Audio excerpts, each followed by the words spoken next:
This is a disclaimer, an invitation to listen beyond the words.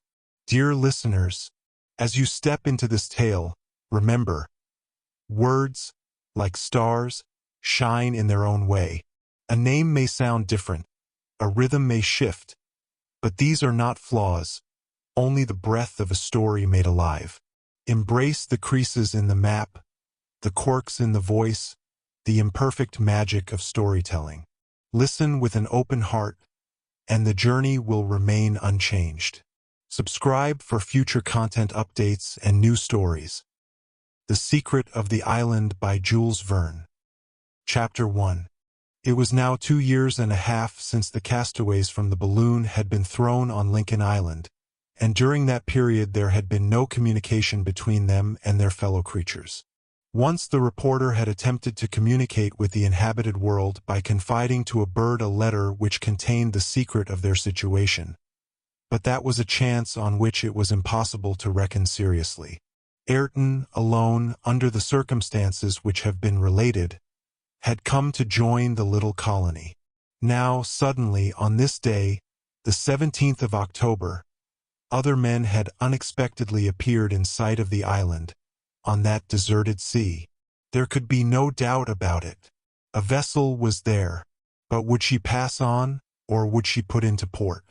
In a few hours the colonists would definitely know what to expect. Cyrus Harding and Herbert, having immediately called Gideon Spilett, Pencroft, and Neb into the dining room of Granite House, told them what had happened.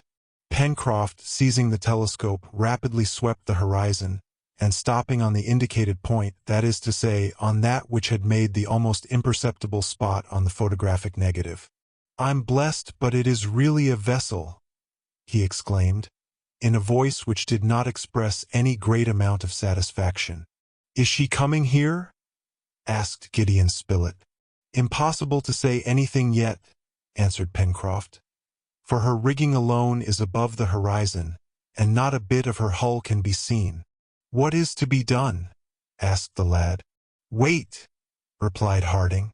And for a considerable time the settlers remained silent, given up to all the thoughts, all the emotions, all the fears, all the hopes, which were aroused by this incident, the most important which had occurred since their arrival in Lincoln Island. Certainly, the colonists were not in the situation of castaways abandoned on a sterile islet, constantly contending against a cruel nature for their miserable existence, and incessantly tormented by the longing to return to inhabited countries. Pencroft and Neb, especially, who felt themselves at once so happy and so rich, would not have left their island without regret. They were accustomed, besides, to this new life in the midst of the domain which their intelligence had as it were civilized. But at any rate this ship brought news from the world, perhaps even from their native land. It was bringing fellow creatures to them, and it may be conceived how deeply their hearts were moved at the sight. From time to time Pencroft took the glass and rested himself at the window. From thence he very attentively examined the vessel, which was at a distance of 20 miles to the east. The colonists had as yet, therefore, no means of signalizing their presence. A flag would not have been perceived, a gun would not have been heard, a fire would not have been visible. However, it was certain that the island, overtopped by Mount Franklin, could not have escaped the notice of the vessel's lookout. But why was this ship coming there? Was it simple chance which brought it to that part of the Pacific, where the maps mention no land except Tabor Islet, which itself was out of the route usually followed by vessels from the Polynesian archipelagos, from New Zealand, and from the American coast? To this question, which each one asked himself, a reply was suddenly made by Herbert. "Can it be the Duncan?" he cried.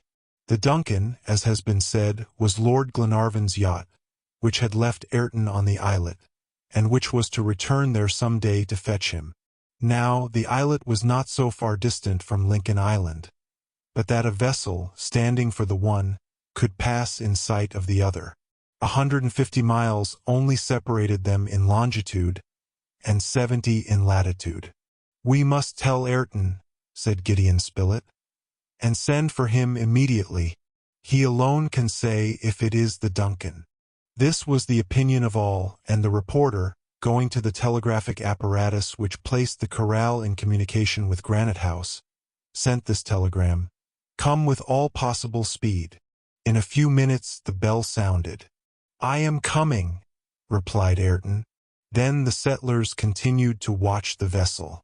"If it is the Duncan," said Herbert, "Ayrton will recognize her without difficulty, since he sailed on board her for some time. And if he recognizes her," added Pencroft, "it will agitate him exceedingly." "Yes," answered Cyrus Harding, "but now Ayrton is worthy to return on board the Duncan, and pray heaven that it is indeed Lord Glenarvan's yacht, for I should be suspicious of any other vessel. These are ill-famed seas, and I have always feared a visit from Malay pirates to our island." "We could defend it," cried Herbert. "No doubt, my boy," answered the engineer, smiling, "but it would be better not to have to defend it." "A useless observation," said Spilett. "Lincoln Island is unknown to navigators, since it is not marked even on the most recent maps. Do you not think, Cyrus, that that is a sufficient motive for a ship, finding herself unexpectedly in sight of new land, to try and visit rather than avoid it?" "Certainly," replied Pencroft. "I think so too," added the engineer. "It may even be said that it is the duty of a captain to come and survey any land or island not yet known, and Lincoln Island is in this position." "Well," said Pencroft, "suppose this vessel comes and anchors there a few cables' lengths from our island, what shall we do?" This sudden question remained at first without any reply, but Cyrus Harding, after some moments' thought, replied in the calm tone which was usual to him: "What we shall do, my friends, what we ought to do is this: we will communicate with the ship, we will take our passage on board her, and we will leave our island, after having taken possession of it in the name of the United States. Then we will return with any who may wish to follow us to colonize it definitely, and endow the American Republic with a useful station in this part of the Pacific Ocean." "Hurrah!" exclaimed Pencroft. "And that will be no small present which we shall make to our country. The colonization is already almost finished. Names are given to every part of the island. There is a natural port, fresh water, roads, a telegraph, a dockyard, and manufactories, and there will be nothing to be done but to inscribe Lincoln Island on the maps." "But if anyone seizes it in our absence?" observed Gideon Spilett. "Hang it!" cried the sailor. "I would rather remain all alone to guard it, and trust to Pencroft. They shouldn't steal it from him, like a watch from the pocket of a swell." For an hour it was impossible to say with any certainty whether the vessel was or was not standing towards Lincoln Island. She was nearer, but in what direction was she sailing? This Pencroft could not determine. However, as the wind was blowing from the northeast, in all probability the vessel was sailing on the starboard tack. Besides, the wind was favorable for bringing her towards the island, and, the sea being calm, she would not be afraid to approach, although the shallows were not marked on the chart. Towards 4 o'clock, an hour after he had been sent for, Ayrton arrived at Granite House. He entered the dining room, saying, "At your service, gentlemen." Cyrus Harding gave him his hand, as was his custom to do, and, leading him to the window, "Ayrton," said he, "we have begged you to come here for an important reason. A ship is in sight of the island." Ayrton at first paled slightly, and for a moment his eyes became dim. Then, leaning out of the window, he surveyed the horizon, but could see nothing.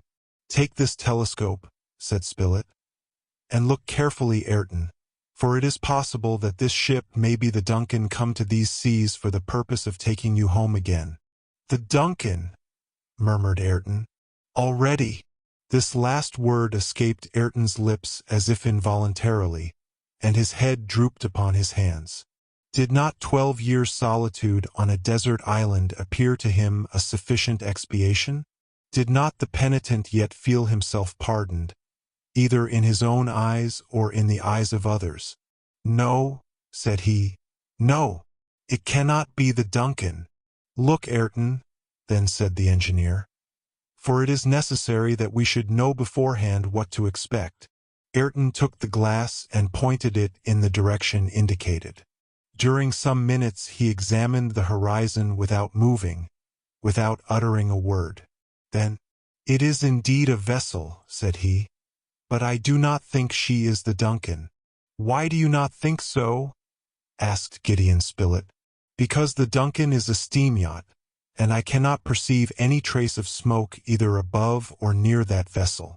"Perhaps she is simply sailing," observed Pencroft. "The wind is favorable for the direction which she appears to be taking, and she may be anxious to economize her coal, being so far from land." "It is possible that you may be right, Mr. Pencroft," answered Ayrton, "and that the vessel has extinguished her fires. We must wait until she is nearer, and then we shall soon know what to expect." So saying, Ayrton sat down in a corner of the room and remained silent. The colonists again discussed the strange ship, but Ayrton took no part in the conversation. All were in such a mood that they found it impossible to continue their work. Gideon Spilett and Pencroft were particularly nervous, going, coming, not able to remain still in one place. Herbert felt more curiosity. Neb alone maintained his usual calm manner. Was not his country that where his master was? As to the engineer, he remained plunged in deep thought, and in his heart feared rather than desired the arrival of the ship. In the meanwhile the vessel was a little nearer the island. With the aid of the glass, it was ascertained that she was a brig, and not one of those Malay prows, which are generally used by the pirates of the Pacific.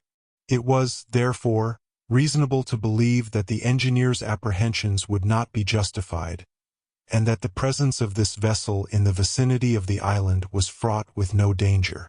Pencroft, after a minute examination, was able positively to affirm that the vessel was rigged as a brig, and that she was standing obliquely towards the coast on the starboard tack, under her topsails and topgallant sails. This was confirmed by Ayrton. But by continuing in this direction she must soon disappear behind Claw Cape, as the wind was from the southwest, and to watch her it would be then necessary to ascend the heights of Washington Bay, near Port Balloon, a provoking circumstance, for it was already 5 o'clock in the evening, and the twilight would soon make any observation extremely difficult. "What shall we do when night comes on?" asked Gideon Spilett. "Shall we light a fire, so as to signal our presence on the coast?" This was a serious question, and yet, although the engineer still retained some of his presentiments, it was answered in the affirmative. During the night the ship might disappear and leave forever, and, this ship gone, would another ever return to the waters of Lincoln Island?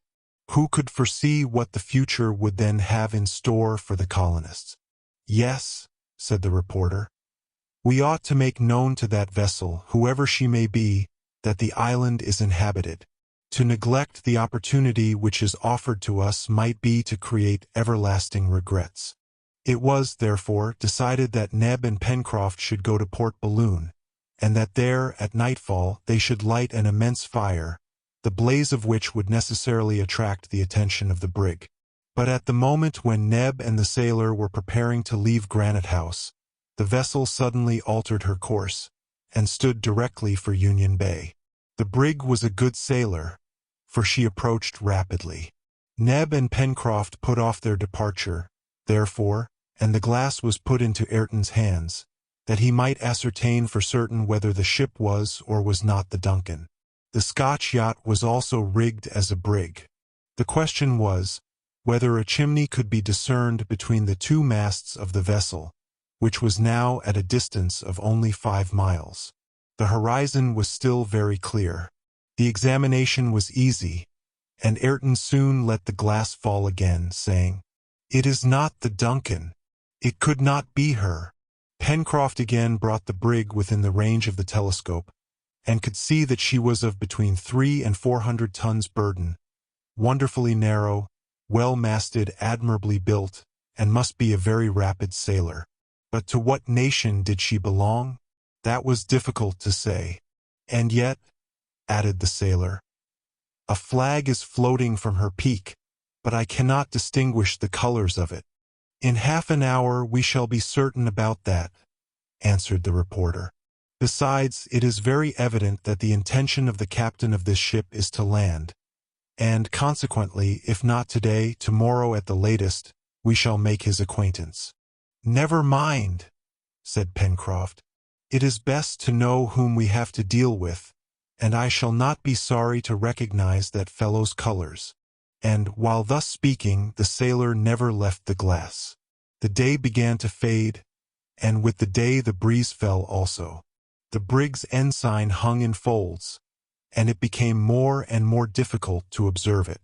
It is not the American flag, said Pencroft from time to time, nor the English, the red of which could be easily seen, nor the French or German colors, nor the white flag of Russia, nor the yellow of Spain. One would say it was all one color. Let's see. In these seas, what do we generally meet with? The Chilean flag. But that is tricolor. Brazilian. It is green. Japanese? It is yellow and black, whilst this. At that moment the breeze blew out the unknown flag. Ayrton, seizing the telescope which the sailor had put down, put it to his eye, and in a hoarse voice, "The black flag!" he exclaimed. And indeed the sombre bunting was floating from the mast of the brig, and they had now good reason for considering her to be a suspicious vessel. Had the engineer, then, been right in his presentiments? Was this a pirate vessel? Did she scour the Pacific, competing with the Malay praus which still infest it? For what had she come to look at the shores of Lincoln Island? Was it to them an unknown island, ready to become a magazine for stolen cargoes? Had she come to find on the coast a sheltered port for the winter months?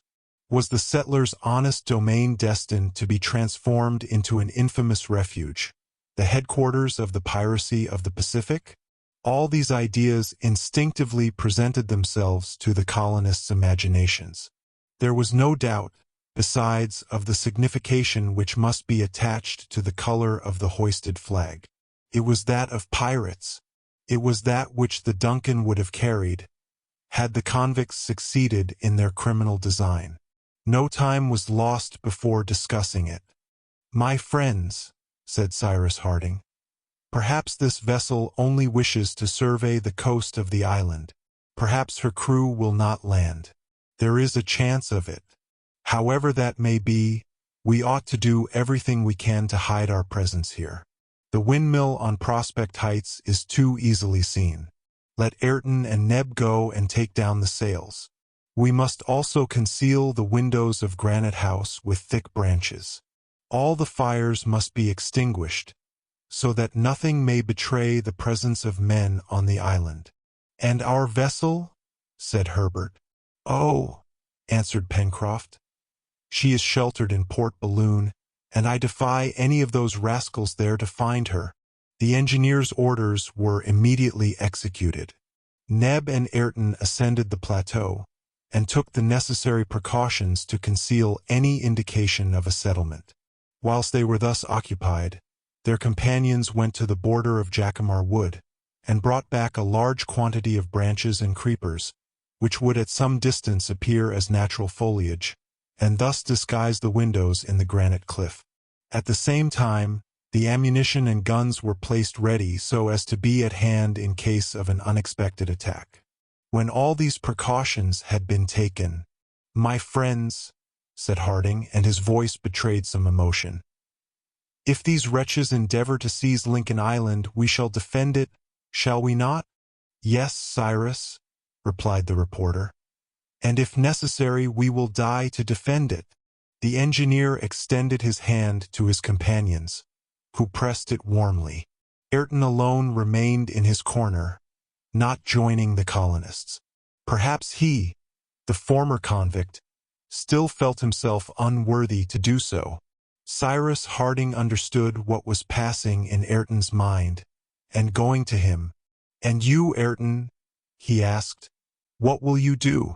"My duty," answered Ayrton, He then took up his station near the window and gazed through the foliage. It was now 7:30.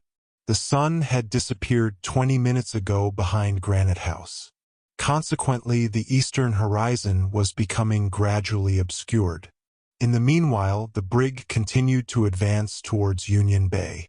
She was now not more than 2 miles off, and exactly opposite the plateau of Prospect Heights, for after having tacked off Claw Cape, she had drifted towards the north in the current of the rising tide.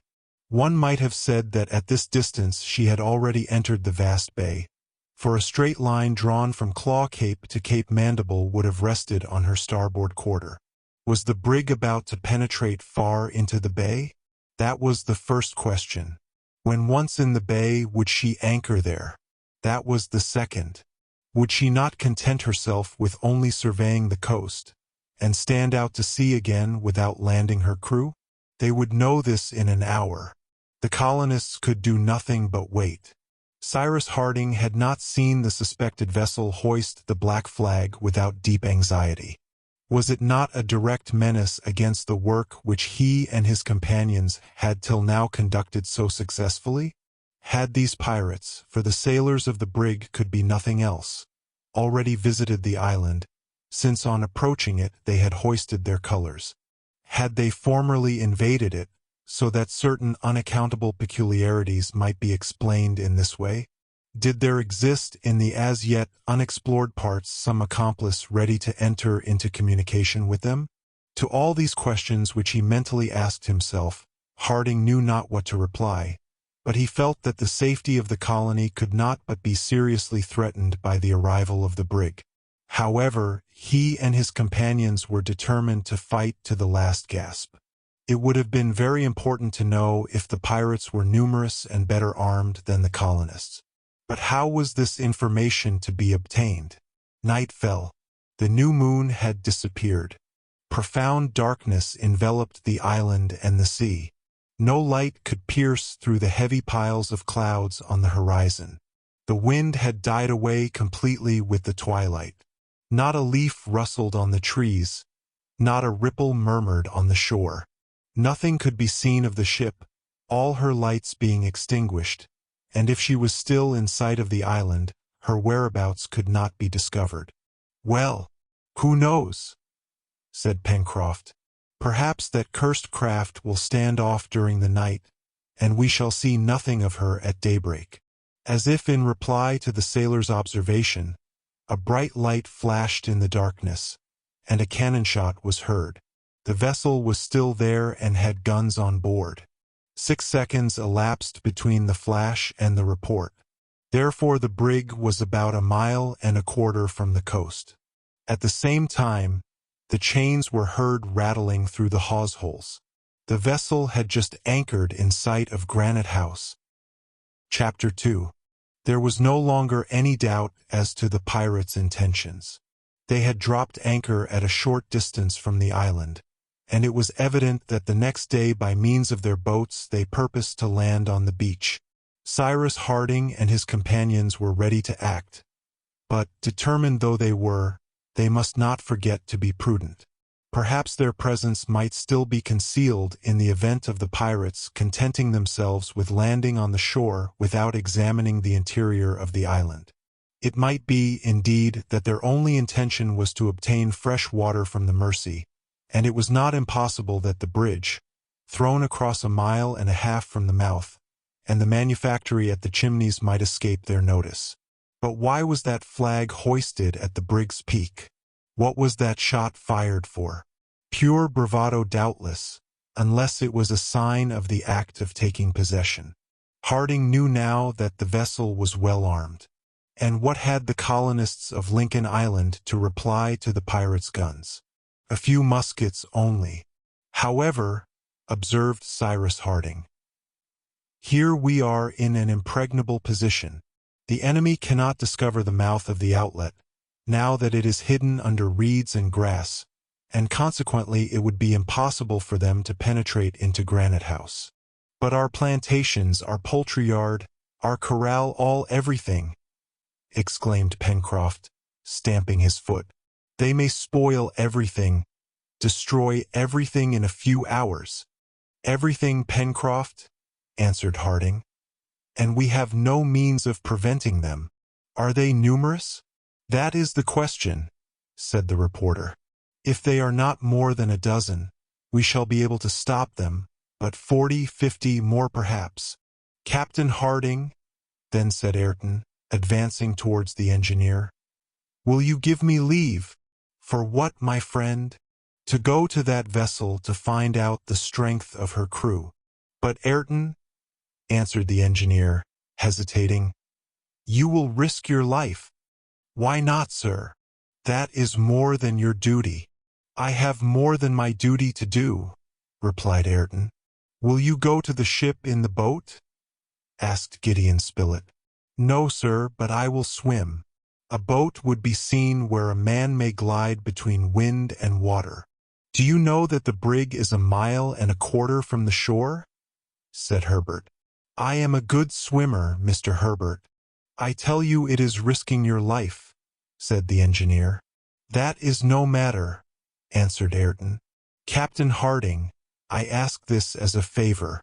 Perhaps it will be a means of raising me in my own eyes.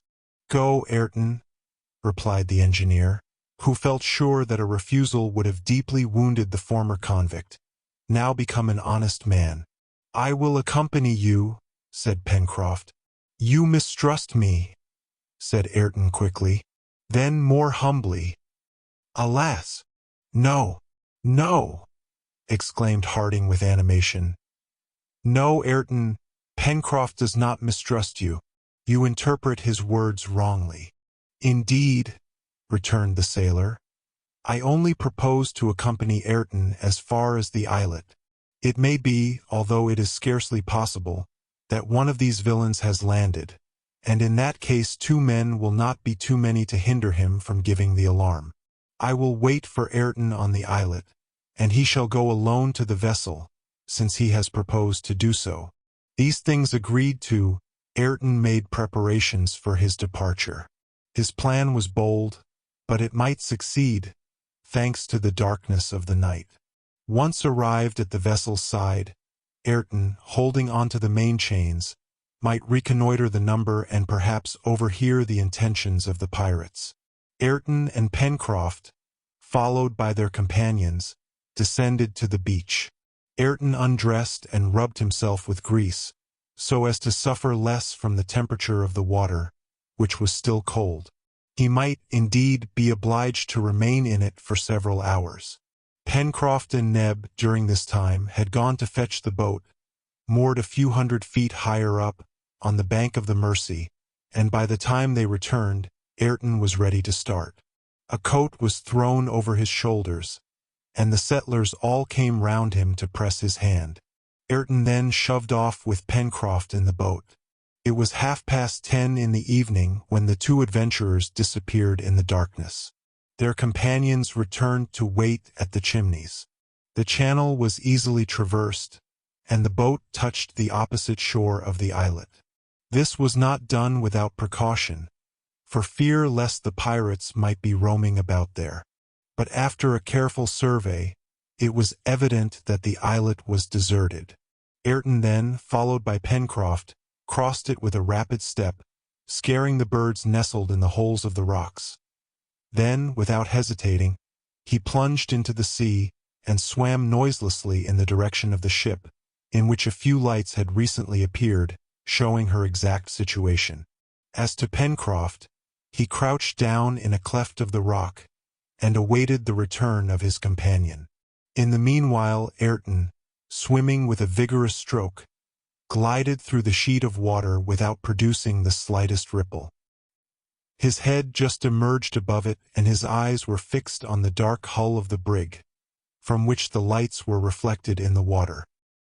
He thought only of the duty which he had promised to accomplish, and nothing of the danger which he ran, not only on board the ship, but in the sea, often frequented by sharks.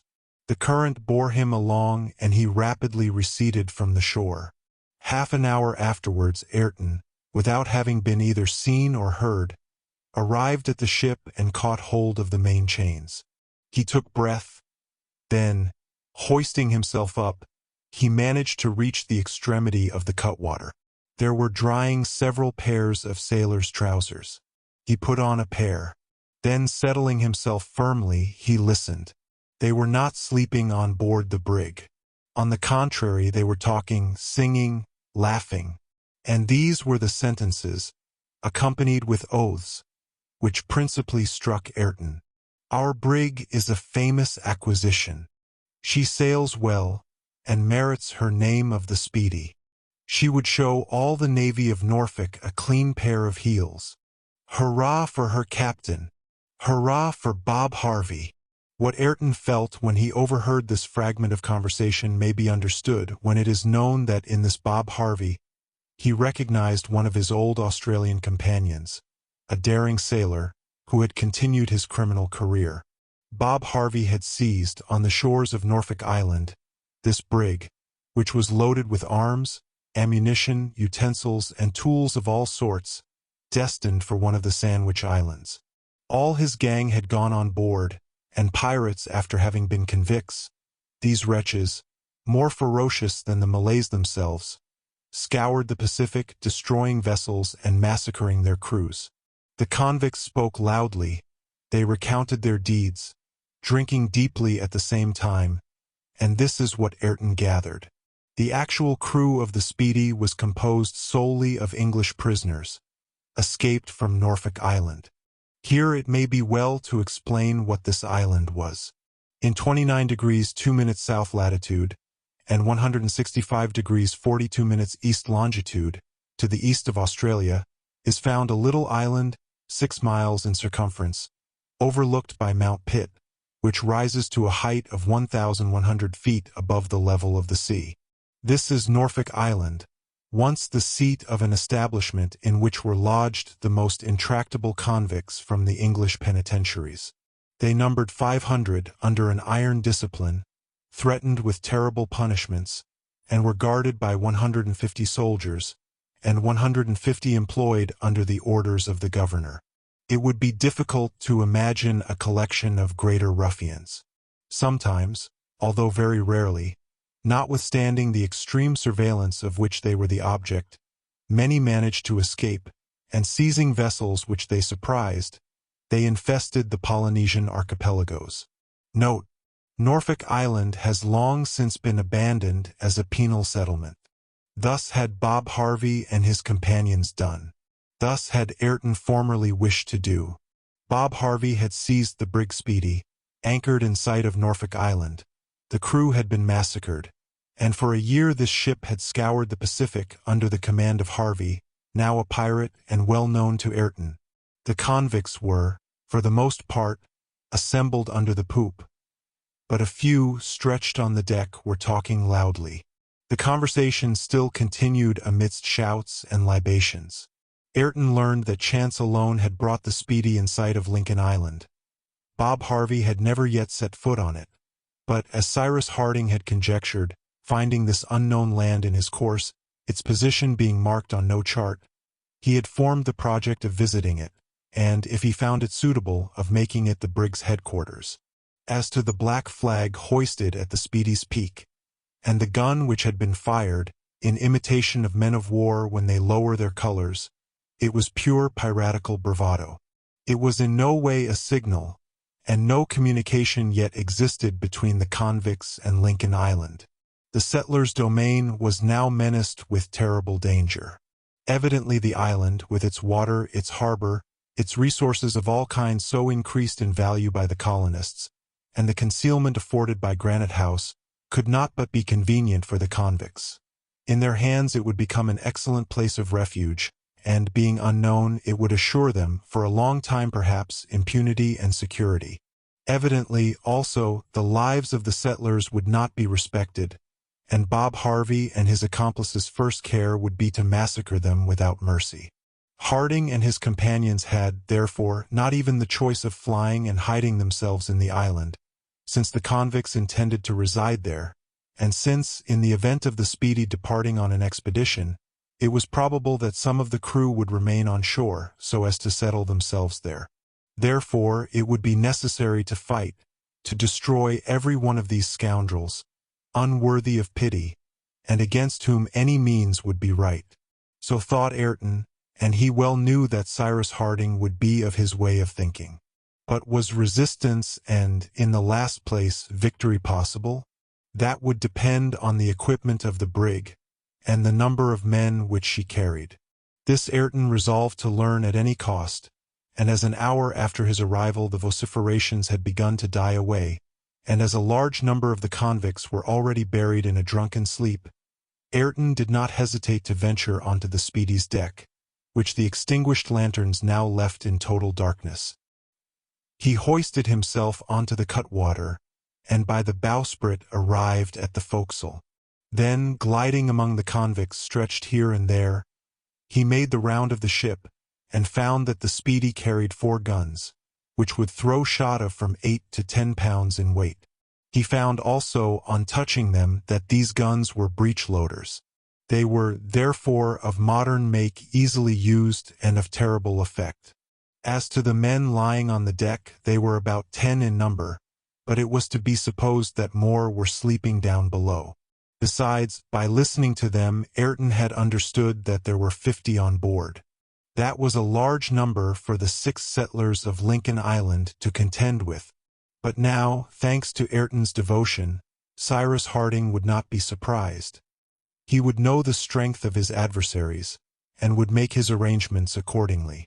There was nothing more for Ayrton to do but to return, and render to his companions an account of the mission with which he had charged himself, and he prepared to regain the bows of the brig, so that he might let himself down into the water. But to this man, whose wish was, as he had said, to do more than his duty, there came an heroic thought. This was to sacrifice his own life, but save the island and the colonists. Cyrus Harding evidently could not resist 50 ruffians, all well armed, who, either by penetrating by main force into Granite House, or by starving out the besieged, could obtain from them what they wanted. And then he thought of his preservers, those who had made him again a man, and an honest man, those to whom he owed all murdered without pity, their works destroyed, their island turned into a pirate's den.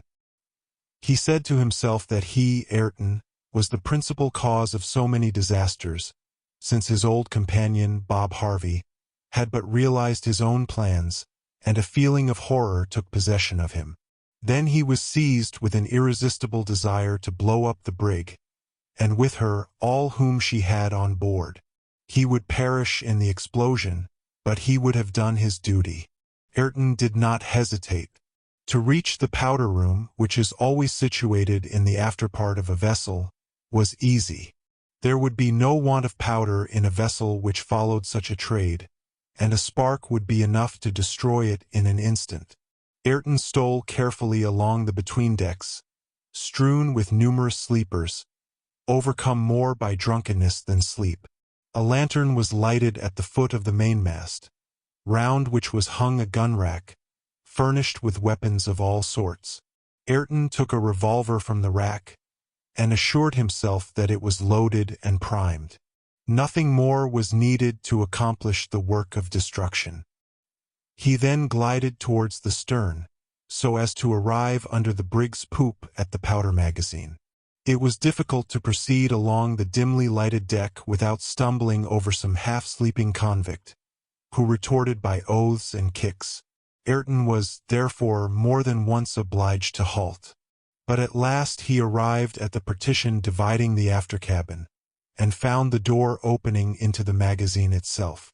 Ayrton, compelled to force it open, set to work. It was a difficult operation to perform without noise, for he had to break a padlock.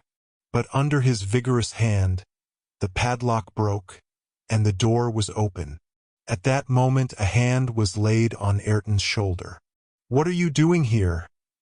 asked a tall man, in a harsh voice, who, standing in the shadow, quickly threw the light of a lantern on Ayrton's face. Ayrton drew back. In the rapid flash of the lantern, he had recognized his former accomplice, Bob Harvey, who could not have known him, as he must have thought Ayrton long since dead. "What are you doing here?" again said Bob Harvey, seizing Ayrton by the waistband. But Ayrton, without replying, wrenched himself from his grasp and attempted to rush into the magazine. A shot fired into the midst of the powder casks, and all would be over. "Help, lads!" shouted Bob Harvey.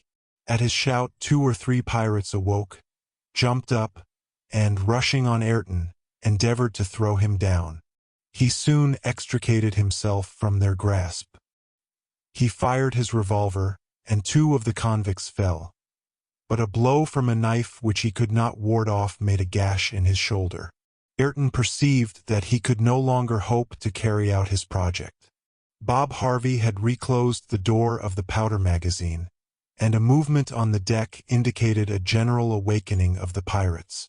Ayrton must reserve himself to fight at the side of Cyrus Harding. There was nothing for him but flight. But was flight still possible? It was doubtful, yet Ayrton resolved to dare everything in order to rejoin his companions. For barrels of the revolver were still undischarged.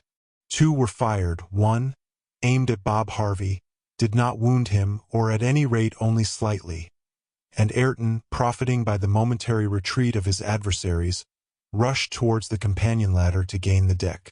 Passing before the lantern, he smashed it with a blow from the butt of his revolver. A profound darkness ensued, which favored his flight. 2 or 3 pirates, awakened by the noise, were descending the ladder at the same moment. A 5th shot from Ayrton laid one low, and the others drew back, not understanding what was going on. Ayrton was on deck in 2 bounds, and 3 seconds later, having discharged his last barrel in the face of a pirate who was about to seize him by the throat, he leapt over the bulwarks into the sea. Ayrton had not made 6 strokes before shots were splashing around him like hail. What were Pencroft's feelings, sheltered under a rock on the islet? What were those of Harding, the reporter, Herbert, and Neb, crouched in the chimneys, when they heard the reports on board the brig? They rushed out onto the beach, and, their guns shouldered, they stood ready to repel any attack. They had no doubt about it themselves.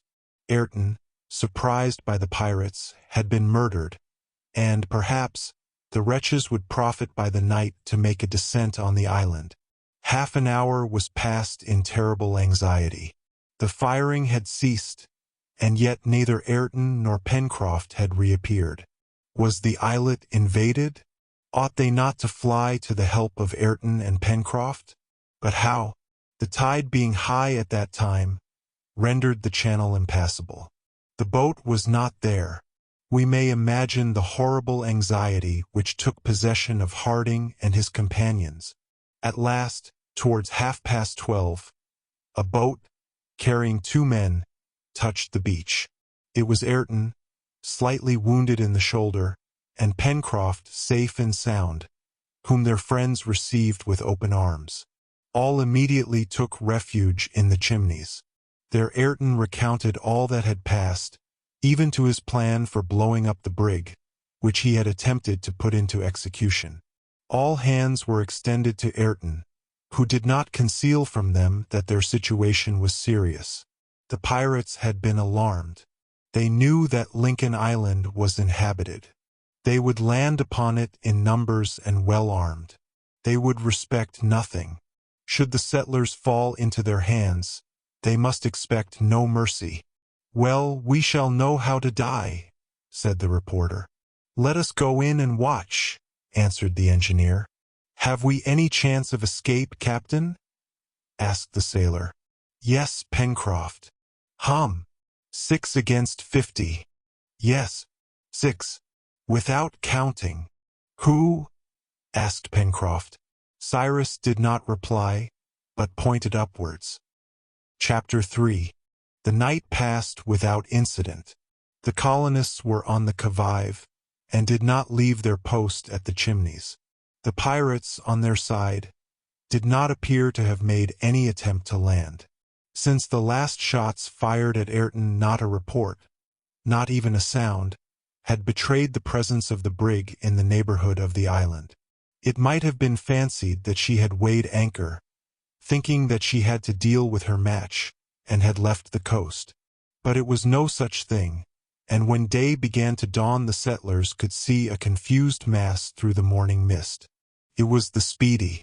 "These, my friends," said the engineer, "are the arrangements which appear to me best to make before the fog completely clears away. It hides us from the eyes of the pirates, and we can act without attracting their attention. The most important thing is that the convicts should believe that the inhabitants of the island are numerous, and consequently capable of resisting them.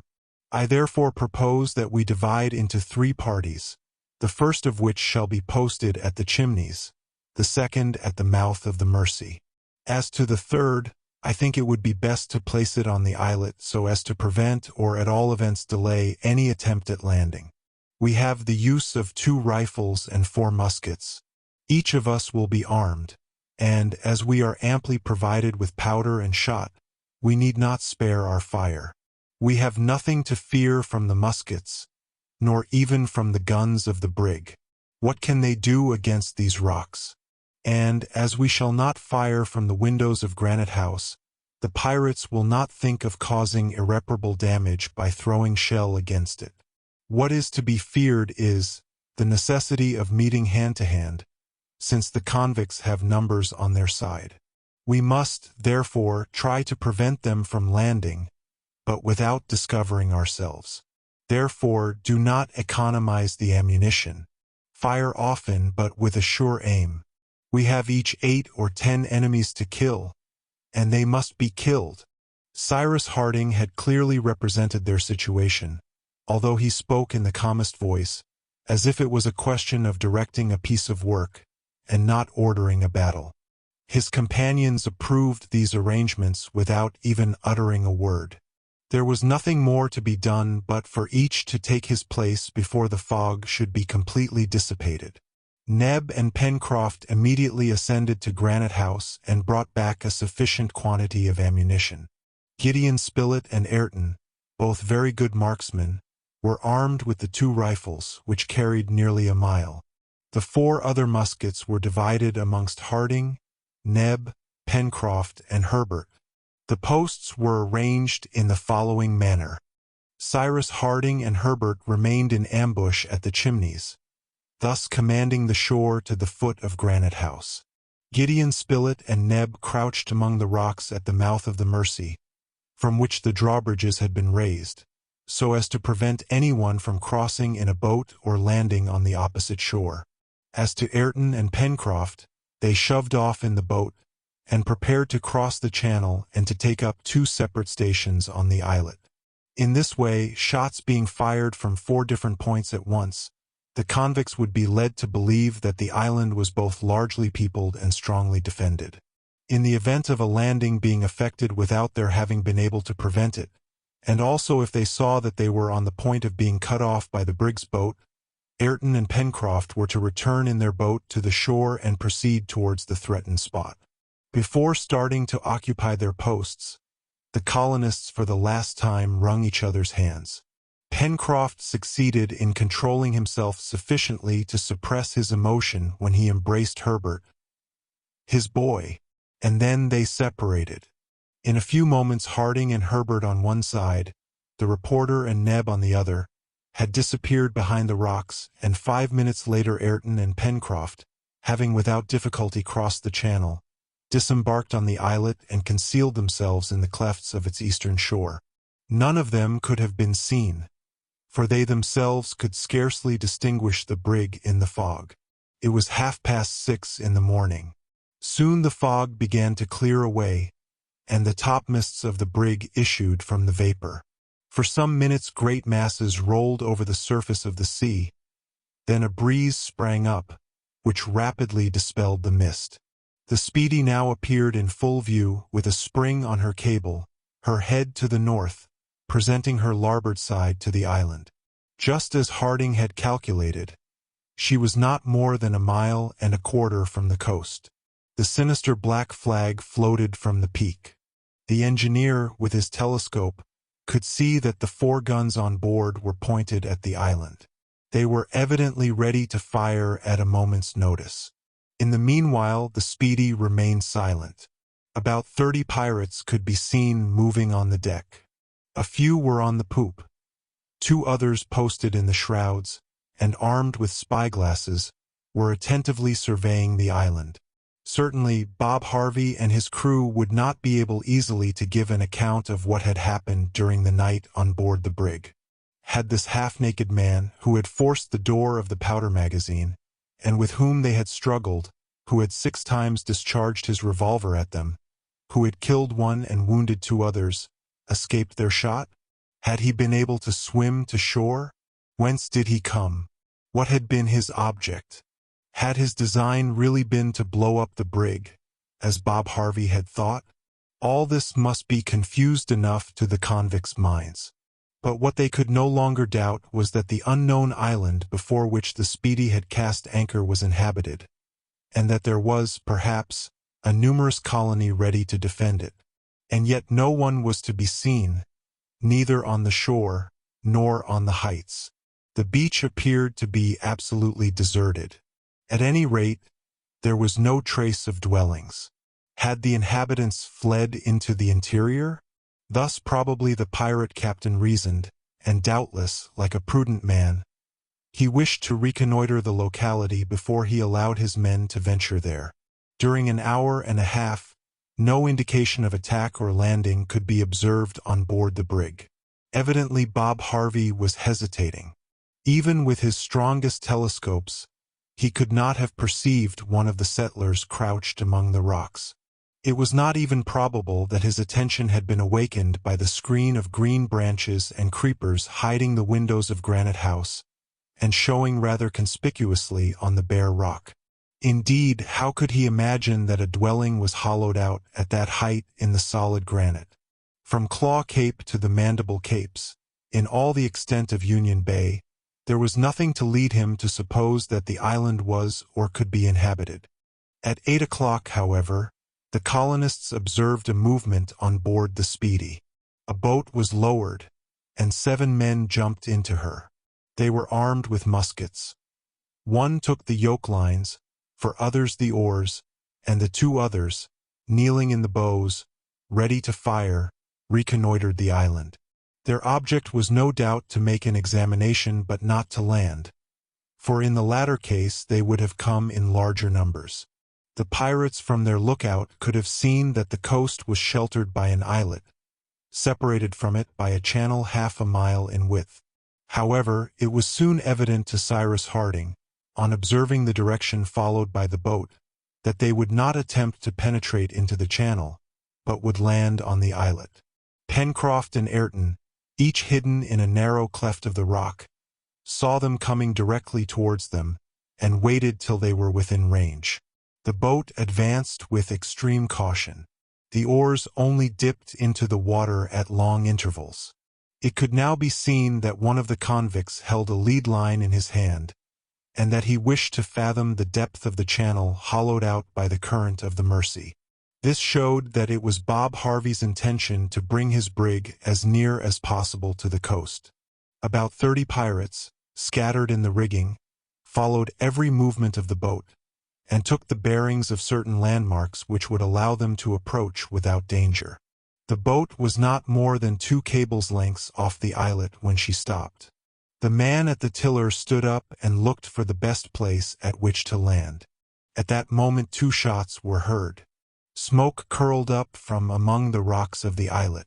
The man at the helm and the man with the lead line fell backwards into the boat. Ayrton's and Pencroft's balls had struck them both at the same moment. Almost immediately a louder report was heard. A cloud of smoke issued from the brig's side, and a ball, striking the summit of the rock which sheltered Ayrton and Pencroft, made it fly in splinters, but the 2 marksmen remained unhurt. Horrible imprecations burst from the boat, which immediately continued its way. The man who had been at the tiller was replaced by one of his comrades, and the oars were rapidly plunged into the water. However, instead of returning on board as might have been expected, the boat coasted along the islet, so as to round its southern point. The pirates pulled vigorously at their oars that they might get out of range of the bullets. They advanced to within 5 cables' lengths of that part of the shore terminated by Flotsam Point, and after having rounded it in a semicircular line, still protected by the brig's guns, they proceeded towards the mouth of the Mersey. Their evident intention was to penetrate into the channel and cut off the colonists posted on the islet in such a way that whatever their number might be, being placed between the fire from the boat and the fire from the brig, they would find themselves in a very disadvantageous position. A quarter of an hour passed whilst the boat advanced in this direction. Absolute silence, perfect calm reigned in the air and on the water. Pencroft and Ayrton, although they knew they ran the risk of being cut off, had not left their post, both that they did not wish to show themselves as yet to their assailants, and expose themselves to the Speedy's guns, and that they relied on Neb and Gideon Spilett, watching at the mouth of the river, and on Cyrus Harding and Herbert in ambush among the rocks at the Chimneys. 20 minutes after the first shots were fired, the boat was less than 2 cables' lengths off the Mersey. As the tide was beginning to rise with its accustomed violence, caused by the narrowness of the straits, the pirates were drawn towards the river, and it was only by dint of hard rowing that they were able to keep in the middle of the channel. But, as they were passing within good range of the mouth of the Mersey, 2 balls saluted them, and 2 more of their number were laid in the bottom of the boat. Neb and Spilett had not missed their aim.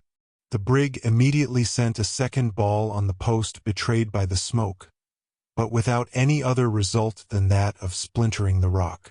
The boat now contained only 3 able men. Carried on by the current, it shot through the channel with the rapidity of an arrow, passed before Harding and Herbert, who, not thinking it within range, withheld their fire. Then, rounding the northern point of the islet with the 2 remaining oars, they pulled towards the brig. Hitherto the settlers had nothing to complain of. Their adversaries had certainly had the worst of it. The latter already counted 4 men seriously wounded if not dead. They, on the contrary, unwounded, had not missed a shot. If the pirates continued to attack them in this way, if they renewed their attempt to land by means of a boat, they could be destroyed one by one. It was now seen how advantageous the engineers' arrangements had been. The pirates would think that they had to deal with numerous and well-armed adversaries, whom they could not easily get the better of. Half an hour passed before the boat, having to pull against the current, could get alongside the Speedy. Frightful cries were heard when they returned on board with the wounded, and 2 or 3 guns were fired with no result. But now about a dozen other convicts, maddened with rage, and possibly by the effect of the evening's potations, threw themselves into the boat. A second boat was also lowered, in which 8 men took their places, and whilst the first pulled straight for the islet, to dislodge the colonists from thence, the second maneuvered so as to force the entrance of the Mersey. The situation was evidently becoming very dangerous for Pencroft and Ayrton, and they saw that they must regain the mainland. However, they waited till the first boat was within range, when 2 well-directed balls threw its crew into disorder. Then Pencroft and Ayrton, abandoning their posts under fire from the dozen muskets, ran across the islet at full speed, jumped into their boat, crossed the channel at the moment the second boat reached the southern end, and ran to hide themselves in the Chimneys. They had scarcely rejoined Cyrus Harding and Herbert before the islet was overrun with pirates in every direction. Almost at the same moment, fresh reports resounded from the Mersey station, to which the second boat was rapidly approaching. 2, out of the 8 men who manned her, were mortally wounded by Gideon Spilett and Neb, and the boat herself, carried irresistibly onto the reefs, was stove in at the mouth of the Mersey. But the 6 survivors, holding their muskets above their heads to preserve them from contact with the water, managed to land on the right bank of the river. Then, finding they were exposed to the fire of the ambush there, they fled in the direction of Flotsam Point, out of range of the balls. The actual situation was this. On the islet were a dozen convicts, of whom some were no doubt wounded, but who had still a boat at their disposal. On the island were 6, but who could not by any possibility reach Granite House, as they could not cross the river, all the bridges being raised. "Hello!" exclaimed Pencroft as he rushed into the chimneys. "Hello, Captain! What do you think of it, now?" "I think," answered the engineer, "that the combat will now take a new form, for it cannot be supposed that the convicts will be so foolish as to remain in a position so unfavorable for them." "They won't cross the channel," said the sailor. "Ayrton and Mr. Spilett's rifles are there to prevent them. You know that they carry more than a mile." "No doubt," replied Herbert. "But what can 2 rifles do against the brig's guns?" "Well, the brig isn't in the channel yet, I fancy," said Pencroft. "But suppose she does come there?" said Harding. "That's impossible, for she would risk running aground and being lost." "It is possible," said Ayrton. "The convicts might profit by the high tide to enter the channel, with the risk of grounding at low tide, it is true. But then, under the fire from her guns, our posts would be no longer tenable." "Confound them!" exclaimed Pencroft. "It really seems as if the blackguards were preparing to weigh anchor." "Perhaps we shall be obliged to take refuge in Granite House," observed Herbert. "We must wait," answered Cyrus Harding. "But Mr. Spilett and Neb?" said Pencroft. "They will know when it is best to rejoin us. Be ready, Ayrton. It is yours and Spilett's rifles which must speak now." It was only too true. The Speedy was beginning to weigh her anchor, and her intention was evidently to approach the islet. The tide would be rising for an hour and a half, and the ebb current being already weakened, it would be easy for the brig to advance. But as to entering the channel, Pencroft, contrary to Ayrton's opinion, could not believe that she would dare to attempt it. In the meanwhile, the pirates who occupied the islet had gradually advanced to the opposite shore, and were now only separated from the mainland by the channel. Being armed with muskets alone, they could do no harm to the settlers, in ambush at the chimneys and the mouth of the Mercy. But, not knowing the latter to be supplied with long-range rifles, they on their side did not believe themselves to be exposed. Quite uncovered, therefore, they surveyed the islet and examined the shore. Their illusion was of short duration. Ayrton's and Gideon Spilett's rifles then spoke, and no doubt imparted some very disagreeable intelligence to 2 of the convicts, for they fell backwards. Then there was a general helter-skelter.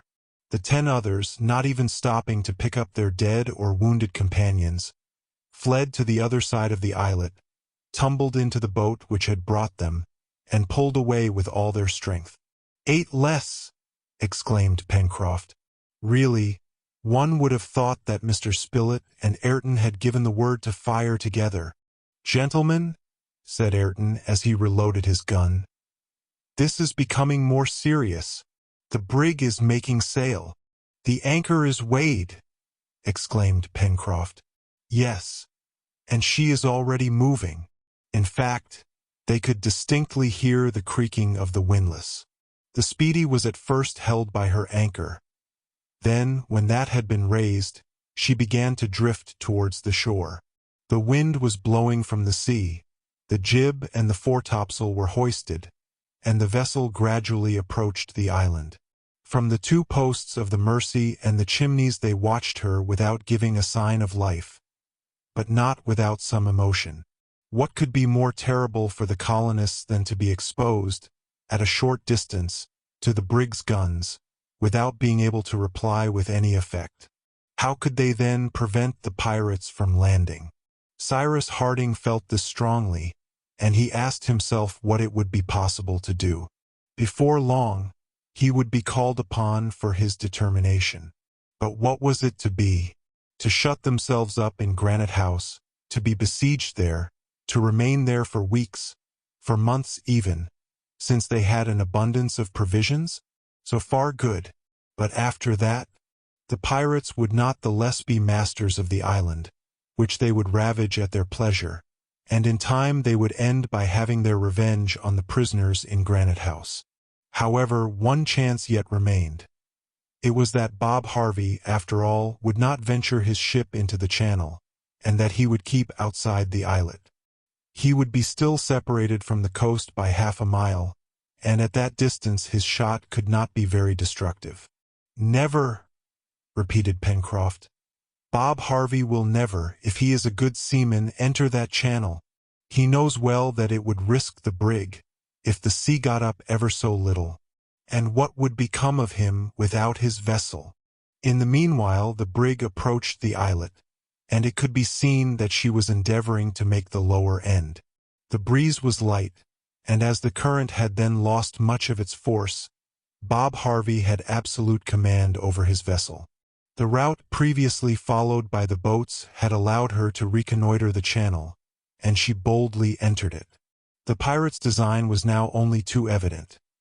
He wished to bring her broadside to bear on the Chimneys, and from there to reply with shell and ball to the shot which had till then decimated her crew. Soon the Speedy reached the point of the islet. She rounded it with ease, the mainsail was braced up, and the brig, hugging the wind, stood across the mouth of the Mercy. "The scoundrels! They are coming!" said Pencroft. At that moment Cyrus Harding, Ayrton, the sailor, and Herbert were rejoined by Neb and Gideon Spilett. The reporter and his companion had judged it best to abandon the post at the Mercy, from which they could do nothing against the ship, and they had acted wisely. It was better that the colonists should be together at the moment when they were about to engage in a decisive action. Gideon Spilett and Neb had arrived by dodging behind the rocks, though not without attracting a shower of bullets, which had not, however, reached them. "Spilett! Neb!" cried the engineer. "You are not wounded?" "No," answered the reporter. "A few bruises only from the ricochet. But that cursed brig has entered the channel." "Yes," replied Pencroft, "and in 10 minutes she will have anchored before Granite House." "Have you formed any plan, Cyrus?" asked the reporter.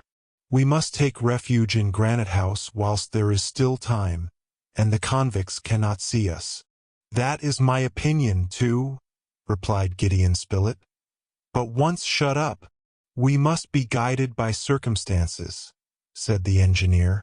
"Let us be off, then, and make haste," said the reporter. "Would you not wish, Captain, that Ayrton and I should remain here?" asked the sailor. "What would be the use of that, Pencroft?" replied Harding. "No, we will not separate." There was not a moment to be lost. The colonists left the Chimneys. A bend of the cliff prevented them from being seen by those in the brig, but 2 or 3 reports and the crash of bullets on the rock told them that the Speedy was at no great distance. To spring into the lift, hoist themselves up to the door of Granite House, where Top and Jup had been shut up since the evening before, to rush into the large room, was the work of a minute only. It was quite time, for the settlers, through the branches, could see the Speedy, surrounded with smoke, gliding up the channel. The firing was incessant, and shot from the 4 guns struck blindly, both on the Mercy post, although it was not occupied, and on the Chimneys. The rocks were splintered, and cheers accompanied each discharge. However, they were hoping that Granite House would be spared, thanks to Harding's precaution of concealing the windows, when a shot, piercing the door, penetrated into the passage. "We are discovered!" exclaimed Pencroft. The colonists had not, perhaps, been seen, but it was certain that Bob Harvey had thought proper to send a ball through the suspected foliage which concealed that part of the cliff. Soon he redoubled his attack, when another ball, having torn away the leafy screen, disclosed a gaping aperture in the granite. The colonists' situation was desperate. Their retreat was discovered. They could not oppose any obstacle to these missiles, nor protect the stone, which flew in splinters around them.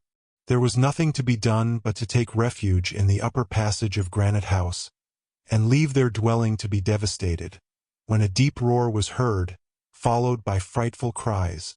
Cyrus Harding and his companions rushed to one of the windows. The brig, irresistibly raised on a sort of waterspout, had just split in 2, and in less than 10 seconds she was swallowed up with all her criminal crew. Chapter 4. "She has blown up!" cried Herbert. "Yes, blown up, Just as if Ayrton had set fire to the powder, returned Pencroft, throwing himself into the lift together with Neb and the lad. But what has happened? Asked Gideon Spilett, quite stunned by this unexpected catastrophe. Oh, this time we shall know, answered the engineer quickly. What shall we know? Later. Come, Spilett. The main point is that these pirates have been exterminated. And Cyrus Harding, hurrying away the reporter and Ayrton, joined Pencroft, Neb, and Herbert on the beach. Nothing could be seen of the brig, not even her masts. After having been raised by the waterspout, she had fallen on her side, and had sunk in that position, doubtless in consequence of some enormous leak. But as in that place the channel was not more than 20 feet in depth, it was certain that the sides of the submerged brig would reappear at low water. A few things from the wreck floated on the surface of the water. A raft could be seen consisting of spare spars, coops of poultry with their occupants still living, boxes and barrels, which gradually came to the surface, after having escaped through the hatchways, but no pieces of the wreck appeared, neither planks from the deck nor timber from the hull, which rendered the sudden disappearance of the Speedy perfectly inexplicable. However, the two masts, which had been broken and escaped from the shrouds and stays, came up with their sails, some furled and the others spread. But it was not necessary to wait for the tide to bring up these riches, and Ayrton and Pencroft jumped into the boat with the intention of towing the pieces of wreck either to the beach or to the islet. But just as they were shoving off, an observation from Gideon Spilett arrested them. "What about those 6 convicts who disembarked on the right bank of the Mersey?" said he. In fact, it would not do to forget that the 6 men whose boat had gone to pieces on the rocks had landed at Flotsam Point. They looked in that direction. None of the fugitives were visible. It was probable that, having seen their vessel engulfed in the channel, they had fled into the interior of the island. "We will deal with them later," said Harding. "As they are armed, they will still be dangerous. But as it is 6 against 6, the chances are equal. To the most pressing business first." Ayrton and Pencroft pulled vigorously towards the wreck. The sea was calm and the tide very high, as there had been a new moon but 2 days before. A whole hour at least would elapse before the hull of the brig could emerge from the water of the channel. Ayrton and Pencroft were able to fasten the masts and spars by means of ropes, the ends of which were carried to the beach. There, by the united efforts of the settlers, the pieces of wreck were hauled up. Then the boat picked up all that was floating, coops, barrels, and boxes, which were immediately carried to the Chimneys. Several bodies floated also. Amongst them, Ayrton recognized that of Bob Harvey, which he pointed out to his companion, saying with some emotion, "That is what I have been, Pencroft." "But what you are no longer, brave Ayrton," returned the sailor warmly. It was singular enough that so few bodies floated. Only 5 or 6 were counted, which were already being carried by the current towards the open sea. Very probably the convicts had not had time to escape, and the ship lying over on her side, the greater number of them had remained below.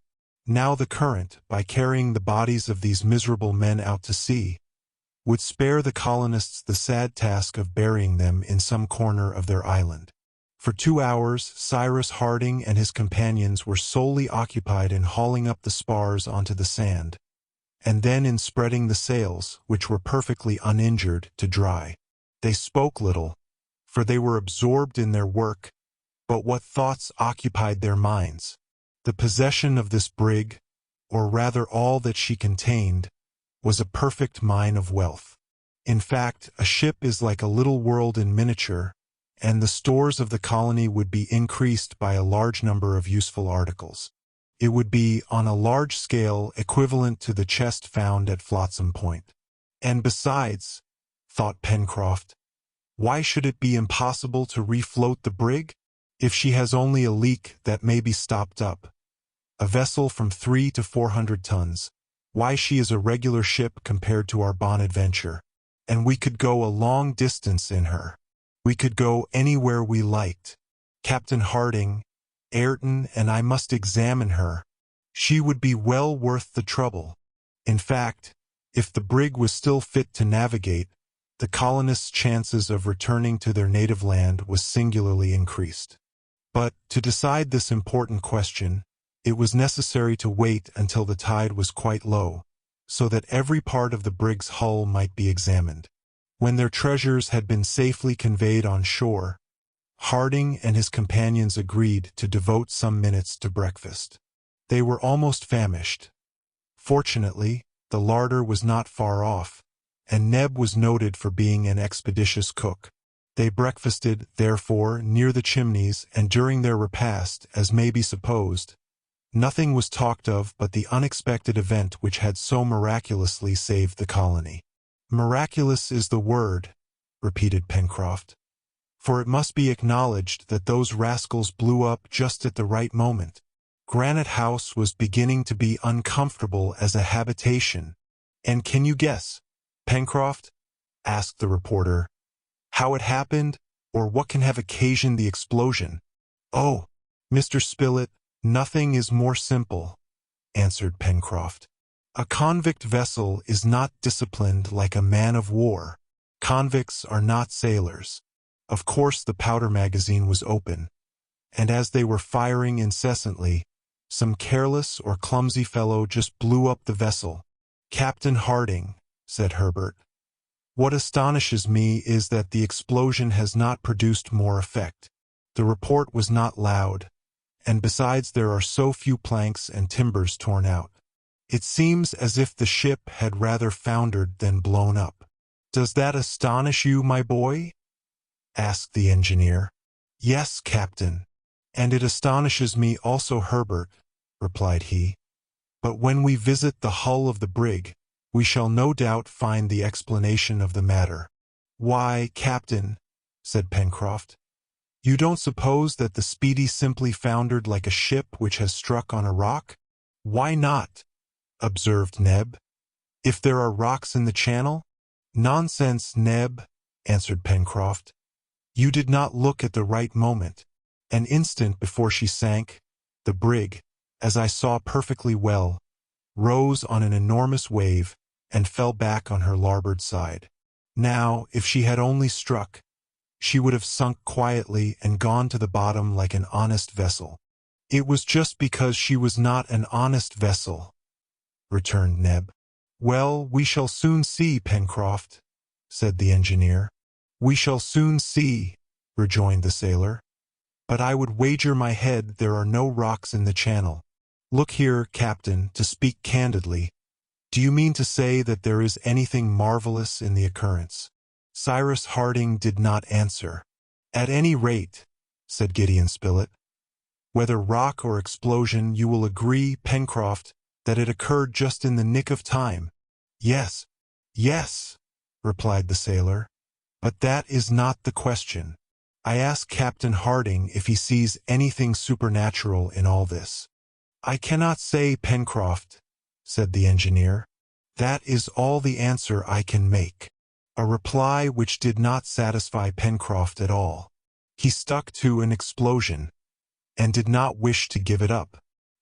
He would never consent to admit that in that channel, with its fine sandy bed, just like the beach, which he had often crossed at low water, there could be an unknown rock. And besides, at the time the brig foundered, it was high water, that is to say, there was enough water to carry the vessel clear over any rocks which would not be uncovered at low tide. Therefore, there could not have been a collision. Therefore, the vessel had not struck. Therefore, she had blown up. And it must be confessed that the sailors' arguments were not without reason. Towards 1:30, the colonists embarked in the boat to visit the wreck. It was to be regretted that the brig's 2 boats had not been saved. But one, as has been said, had gone to pieces at the mouth of the Mercy, and was absolutely useless. The other had disappeared when the brig went down, and had not again been seen, having doubtless been crushed. The hull of the Speedy was just beginning to issue from the water. The brig was lying right over on her side, for her masts being broken, pressed down by the weight of the ballast displaced by the shock. The keel was visible along her whole length. She had been regularly turned over by the inexplicable but frightful submarine action, which had been at the same time manifested by an enormous waterspout. The settlers rowed round the hull, and, in proportion as the tide went down, they could ascertain, if not the cause which had occasioned the catastrophe, at least the effect produced. Towards the bows, on both sides of the keel, 7 or 8 feet from the beginning of the stem, the sides of the brig were frightfully torn. Over a length of at least 20 feet there opened 2 large leaks, which it would be impossible to stop up. Not only had the copper sheathing and the planks disappeared, reduced, no doubt, to powder, but also the ribs, the iron bolts and treenails which united them. From the entire length of the hull to the stern the false keel had been separated with unaccountable violence, and the keel itself, torn from the carline in several places, was split in all its length. "I've a notion," exclaimed Pencroft, "that this vessel will be difficult to get afloat again." "It will be impossible," said Ayrton. "At any rate," observed Gideon Spilett to the sailor, "the explosion, if there has been one, has produced singular effects. It has split the lower part of the hull, instead of blowing up the deck and topsides. These great rents appear rather to have been made by a rock than by the explosion of a powder magazine." "There is not a rock in the channel," answered the sailor. "I will admit anything you like, except the rock." "Let us try to penetrate into the interior of the brig," said the engineer. "Perhaps we shall then know what to think of the cause of her destruction." This was the best thing to be done, and it was agreed, besides, to take an inventory of all the treasures on board, and to arrange for their preservation. Access to the interior of the brig was now easy. The tide was still going down, and the deck was practicable. The ballast, composed of heavy masses of iron, had broken through in several places. The noise of the sea could be heard as it rushed out at the holes in the hull. Cyrus Harding and his companions, hatchets in hand, advanced along the shattered deck.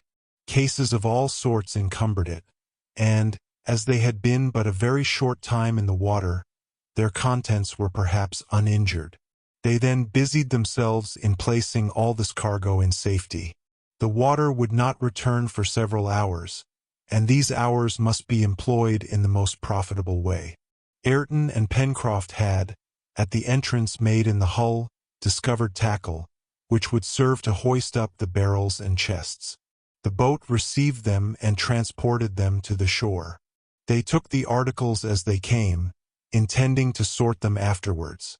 At any rate, the settlers saw at once, with extreme satisfaction, that the brig possessed a very varied cargo, an assortment of all sorts of articles, utensils, manufactured goods, and tools, such as the ships which make the great coasting trade of Polynesia are usually laden with.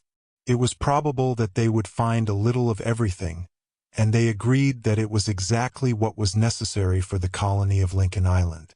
However, and Cyrus Harding observed it in silent astonishment, not only, as has been said, had the hull of the brig enormously suffered from the shock, whatever it was, that had occasioned the catastrophe, but the interior arrangements had been destroyed, especially towards the bows.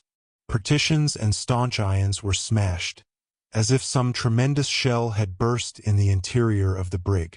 The colonists could easily go fore and aft, after having removed the cases as they were extricated. They were not heavy bales, which would have been difficult to remove, but simple packages of which the stowage, besides, was no longer recognizable. The colonists then reached the stern of the brig, the part formerly surmounted by the poop. It was there that, following Ayrton's directions, they must look for the powder magazine. Cyrus Harding thought that it had not exploded, that it was possible some barrels might be saved, and that the powder, which is usually enclosed in metal coverings, might not have suffered from contact with the water. This, in fact, was just what had happened. They extricated from amongst a large number of shot 20 barrels, the insides of which were lined with copper. Pencroft was convinced by the evidence of his own eyes that the destruction of the Speedy could not be attributed to an explosion. That part of the hull in which the magazine was situated was, moreover, that which had suffered least. "It may be so," said the obstinate sailor, "but as to a rock, there is not one in the channel." "Then, how did it happen?" asked Herbert. "I don't know," answered Pencroft. "Captain Harding doesn't know, and nobody knows or ever will know." Several hours had passed during these researches, and the tide began to flow. Work must be suspended for the present. There was no fear of the brig being carried away by the sea, for she was already fixed as firmly as if moored by her anchors. They could therefore, without inconvenience, wait until the next day to resume operations. But as to the vessel herself, she was doomed, and it would be best to hasten to save the remains of her hull, as she would not be long in disappearing in the quicksands of the channel. It was now 5 o'clock in the evening. It had been a hard day's work for the men. They ate with good appetite, and, notwithstanding their fatigue, they could not resist, after dinner, their desire of inspecting the cases which composed the cargo of the Speedy. Most of them contained clothes which, as may be believed, were well received. There were enough to clothe a whole colony, linen for everyone's use, shoes for everyone's feet. "We are too rich," exclaimed Pencroft. "But what are we going to do with all this?" And every moment burst forth the hurrahs of the delighted sailor when he caught sight of the barrels of gunpowder, firearms and sidearms, balls of cotton, implements of husbandry, carpenters, joiners, and blacksmiths' tools, and boxes of all kinds of seeds, not in the least injured by their short sojourn in the water. Ah, 2 years before, how these things would have been prized! And now, even although the industrious colonists had provided themselves with tools, these treasures would find their use. There was no want of space in the storerooms of Granite House, but that daytime would not allow them to stow away the whole. It would not do also to forget that the 6 survivors of the Speedy's crew had landed on the island, for they were in all probability scoundrels of the deepest dye, and it was necessary that the colonists should be on their guard against them. Although the bridges over the Mersey were raised, the convicts would not be stopped by a river or a stream, and, rendered desperate, these wretches would be capable of anything. They would see later what plan it would be best to follow, but in the meantime it was necessary to mount guard over cases and packages heaped up near the chimneys, and thus the settlers employed themselves in turn during the night. The morning came, however, without the convicts having attempted any attack. Master Jup and Top, on guard at the foot of Granite House, would have quickly given the alarm. The 3 following days, the 19th, 20th, and 21st of October, were employed in saving everything of value, or of any use whatever, either from the cargo or rigging of the brig. At low tide they overhauled the hold. At high tide they stowed away the rescued articles. A great part of the copper sheathing had been torn from the hull, which every day sank lower. But before the sand had swallowed the heavy things which had fallen through the bottom, Ayrton and Pencroft, diving to the bed of the channel, recovered the chains and anchors of the brig, the iron of her ballast, and even 4 guns, which, floated by means of empty casks, were brought to shore. It may be seen that the arsenal of the colony had gained by the wreck, as well as the storerooms of Granite House. Pencroft, always enthusiastic in his projects, already spoke of constructing a battery to command the channel and the mouth of the river. With 4 guns, he engaged to prevent any fleet, however powerful it might be, from venturing into the waters of Lincoln Island. In the meantime, when nothing remained of the brig but a useless hulk, bad weather came on, which soon finished her. Cyrus Harding had intended to blow her up, so as to collect the remains on the shore, but a strong gale from the northeast and a heavy sea compelled him to economize his powder. In fact, on the night of the 23rd, the hull entirely broke up, and some of the wreck was cast up on the beach. As to the papers on board, it is useless to say that, although he carefully searched the lockers of the poop, Harding did not discover any trace of them. The pirates had evidently destroyed everything that concerned either the captain or the owners of the Speedy, and, as the name of her port was not painted on her counter, there was nothing which would tell them her nationality. However, by the shape of her boats Ayrton and Pencroft believed that the brig was of English build. A week after the catastrophe, or, rather, after the fortunate, though inexplicable, event to which the colony owed its preservation, nothing more could be seen of the vessel, even at low tide. The wreck had disappeared, and Granite House was enriched by nearly all it had contained. However, the mystery which enveloped its strange destruction would doubtless never have been cleared away if, on the 30th of November, Neb, strolling on the beach, had not found a piece of a thick iron cylinder, bearing traces of explosion. The edges of this cylinder were twisted and broken, as if they had been subjected to the action of some explosive substance. Neb brought this piece of metal to his master, who was then occupied with his companions in the workshop of the Chimneys. Cyrus Harding examined the cylinder attentively. Then, turning to Pencroft, "You persist, my friend," said he, "in maintaining that the Speedy was not lost in consequence of a collision?" "Yes, captain," answered the sailor.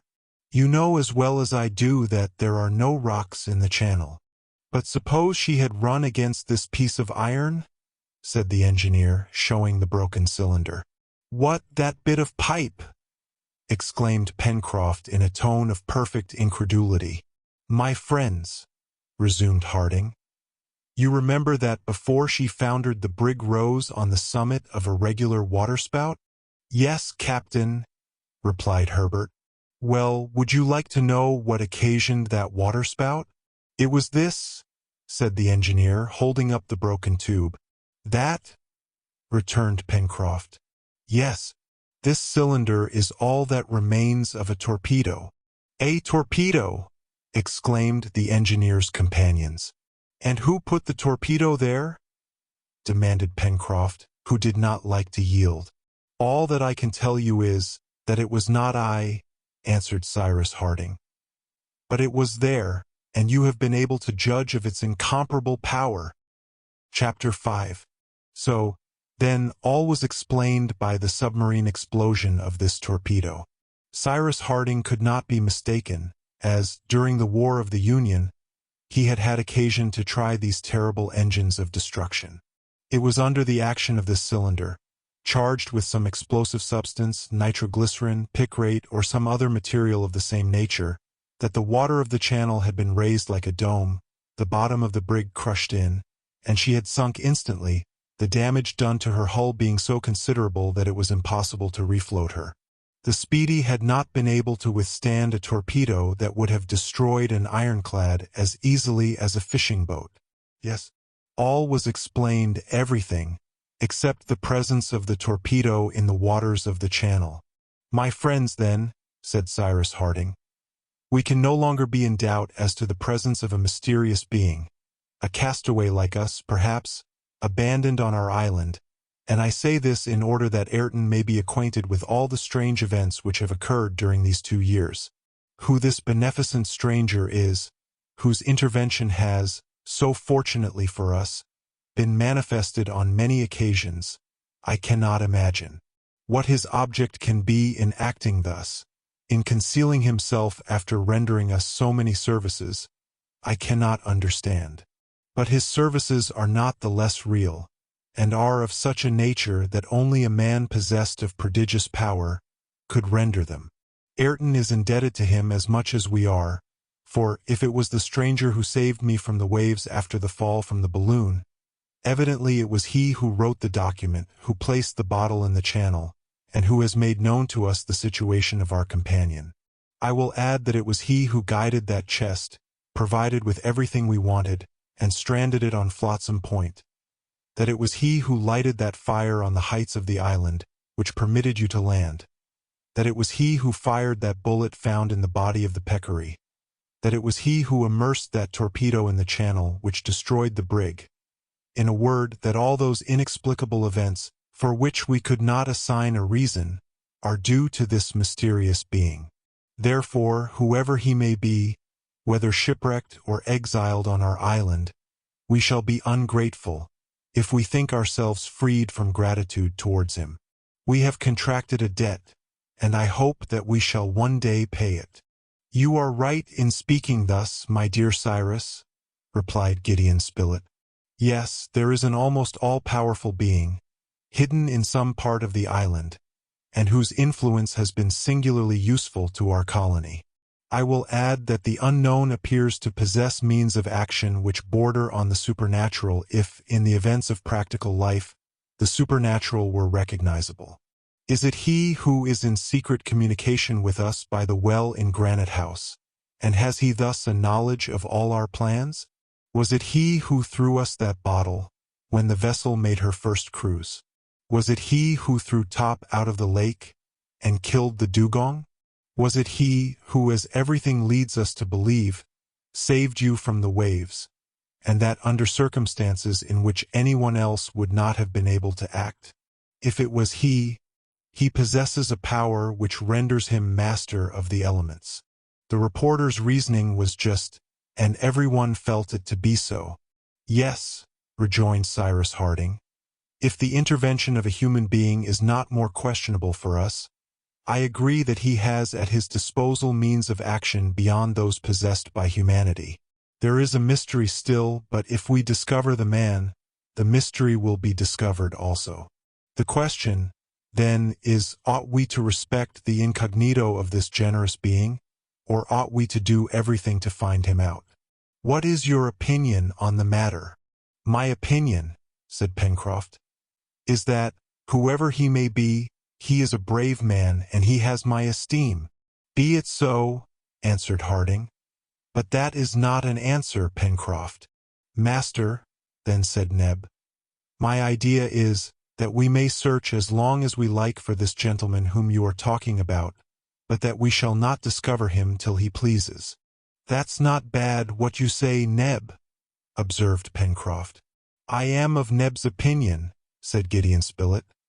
"But that is no reason for not attempting the adventure. Whether we find this mysterious being or not, we shall at least have fulfilled our duty towards him." "And you, my boy, give us your opinion," said the engineer, turning to Herbert. "Oh," cried Herbert, his countenance full of animation, "how I should like to thank him, he who saved you first, and who has now saved us." "Of course, my boy," replied Pencroft. "So would I and all of us. I am not inquisitive, but I would give one of my eyes to see this individual face to face. It seems to me that he must be handsome, tall, strong, with a splendid beard, radiant hair, and that he must be seated on the clouds, a great ball in his hands." "But, Pencroft," answered Spilett, "you are describing a picture of the Creator." "Possibly, Mr. Spilett," replied the sailor, "but that is how I imagine him." "And you, Ayrton?" asked the engineer. "Captain Harding," replied Ayrton, "I can give you no better advice in this matter. Whatever you do will be best. When you wish me to join you in your researches, I am ready to follow you." "I thank you, Ayrton," answered Cyrus Harding, "but I should like a more direct answer to the question I put to you. You are our companion. You have already endangered your life several times for us, and you, as well as the rest, ought to be consulted in the matter of any important decision. Speak, therefore." "Captain Harding," replied Ayrton, "I think that we ought to do everything to discover this unknown benefactor. Perhaps he is alone. Perhaps he is suffering. Perhaps he has a life to be renewed. I, too, as you said, have a debt of gratitude to pay him. It could be only he who must have come to Tabor Island, who found there the wretch you knew, and who made known to you that there was an unfortunate man there to be saved. Therefore it is, thanks to him, that I have become a man again. No, I will never forget him." "That is settled, then," said Cyrus Harding. "We will begin our researches as soon as possible. We will not leave a corner of the island unexplored. We will search into its most secret recesses, and will hope that our unknown friend will pardon us in consideration of our intentions." For several days the colonists were actively employed in haymaking and harvest. Before putting their project of exploring the yet unknown parts of the island into execution, they wished to get all possible work finished. It was also the time for collecting the various vegetables from the Tabor Island plants. All was stowed away, and happily there was no want of room in Granite House, in which they might have housed all the treasures of the island. The products of the colony were there, methodically arranged, and in a safe place, as may be believed, sheltered as much from animals as from man. There was no fear of damp in the middle of that thick mass of granite.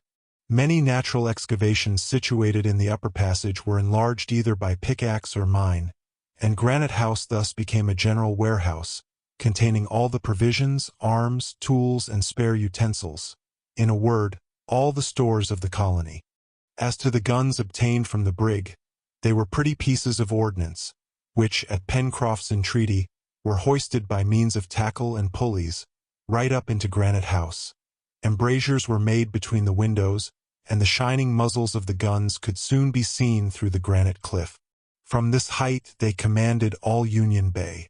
It was like a little Gibraltar, and any vessel anchored off the islet would inevitably be exposed to the fire of this aerial battery. "Captain," said Pencroft one day, it was the 8th of November, "now that our fortifications are finished, it would be a good thing if we tried the range of our guns." "Do you think that is useful?" asked the engineer. "It is more than useful, it is necessary. Without that, how are we to know to what distance we can send one of those pretty shot with which we are provided?" "Try them, Pencroft," replied the engineer. "However, I think that in making the experiment, we ought to employ, not the ordinary powder, the supply of which, I think, should remain untouched, but the pyroxyle, which will never fail us." "Can the cannon support the shock of the pyroxyle?" asked the reporter, who was not less anxious than Pencroft to try the artillery of Granite House. "I believe so. However," added the engineer, "we will be prudent." The engineer was right in thinking that the guns were of excellent make. Made of forged steel and breech-loaders, they ought consequently to be able to bear a considerable charge, and also have an enormous range. In fact, as regards practical effect, the transit described by the ball ought to be as extended as possible, and this tension could only be obtained under the condition that the projectile should be impelled with a very great initial velocity. "Now," said Harding to his companions, "the initial velocity is in proportion to the quantity of powder used. In the fabrication of these pieces, everything depends on employing a metal with the highest possible power of resistance, and steel is incontestably that metal of all others which resists the best. I have, therefore, reason to believe that our guns will bear without risk the expansion of the pyroxyle gas, and will give excellent results." "We shall be a great deal more certain of that when we have tried them," answered Pencroft. It is unnecessary to say that the 4 cannons were in perfect order. Since they had been taken from the water, the sailor had bestowed great care upon them. How many hours he had spent in rubbing, greasing, and polishing them, and in cleaning the mechanism! And now the pieces were as brilliant as if they had been on board a frigate of the United States Navy. On this day, therefore, in presence of all the members of the colony, including Master Jup and Top, the 4 cannon were successively tried. They were charged with pyroxyle, taking into consideration its explosive power, which, as has been said, is 4 times that of ordinary powder. The projectile to be fired was cylindroconic. Pencroft, holding the end of the quick match, stood ready to fire. At Harding's signal he fired.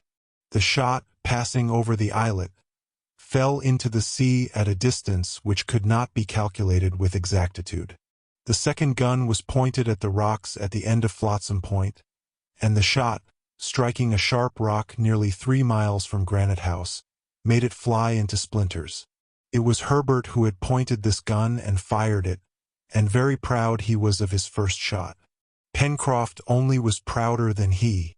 Such a shot, the honor of which belonged to his dear boy. The third shot, aimed this time at the downs forming the upper side of Union Bay, struck the sand at a distance of 4 miles, then having ricocheted, was lost in the sea in a cloud of spray. For the fourth piece Cyrus Harding slightly increased the charge, so as to try its extreme range. Then, all standing aside for fear of its bursting, the match was lighted by means of a long cord. A tremendous report was heard, but the piece had held good, and the colonists rushing to the windows saw the shot graze the rocks of Mandible Cape, nearly 5 miles from Granite House, and disappear in Shark Gulf. "Well, Captain," exclaimed Pencroft, whose cheers might have rivaled the reports themselves, "what do you say of our battery? All the pirates in the Pacific have only to present themselves before Granite House. Not one can land there now without our permission." "Believe me, Pencroft," replied the engineer, "it would be better not to have to make the experiment." "Well," said the sailor, "what ought to be done with regard to those 6 villains who are roaming about the island? Are we to leave them to overrun our forests, our fields, our plantations? These pirates are regular jaguars, and it seems to me we ought not to hesitate to treat them as such. What do you think, Ayrton?" added Pencroft, turning to his companion. Ayrton hesitated at first to reply, and Cyrus Harding regretted that Pencroft had so thoughtlessly put this question. And he was much moved when Ayrton replied in a humble tone, "I have been one of those jaguars, Mr. Pencroft. I have no right to speak." And with a slow step he walked away. Pencroft understood. "What a brute I am!" he exclaimed. "Poor Ayrton! He has as much right to speak here as anyone." "Yes," said Gideon Spilett, "but his reserve does him honor, and it is right to respect the feeling which he has about his sad past." "Certainly, Mr. Spilett," answered the sailor, "and there is no fear of my doing so again. I would rather bite my tongue off than cause Ayrton any pain.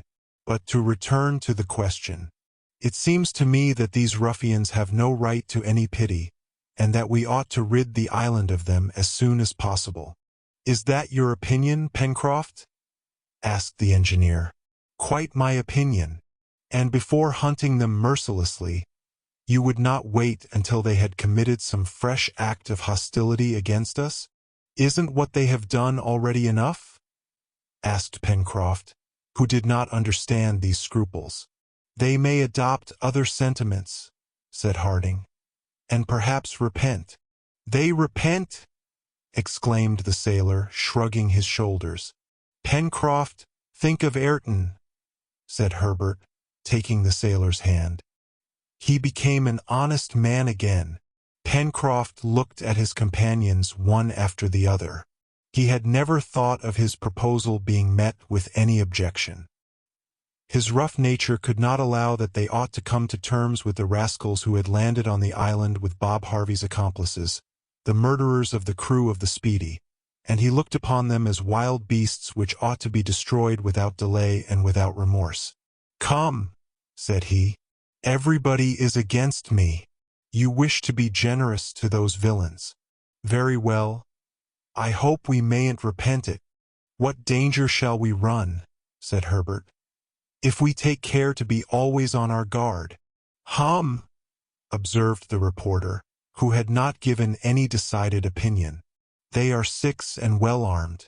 If they each lay hid in a corner, and each fired at one of us, they would soon be masters of the colony." "Why have they not done so?" said Herbert. "No doubt because it was not their interest to do it. Besides, we are 6 also." "Well, well," replied Pencroft, whom no reasoning could have convinced.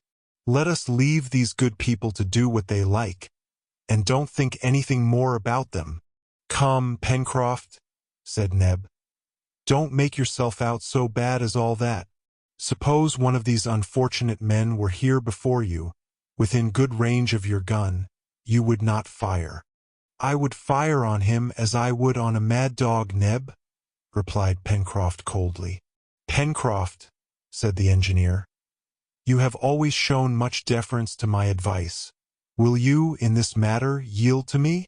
"I will do as you please, Captain Harding," answered the sailor, who was not at all convinced. "Very well, wait, and we will not attack them unless we are attacked first." Thus their behavior towards the pirates was agreed upon, although Pencroft augured nothing good from it. They were not to attack them, but were to be on their guard. After all, the island was large and fertile. If any sentiment of honesty yet remained in the bottom of their hearts, these wretches might perhaps be reclaimed. Was it not their interest in the situation in which they found themselves to begin a new life? At any rate, for humanity's sake alone, it would be right to wait. The colonists would no longer, as before, be able to go and come without fear. Hitherto they had only wild beasts to guard against, and now 6 convicts of the worst description, perhaps, were roaming over their island. It was serious, certainly, and to less brave men, it would have been security lost. No matter. At present, the colonists had reason on their side against Pencroft. Would they be right in the future? That remained to be seen. Chapter 6. However, the chief business of the colonists was to make that complete exploration of the island which had been decided upon, and which would have 2 objects: to discover the mysterious being whose existence was now indisputable, and at the same time to find out what had become of the pirates, what retreat they had chosen, what sort of life they were leading, and what was to be feared from them. Cyrus Harding wished to set out without delay, but as the expedition would be of some days' duration, it appeared best to load the cart with different materials and tools in order to facilitate the organization of the encampments. One of the onagers, however, having hurt its leg, could not be harnessed at present, and a few days' rest was necessary. The departure was, therefore, put off for a week, until the 20th of November. The month of November in this latitude corresponds to the month of May in the northern zones. It was, therefore, the fine season. The sun was entering the Tropic of Capricorn, and gave the longest days in the year. The time was, therefore, very favorable for the projected expedition, which, if it did not accomplish its principal object, would at any rate be fruitful in discoveries, especially of natural productions, since Harding proposed to explore those dense forests of the far west, which stretched to the extremity of the Serpentine Peninsula. During the 9 days which preceded their departure, it was agreed that the work on Prospect Heights should be finished off. Moreover, it was necessary for Ayrton to return to the corral, where the domesticated animals required his care. It was decided that he should spend 2 days there, and return to Granite House after having liberally supplied the stables.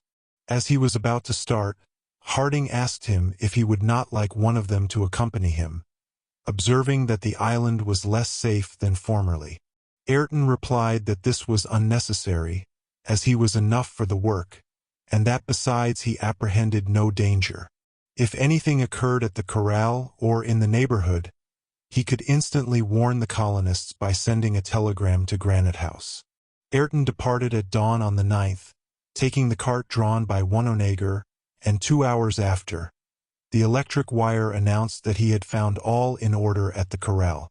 During these 2 days Harding busied himself in executing a project which would completely guard Granite House against any surprise.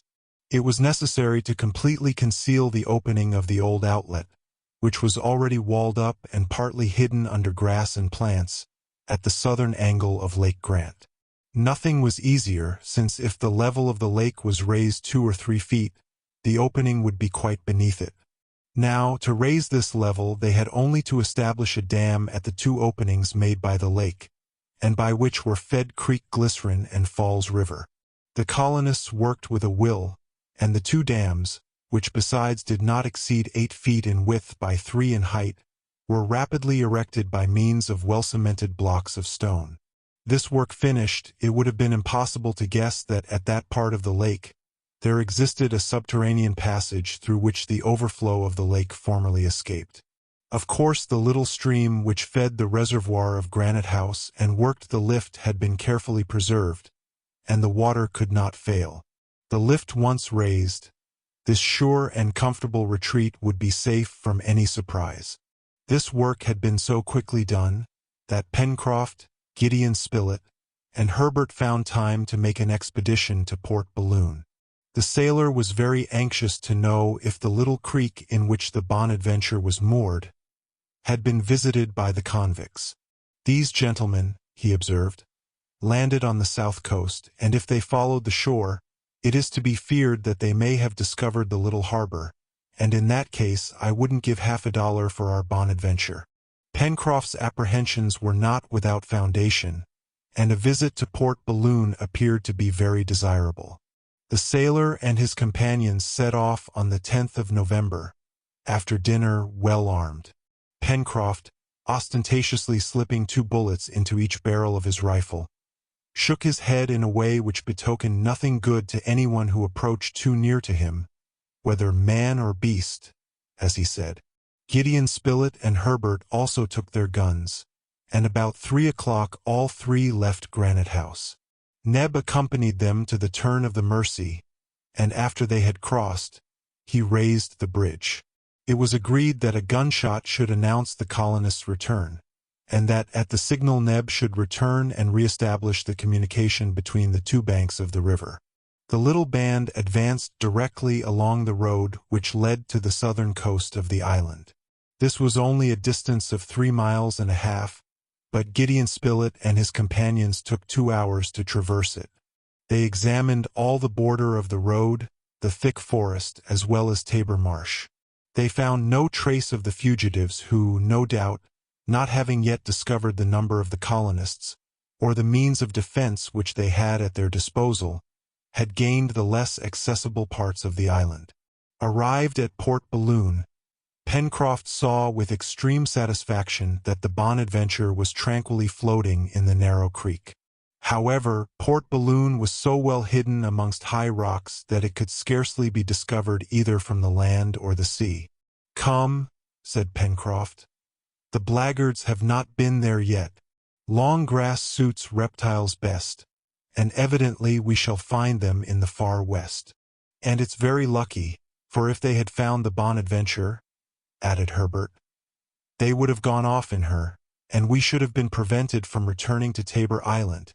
"Indeed," remarked the reporter, "it will be important to take a document there which will make known the situation of Lincoln Island and Ayrton's new residence in case the Scotch yacht returns to fetch him." "Well, the Bonadventure is always there, Mr. Spilett," answered the sailor. "She and her crew are ready to start at a moment's notice. I think, Pencroft, that is a thing to be done after our exploration of the island is finished. It is possible, after all, that the stranger, if we manage to find him, may know as much about Tabor Island as about Lincoln Island. Do not forget that he is certainly the author of the document, and he may, perhaps, know how far we may count on the return of the yacht." "But," exclaimed Pencroft, "who in the world can he be? The fellow knows us, and we know nothing about him. If he is a simple castaway, why should he conceal himself? We are honest men, I suppose, and the society of honest men isn't unpleasant to anyone. Did he come here voluntarily? Can he leave the island if he likes? Is he here still? Will he remain any longer?" Chatting thus, Pencroft, Gideon Spilett, and Herbert got on board and looked about the deck of the Bonadventure. All at once, the sailor having examined the bitts to which the cable of the anchor was secured, "Hullo!" he cried. "This is queer." "What is the matter, Pencroft?" asked the reporter. "The matter is that it was not I who made this knot," and Pencroft showed a rope which fastened the cable to the bit itself. "What, it was not you?" asked Gideon Spilett. "No, I can swear to it. This is a reef knot, and I always make a running bowline." "You must be mistaken, Pencroft." "I am not mistaken," declared the sailor. "My hand does it so naturally, and one's hand is never mistaken." "Then can the convicts have been on board?" asked Herbert.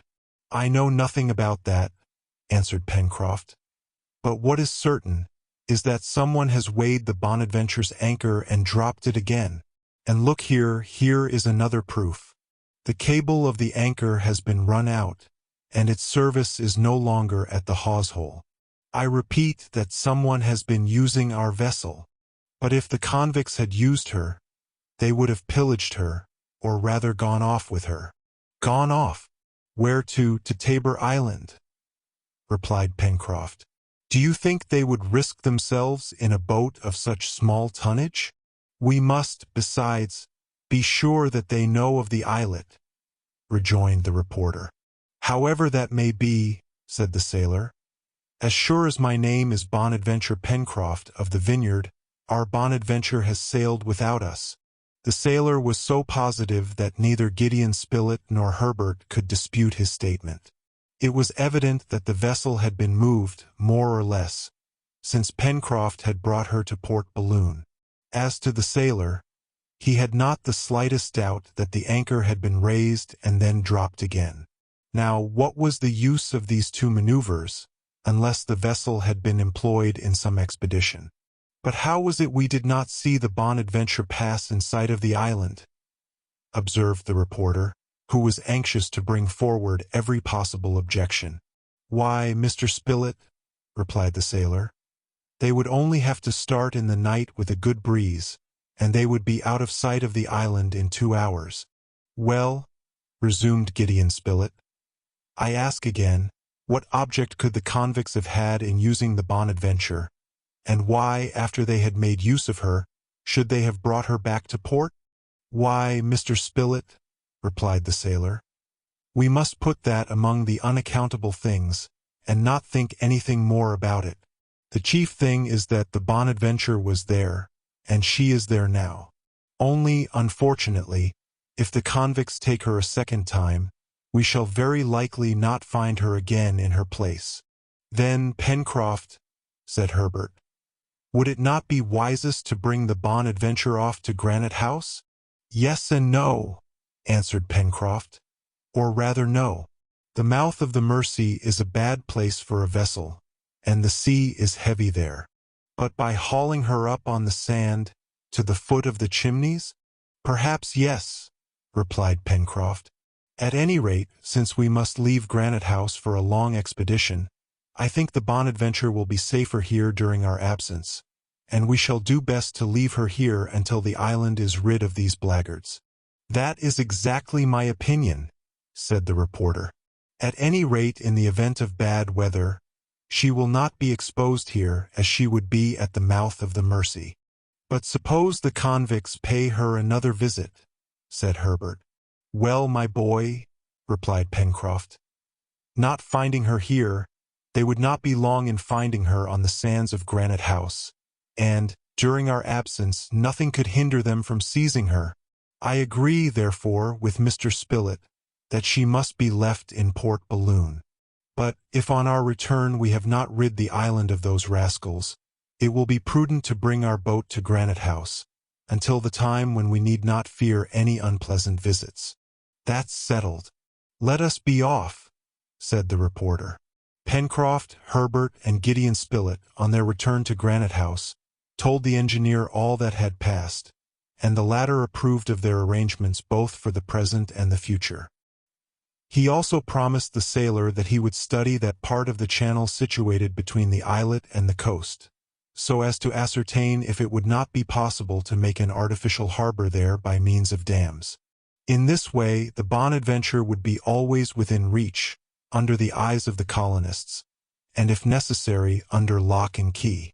That evening a telegram was sent to Ayrton, requesting him to bring from the corral a couple of goats, which Neb wished to acclimatize to the plateau. Singularly enough, Ayrton did not acknowledge the receipt of the dispatch, as he was accustomed to do. This could not but astonish the engineer. But it might be that Ayrton was not at that moment in the corral, or even that he was on his way back to Granite House.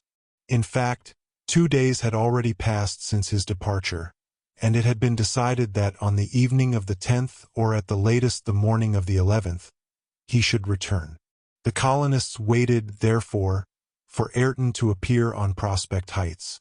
Neb and Herbert even watched at the bridge, so as to be ready to lower it the moment their companion presented himself. But up to 10 in the evening, there were no signs of Ayrton. It was, therefore, judged best to send a fresh dispatch, requiring an immediate reply. The bell of the telegraph at Granite House remained mute. The colonists' uneasiness was great. What had happened? Was Ayrton no longer at the corral, or if he was still there, had he no longer control over his movements? Could they go to the corral in this dark night? They consulted.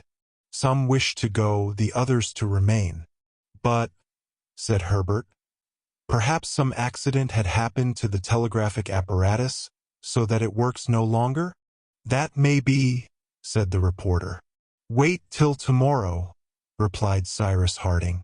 It is possible, indeed, that Ayrton has not received our dispatch, or even that we have not received his.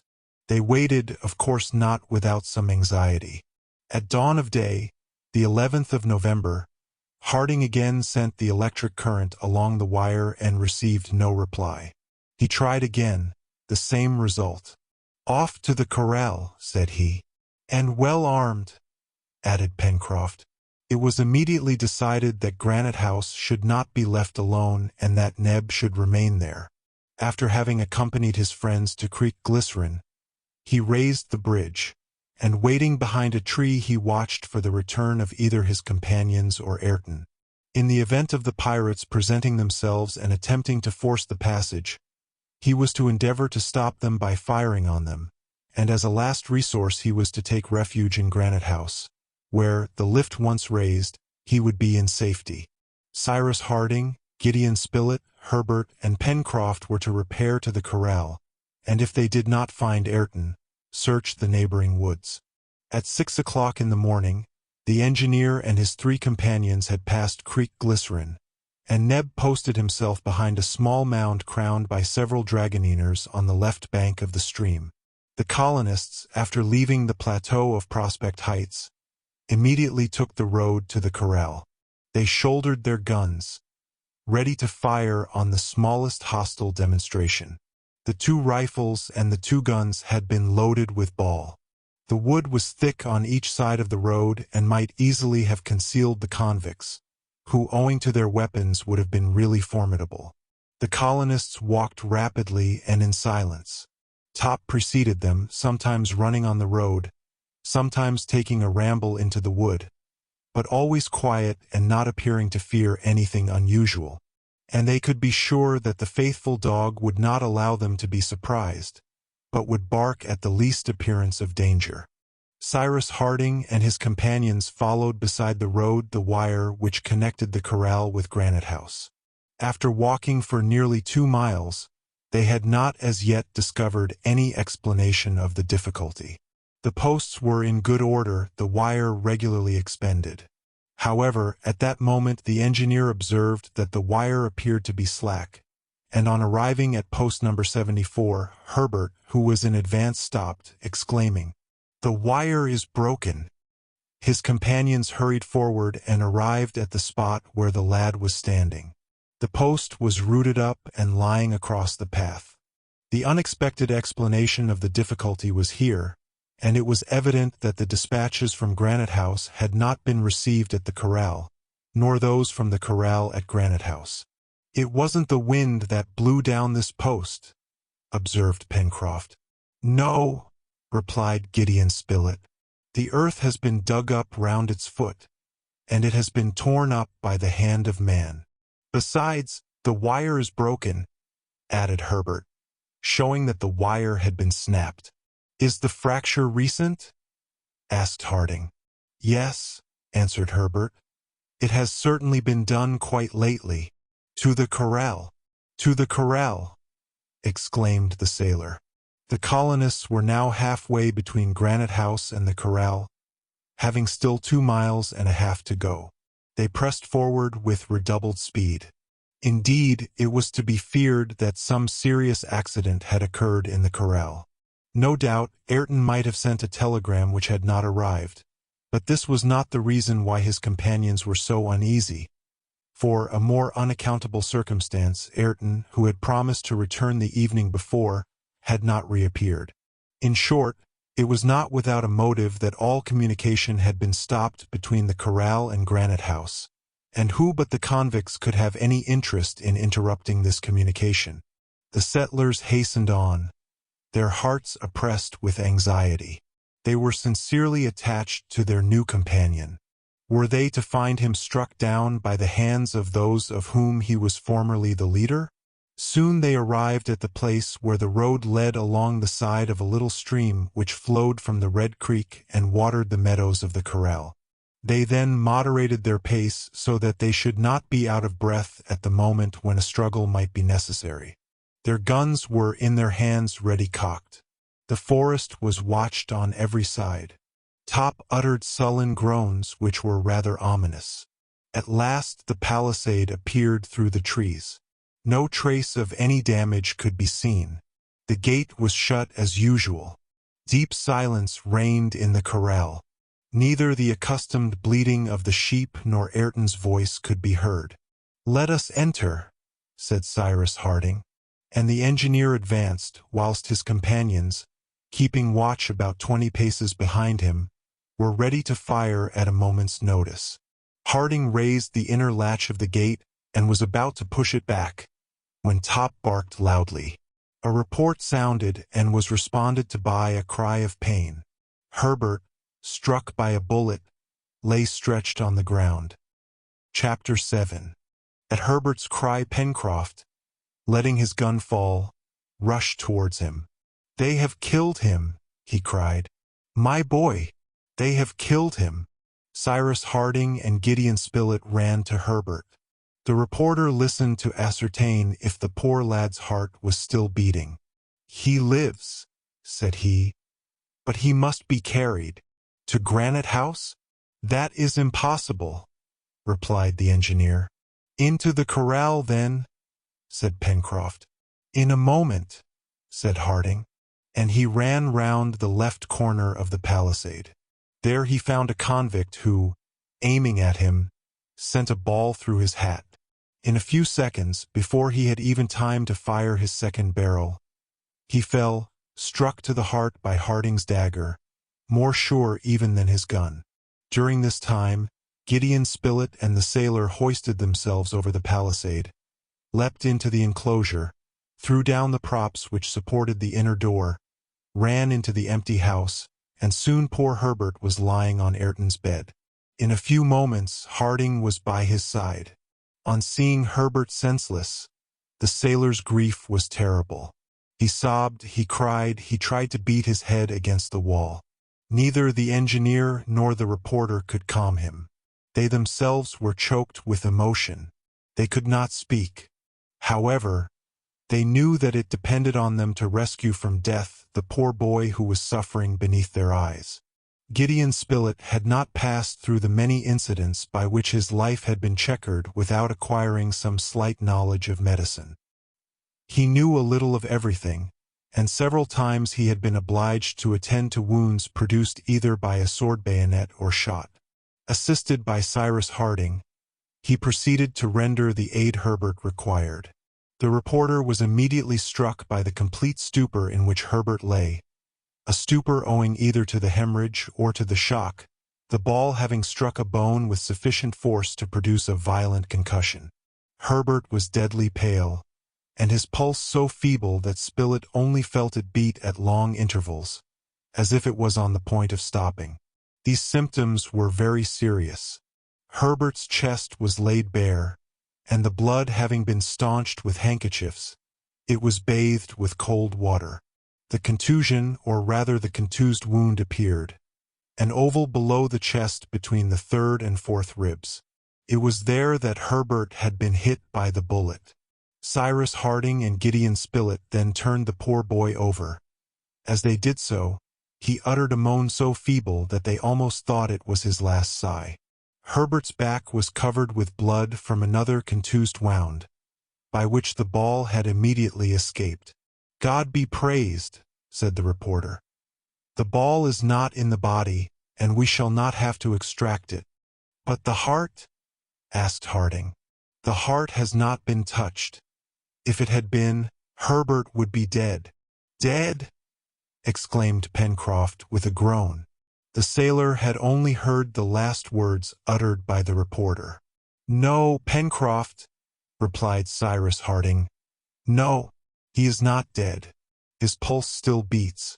He has even uttered a moan. But for your boy's sake, calm yourself. We have need of all our self-possession. Do not make us lose it, my friend." Pencroft was silent, but a reaction set in, and great tears rolled down his cheeks. In the meanwhile, Gideon Spilett endeavored to collect his ideas and proceed methodically. After his examination, he had no doubt that the ball, entering in front, between the 7th and 8th ribs, had issued behind between the 3rd and 4th. But what mischief had the ball committed in its passage? What important organs had been reached? A professional surgeon would have had difficulty in determining this at once, and still more so the reporter. However, he knew one thing. This was that he would have to prevent the inflammatory strangulation of the injured parts, then to contend with the local inflammation and fever which would result from the wound, perhaps mortal. Now, what styptics, what antiphlogistics ought to be employed? By what means could inflammation be prevented? At any rate, the most important thing was that the 2 wounds should be dressed without delay. It did not appear necessary to Gideon Spilett that a fresh flow of blood should be caused by bathing them in tepid water and compressing their lips. The hemorrhage had been very abundant, and Herbert was already too much enfeebled by the loss of blood. The reporter, therefore, thought it best to simply bathe the 2 wounds with cold water. Herbert was placed on his left side, and was maintained in that position. "He must not be moved," said Gideon Spilett. "He is in the most favorable position for the wounds in his back and chest to suppurate easily, and absolute rest is necessary." "What? Can't we carry him to Granite House?" asked Pencroft. "No, Pencroft," replied the reporter. "I'll pay the villains off," cried the sailor, shaking his fist in a menacing manner. "Pencroft," said Cyrus Harding. Gideon Spilett had resumed his examination of the wounded boy. Herbert was still so frightfully pale that the reporter felt anxious. "Cyrus," said he, "I am not a surgeon. I am in terrible perplexity. You must aid me with your advice, your experience." "Take courage, my friend," answered the engineer, pressing the reporter's hand.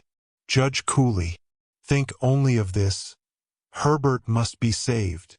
These words restored to Gideon Spilett that self-possession which he had lost in a moment of discouragement on feeling his great responsibility. He seated himself close to the bed. Cyrus Harding stood near. Pencroft had torn up his shirt and was mechanically making lint. Spilett then explained to Cyrus Harding that he thought he ought first of all to stop the hemorrhage, but not close the 2 wounds or cause their immediate cicatrization, for there had been internal perforation, and the suppuration must not be allowed to accumulate in the chest. Harding approved entirely, and it was decided that the 2 wounds should be dressed without attempting to close them by immediate cooptation. And now, did the colonists possess an efficacious agent to act against the inflammation which might occur? Yes, they had one, for nature had generously lavished it. They had cold water, that is to say, the most powerful sedative that can be employed against inflammation of wounds, the most efficacious therapeutic agent in grave cases, and the one which is now adopted by all physicians. Cold water has, moreover, the advantage of leaving the wound in absolute rest, and preserving it from all premature dressing, a considerable advantage, since it has been found by experience that contact with the air is dangerous during the first days. Gideon Spilett and Cyrus Harding reasoned thus with their simple good sense, and they acted as the best surgeon would have done. Compresses of linen were applied to poor Herbert's 2 wounds, and were kept constantly wet with cold water.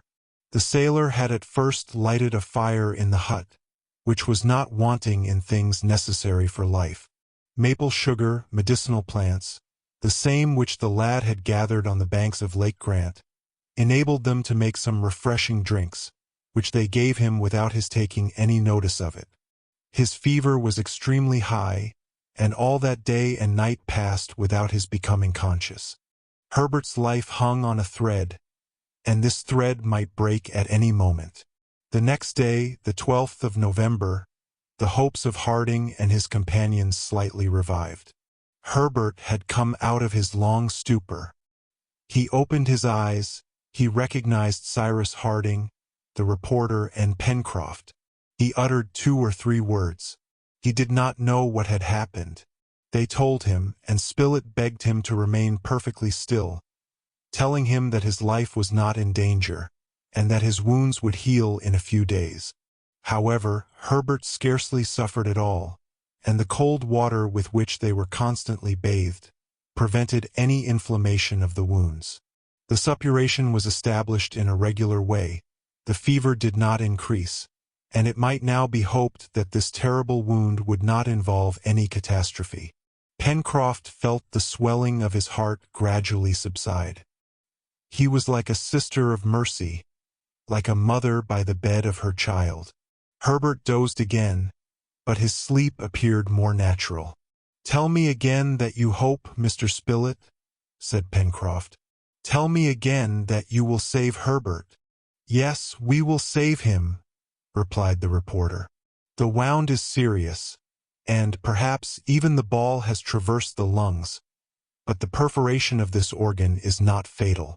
"God bless you," answered Pencroft.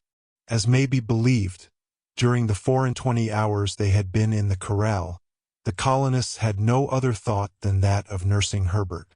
They did not think either of the danger which threatened them should the convicts return, or of the precautions to be taken for the future.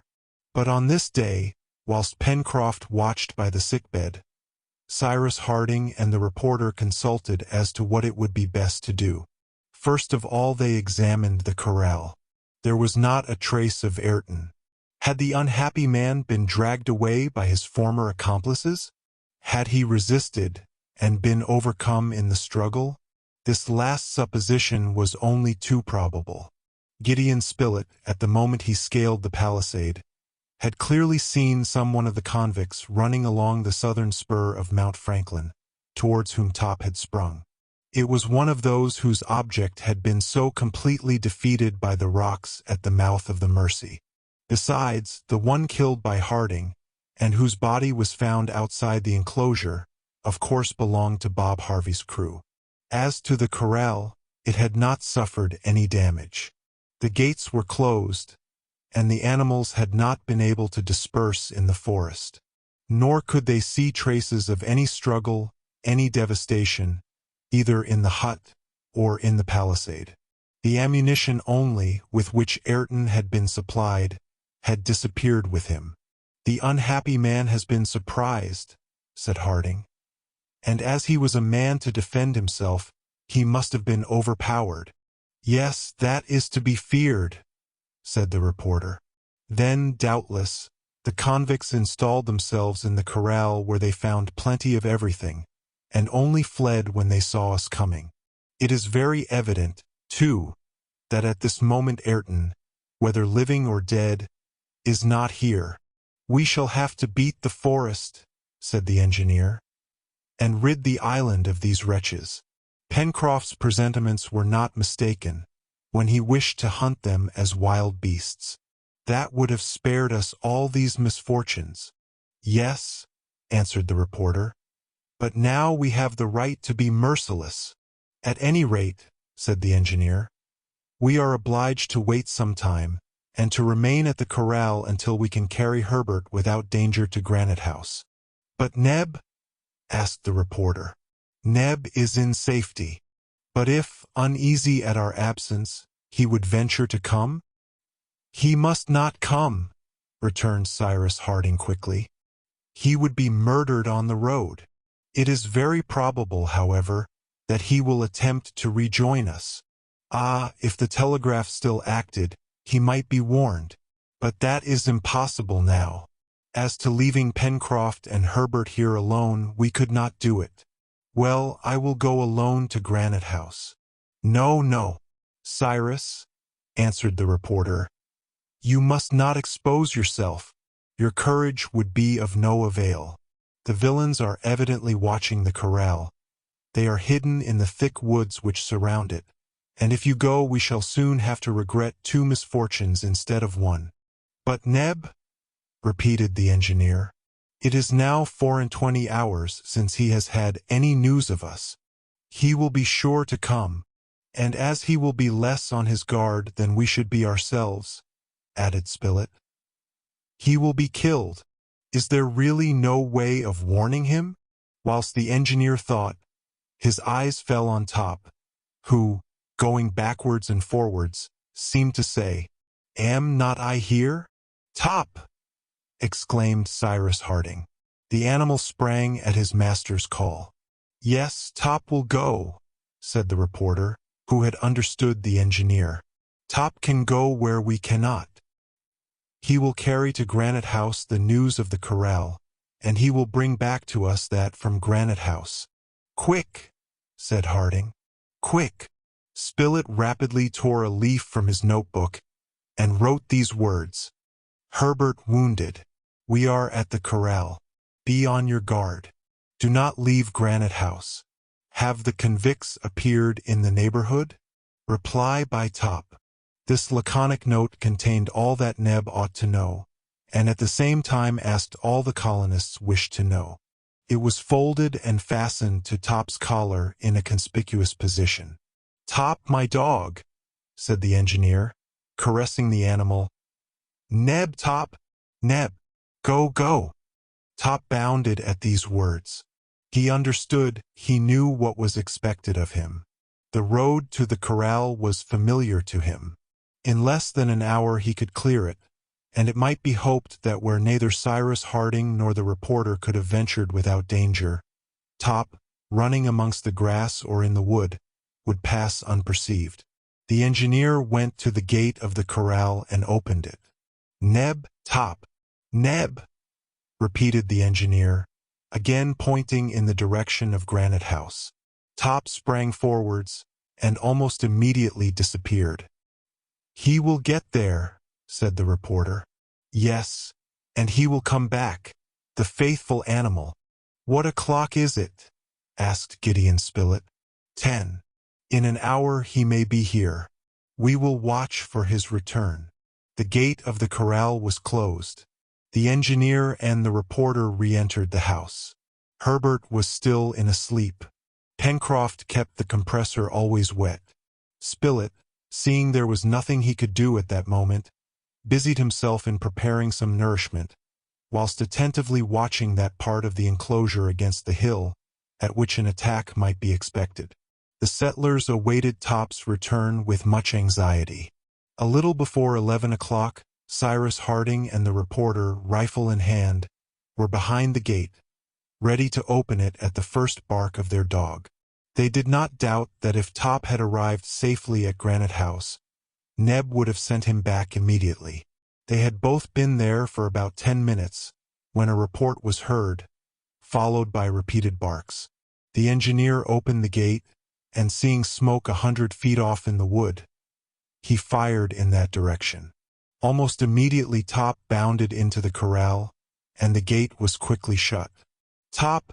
Top! Exclaimed the engineer, taking the dog's great honest head between his hands.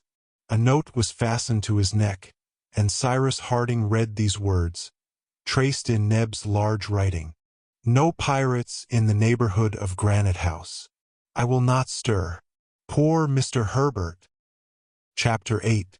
So the convicts were still there, watching the corral, and determined to kill the settlers one after the other.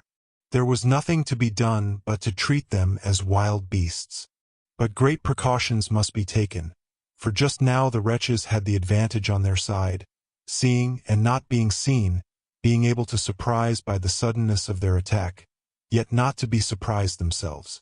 Harding made arrangements, therefore, for living in the corral, of which the provisions would last for a tolerable length of time. Ayrton's house had been provided with all that was necessary for existence, and the convicts, scared by the arrival of the settlers, had not had time to pillage it. It was probable, as Gideon Spilett observed, that things had occurred as follows. The 6 convicts, disembarking on the island, had followed the southern shore, and after having traversed the double shore of the Serpentine Peninsula, not being inclined to venture into the far west woods, they had reached the mouth of Falls River. From this point, by following the right bank of the watercourse, they would arrive at the spurs of Mount Franklin, among which they would naturally seek a retreat, and they could not have been long in discovering the corral, then uninhabited. There they had regularly installed themselves, awaiting the moment to put their abominable schemes into execution. Ayrton's arrival had surprised them, but they had managed to overpower the unfortunate man, and the rest may be easily imagined. Now the convicts, reduced to 5, it is true, but well armed, were roaming the woods, and to venture there was to expose themselves to their attacks, which could be neither guarded against nor prevented. "Wait! There is nothing else to be done," repeated Cyrus Harding. "When Herbert is cured, we can organize a general battue of the island, and have satisfaction of these convicts.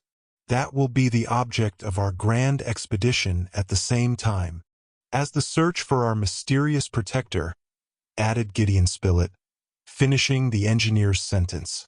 "Ah, it must be acknowledged, my dear Cyrus, that this time his protection was wanting at the very moment when it was most necessary to us." "Who knows?" replied the engineer. "What do you mean?" asked the reporter. "That we are not at the end of our trouble yet, my dear Spilett, and that his powerful invention may, perhaps, have another opportunity of exercising itself. But that is not the question now. Herbert's life before everything." This was the colonists' saddest thought. Several days passed, and the poor boy's state was happily no worse. Cold water, always kept at a suitable temperature, had completely prevented the inflammation of the wounds. It even seemed to the reporter that this water, being slightly sulfurous, which was explained by the neighborhood of the volcano, had a more direct action on the healing. The suppuration was much less abundant, and, thanks to the incessant care by which he was surrounded, Herbert returned to life and his fever abated.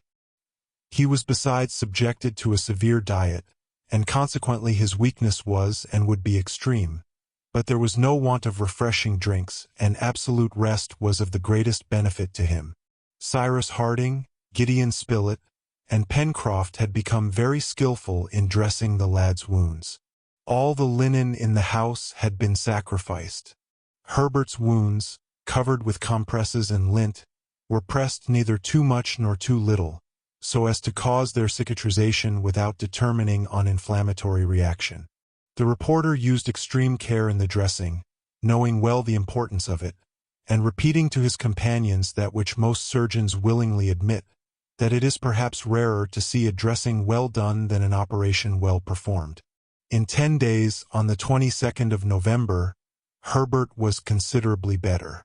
He had begun to take some nourishment. The color was returning to his cheeks, and his bright eyes smiled at his nurses. He talked a little, notwithstanding Pencroft's efforts, who talked incessantly to prevent him from beginning to speak, and told him the most improbable stories. Herbert had questioned him on the subject of Ayrton, whom he was astonished not to see near him, thinking that he was at the corral. But the sailor, not wishing to distress Herbert, contented himself by replying that Ayrton had rejoined Neb, so as to defend Granite House. "Humph!" said Pencroft. "These pirates, they are gentlemen who have no right to any consideration, and the captain wanted to win them by kindness. I'll send them some kindness, but in the shape of a good bullet." "And have they not been seen again?" asked Herbert. "No, my boy," answered the sailor, "but we shall find them, and when you are cured we shall see if the cowards, who strike us from behind, will dare to meet us face to face. I am still very weak, my poor Pencroft." "Well, your strength will return gradually. What's a ball through the chest? Nothing but a joke. I've seen many, and I don't think much of them. At last things appeared to be going on well, and if no complication occurred, Herbert's recovery might be regarded as certain. But what would have been the condition of the colonists if his state had been aggravated? If, for example, the ball had remained in his body, if his arm or his leg had had to be amputated? "No," said Spilett more than once. "I have never thought of such a contingency without shuddering.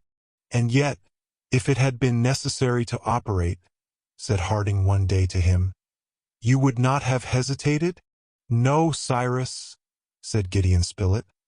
"But thank God that we have been spared this complication." As in so many other conjectures, the colonists had appealed to the logic of that simple good sense of which they had made use so often, and once more, thanks to their general knowledge, it had succeeded. But might not a time come when all their science would be at fault? They were alone on the island.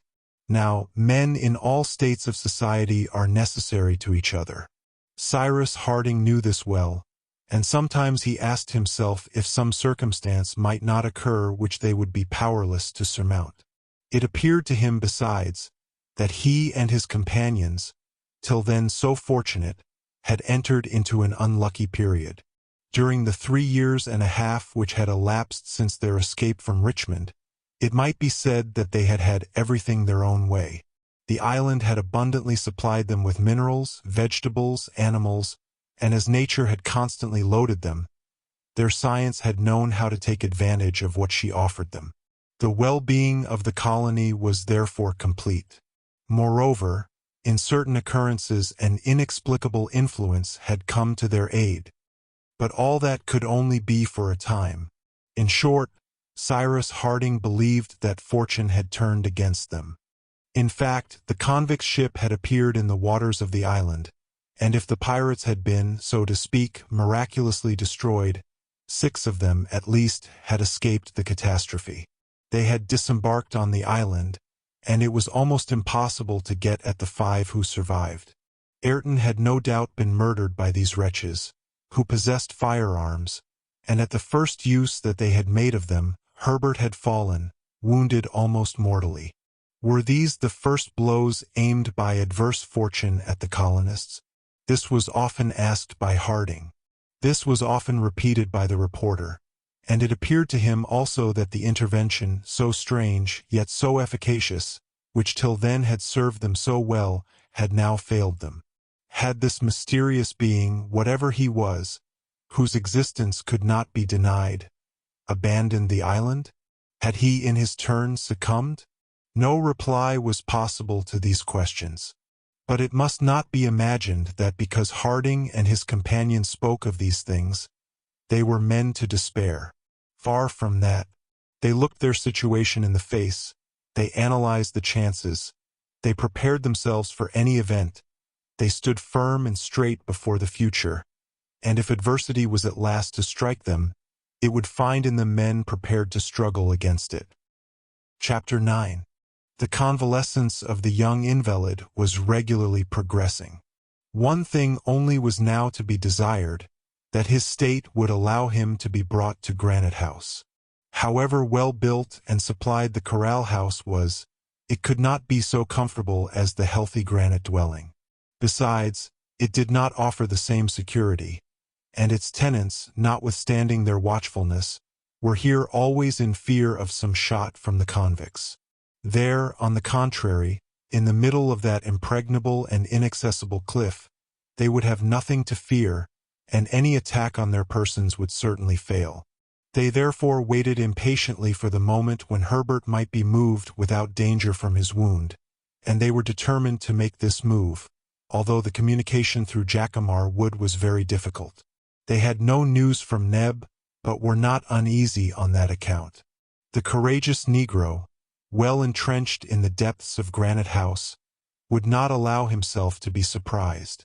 Top had not been sent again to him, as it appeared useless to expose the faithful dog to some shot which might deprive the settlers of their most useful auxiliary.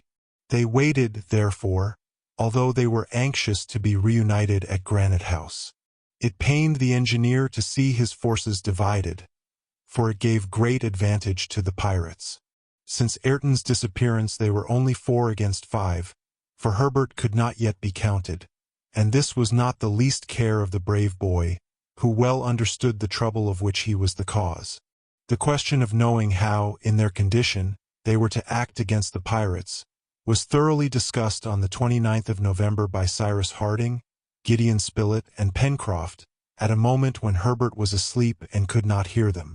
"My friends," said the reporter, after they had talked of Neb and of the impossibility of communicating with him, "I think, like you, that to venture on the road to the corral would be to risk receiving a gunshot without being able to return it. But do you not think that the best thing to be done now is to openly give chase to these wretches?" "That is just what I was thinking," answered Pencroft.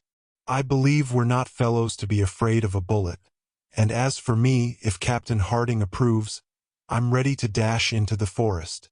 Why, hang it, one man is equal to another." "But is he equal to 5?" asked the engineer. "I will join Pencroft," said the reporter. "And both of us, well armed and accompanied by Top." "My dear Spilett, and you, Pencroft," answered Harding. "Let us reason coolly. If the convicts were hid in one spot of the island, if we knew that spot and had only to dislodge them, I would undertake a direct attack. But is there not occasion to fear, on the contrary, that they are sure to fire the first shot?" "Well, Captain," cried Pencroft, "a bullet does not always reach its mark." "That which struck Herbert did not miss, Pencroft," replied the engineer. "Besides, observe that if both of you left the corral I should remain here alone to defend it. Do you imagine that the convicts will not see you leave it, that they will not allow you to enter the forest, and that they will not attack it during your absence, knowing that there is no one here but a wounded boy and a man?" "You are right, Captain," replied Pencroft, his chest swelling with sullen anger. "You are right. They will do all they can to retake the corral, which they know to be well stored, and alone you could not hold it against them. Oh, if we were only at Granite House!" "If we were at Granite House," answered the engineer, "the case would be very different. There I should not be afraid to leave Herbert with one, whilst the other 3 went to search the forests of the island. But we are at the corral, and it is best to stay here until we can leave it together." Cyrus Harding's reasoning was unanswerable, and his companions understood it well. "If only Ayrton was still one of us," said Gideon Spilett. "Poor fellow! His return to social life will have been but of short duration." "If he is dead," added Pencroft in a peculiar tone. "Do you hope, then, Pencroft, that the villains have spared him?" asked Gideon Spilett. "Yes, if they had any interest in doing so." "What? You suppose that Ayrton, finding his old companions, forgetting all that he owes us—" "Who knows?" answered the sailor, who did not hazard this shameful supposition without hesitating. "Pencroft," said Harding, taking the sailor's arm, "that is a wicked idea of yours, and you will distress me much if you persist in speaking thus. I will answer for Ayrton's fidelity." "And I also," added the reporter quickly. "Yes, yes, Captain, I was wrong," replied Pencroft. "It was a wicked idea indeed that I had, and nothing justifies it. But what can I do? I'm not in my senses. This imprisonment in the corral wearies me horribly, and I have never felt so excited as I do now." "Be patient, Pencroft," replied the engineer.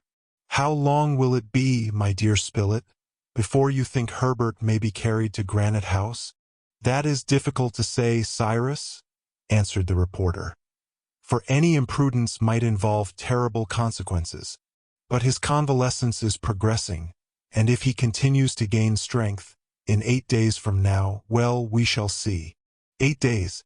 That would put off the return to Granite House until the first days of December. At this time 2 months of spring had already passed. The weather was fine, and the heat began to be great.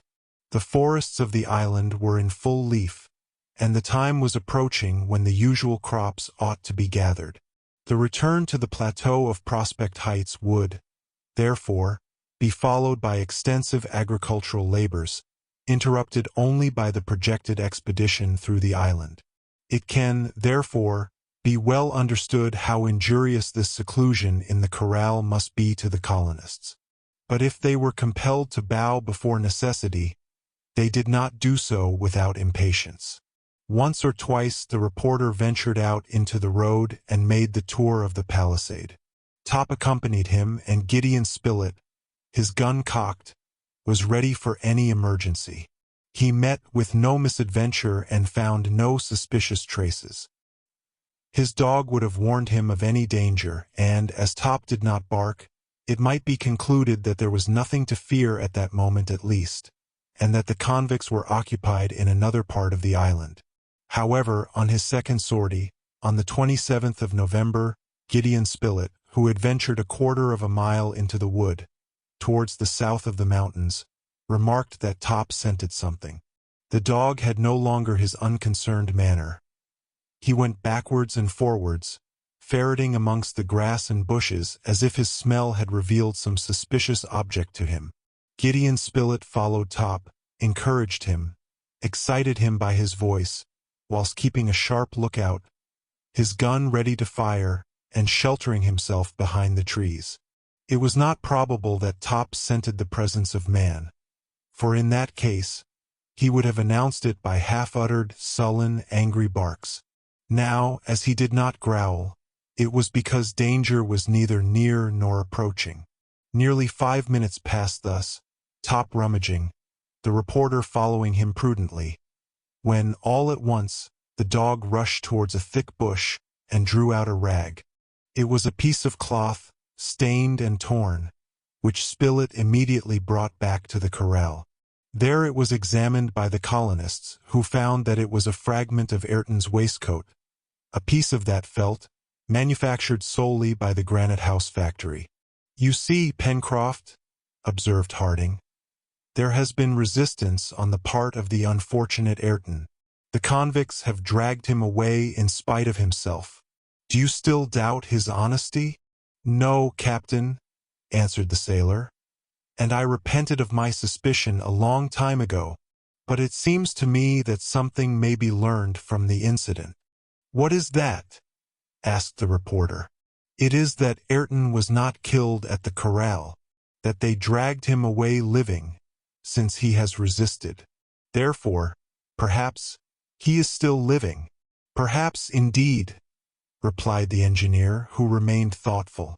This was a hope to which Ayrton's companions could still hold. Indeed, they had before believed that, surprised in the corral, Ayrton had fallen by a bullet, as Herbert had fallen.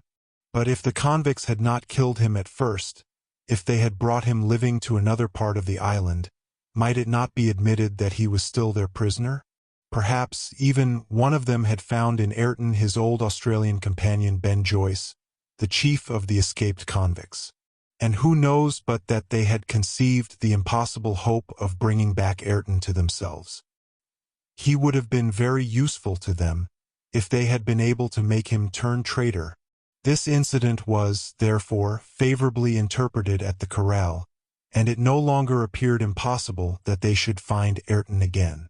On his side, if he was only a prisoner, Ayrton would no doubt do all he could to escape from the hands of the villains, and this would be a powerful aid to the settlers. "At any rate," observed Gideon Spilett, "if happily Ayrton did manage to escape, he would go directly to Granite House, for he could not know of the attempt of assassination of which Herbert has been a victim, and consequently would never think of our being imprisoned in the corral." "Oh, I wish that he was there at Granite House," cried Pencroft, "and that we were there, too, for although the rascals can do nothing to our house, they may plunder the plateau, our plantations, our poultry yard." Pencroft had become a thorough farmer, heartily attached to his crops. But it must be said that Herbert was more anxious than any to return to Granite House, for he knew how much the presence of the settlers was needed there, and it was he who was keeping them at the corral. Therefore, one idea occupied his mind, to leave the corral, and when he believed he could bear removal to Granite House. He was sure his strength would return more quickly in his room, with the air and sight of the sea. Several times he pressed Gideon Spilett, but the latter, fearing, with good reason, that Herbert's wounds, half-healed, might reopen on the way, did not give the order to start. However, something occurred which compelled Cyrus Harding and his two friends to yield to the lad's wish, and God alone knew that this determination might cause them grief and remorse. It was the 29th of November, 7 o'clock in the evening. The three settlers were talking in Herbert's room when they heard Top utter quick barks. Harding, Pencroft, and Spilett seized their guns and ran out of the house. Top, at the foot of the palisade, was jumping, barking, but it was with pleasure, not anger. "Someone is coming. Yes, it is not an enemy. Neb, perhaps, or Ayrton." These words had hardly been exchanged between the engineer and his two companions when a body leapt over the palisade and fell on the ground inside the corral. It was Top, Master Jup in person, to whom Top immediately gave a most cordial reception. "Jup!" exclaimed Pencroft. "Neb has sent him to us," said the reporter. "Then," replied the engineer, "he must have some note on him." Pencroft rushed up to the orang. Certainly, if Neb had any important matter to communicate to his master, he could not employ a more sure or more rapid messenger, who could pass where neither the colonists could, nor even Top himself. Cyrus Harding was not mistaken. At Jup's neck hung a small bag, and in this bag was found a little note traced by Neb's hand. The despair of Harding and his companions may be imagined when they read these words. "Friday, 6 o'clock in the morning. Plateau invaded by convicts. Nebraska." They gazed at each other without uttering a word. Then they re-entered the house. What were they to do? The convicts on Prospect Heights. That was disaster, devastation, ruin. Herbert, on seeing the engineer, the reporter, and Pencroft re-enter, guessed that their situation was aggravated, and when he saw Jup, he no longer doubted that some misfortune menaced Granite House. "Captain Harding," said he, "I must go. I can bear the journey. I must go." Gideon Spilett approached Herbert. Then, having looked at him, "Let us go, then," said he. The question was quickly decided whether Herbert should be carried on a litter or in the cart which had brought Ayrton to the corral. The motion of the litter would have been more easy for the wounded lad, but it would have necessitated two bearers, that is to say, there would have been two guns less for defense if an attack was made on the road. Would they not, on the contrary, by employing the cart, leave every arm free? Was it impossible to place the mattress on which Herbert was lying in it, and to advance with so much care that any jolt should be avoided? Could be done. The cart was brought. Pencroft harnessed the onaga. Cyrus Harding and the reporter raised Herbert's mattress and placed it on the bottom of the cart. The weather was fine. The sun's bright rays glanced through the trees. "Are the guns ready?" asked Cyrus Harding. They were. The engineer and Pencroft, each armed with a double-barreled gun, and Gideon Spilett carrying his rifle, had nothing to do but start. "Are you comfortable, Herbert?" asked the engineer. "Ah, Captain," replied the lad. "Don't be uneasy, I shall not die on the road." While speaking thus, it could be seen that the poor boy had called up all his energy, and by the energy of a powerful will had collected his failing strength. The engineer felt his heart sink painfully. He still hesitated to give the signal for departure, but that would have driven Herbert to despair, killed him perhaps. "Forward," said Harding. The gate of the corral was opened. Jup and Top, who knew when to be silent, ran in advance. The cart came out, the gate was reclosed, and the onaga, led by Pencroft, advanced at a slow pace. Certainly, it would have been safer to have taken a different road than that which led straight from the corral to Granite House, but the cart would have met with great difficulties in moving under the trees. It was necessary, therefore, to follow this way, although it was well known to the convicts.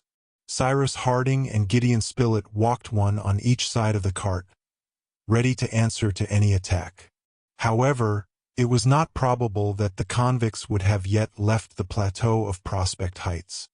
Neb's note had evidently been written and sent as soon as the convicts had shown themselves there. Now, this note was dated 6 o'clock in the morning, and the active orang, accustomed to come frequently to the corral, had taken scarcely 3/4 of an hour to cross the 5 miles which separated it from Granite House. They would, therefore, be safe at that time, and if there was any occasion for firing, it would probably not be until they were in the neighborhood of Granite House. However, the colonists kept a strict watch. Top and Jup, the latter armed with his club, sometimes in front, sometimes beating the wood at the sides of the road, signalized no danger. The cart advanced slowly under Pencroft's guidance. It had left the corral at 7:30. An hour after 4 out of the 5 miles had been cleared, without any incident having occurred. The road was as deserted as all that part of the Jacamar wood which lay between the Mercy and the lake. There was no occasion for any warning. The wood appeared as deserted as on the day when the colonists first landed on the island. They approached the plateau. Another mile and they would see the bridge over Creek Glycerin. Cyrus Harding expected to find it in its place, supposing that the convicts would have crossed it and that, after having passed one of the streams which enclosed the plateau, they would have taken the precaution to lower it again so as to keep open a retreat. At length an opening in the trees allowed the sea horizon to be seen. But the cart continued its progress, for not one of its defenders thought of abandoning it. At that moment Pencroft stopped the onaga, and in a hoarse voice, "Oh, the villains!" he exclaimed, and he pointed to a thick smoke rising from the mill, the sheds, and the buildings at the poultry yard. A man was moving about in the midst of the smoke. It was Neb. His companions uttered a shout. He heard and ran to meet them. The convicts had left the plateau nearly half an hour before, having devastated it. "And Mr. Herbert?" asked Nebraska. Gideon Spilett returned to the cart. Herbert had lost consciousness. Chapter 10. Of the convicts, the dangers which menaced Granite House, the ruins with which the plateau was covered, the colonists thought no longer. Herbert's critical state outweighed all other considerations. Would the removal prove fatal to him by causing some internal injury? The reporter could not affirm it, but he and his companions almost despaired of the result. The cart was brought to the bend of the river. There some branches, disposed as a litter, received the mattress on which lay the unconscious Herbert. 10 minutes after, Cyrus Harding, Spilett, and Pencroft were at the foot of the cliff, leaving Neb to take the cart onto the plateau of Prospect Heights. The lift was put in motion, and Herbert was soon stretched on his bed in Granite House. What cares were lavished on him to bring him back to life?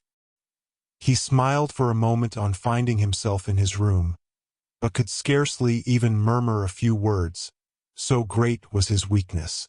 Gideon Spilett examined his wounds. He feared to find them reopened, having been imperfectly healed. There was nothing of the sort. From whence, then, came this prostration? Why was Herbert so much worse? The lad then fell into a kind of feverish sleep, and the reporter and Pencroft remained near the bed. During this time, Harding told Neb all that had happened at the corral, and Neb recounted to his master the events of which the plateau had just been the theater. It was only during the preceding night that the convicts had appeared on the edge of the forest, at the approaches to Creek Glycerin. Neb, who was watching near the poultry yard, had not hesitated to fire at one of the pirates, who was about to cross the stream, but in the darkness he could not tell whether the man had been hit or not. At any rate, it was not enough to frighten away the band, and Neb had only just time to get up to Granite House, where at least he was in safety. But what was he to do there? How prevent the devastations with which the convicts threatened the plateau? Had Neb any means by which to warn his master? And, besides, in what situation were the inhabitants of the corral themselves? Cyrus Harding and his companions had left on the 11th of November, and it was now the 29th. It was, therefore, 19 days since Neb had had other news than that brought by Top. Disastrous news. Ayrton disappeared, Herbert severely wounded, the engineer, reporter, and sailor, as it were, imprisoned in the corral. What was he to do? Asked poor Nebraska personally, he had nothing to fear, for the convicts could not reach him in Granite House. But the buildings, the plantations, all their arrangements at the mercy of the pirates. Would it not be best to let Cyrus Harding judge of what he ought to do, and to warn him, at least, of the danger which threatened him? Neb then thought of employing Jup and confiding a note to him. He knew the orang's great intelligence, which had been often put to the proof. Jup understood the word corral, which had been frequently pronounced before him, and it may be remembered, too, that he had often driven the cart thither in company with Pencroft. Day had not yet dawned. The active orang would know how to pass unperceived through the woods, of which the convicts, besides, would think he was a native. Neb did not hesitate.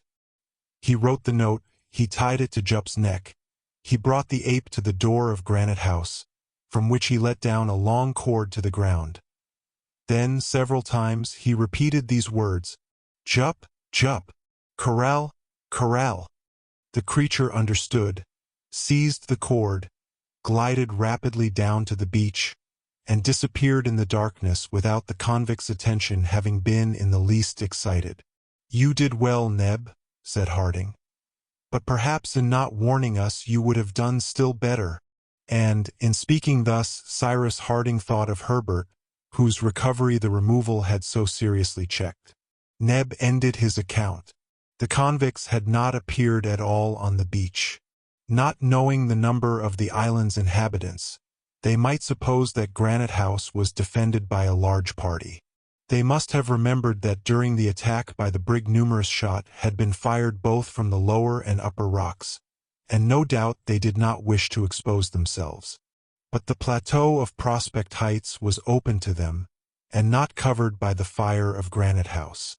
They gave themselves up, therefore, to their instinct of destruction, plundering, burning, devastating everything, and only retiring half an hour before the arrival of the colonists, whom they believed still confined in the corral.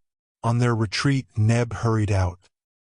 He climbed the plateau at the risk of being perceived and fired at, tried to extinguish the fire which was consuming the buildings of the poultry yard, and had struggled, though in vain, against it until the cart appeared at the edge of the wood. Such had been these serious events.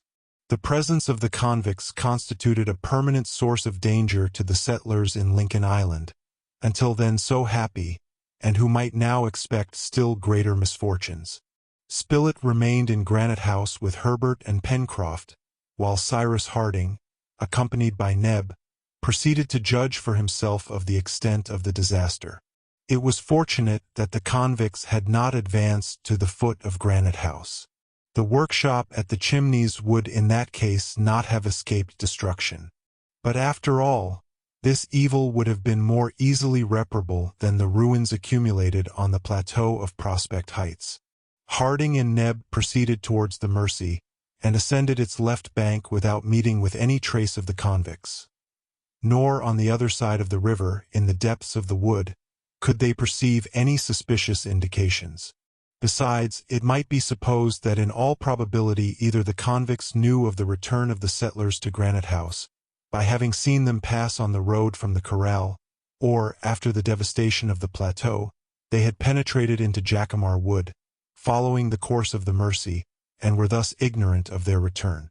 In the former case, they must have returned towards the corral, now without defenders, and which contained valuable stores. In the latter, they must have regained their encampment, and would wait an opportunity to recommence the attack. It was, therefore, possible to prevent them, but any enterprise to clear the island was now rendered difficult by reason of Herbert's condition. Indeed, their whole force would have been barely sufficient to cope with the convicts, and just now no one could leave Granite House.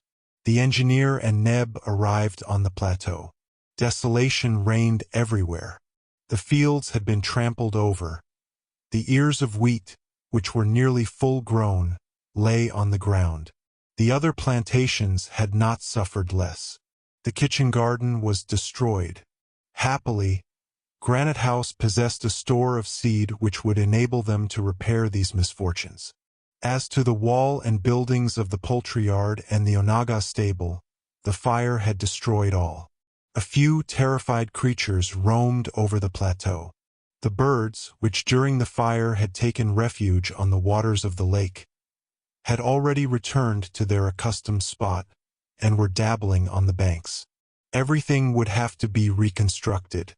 Cyrus Harding's face, which was paler than usual, expressed an internal anger which he commanded with difficulty, but he did not utter a word. Once more he looked at his devastated fields, and at the smoke which still rose from the ruins. Then he returned to Granite House. The following days were the saddest of any that the colonists had passed on the island. Herbert's weakness visibly increased. It appeared that a more serious malady, the consequence of the profound physiological disturbance he had gone through, threatened to declare itself, and Gideon Spilett feared such an aggravation of his condition that he would be powerless to fight against it. In fact, Herbert remained in an almost continuous state of drowsiness, and symptoms of delirium began to manifest themselves. Refreshing drinks were the only remedies at the colonists' disposal. The fever was not as yet very high, but it soon appeared that it would probably recur at regular intervals. Gideon Spilett first recognized this on the 6th of December.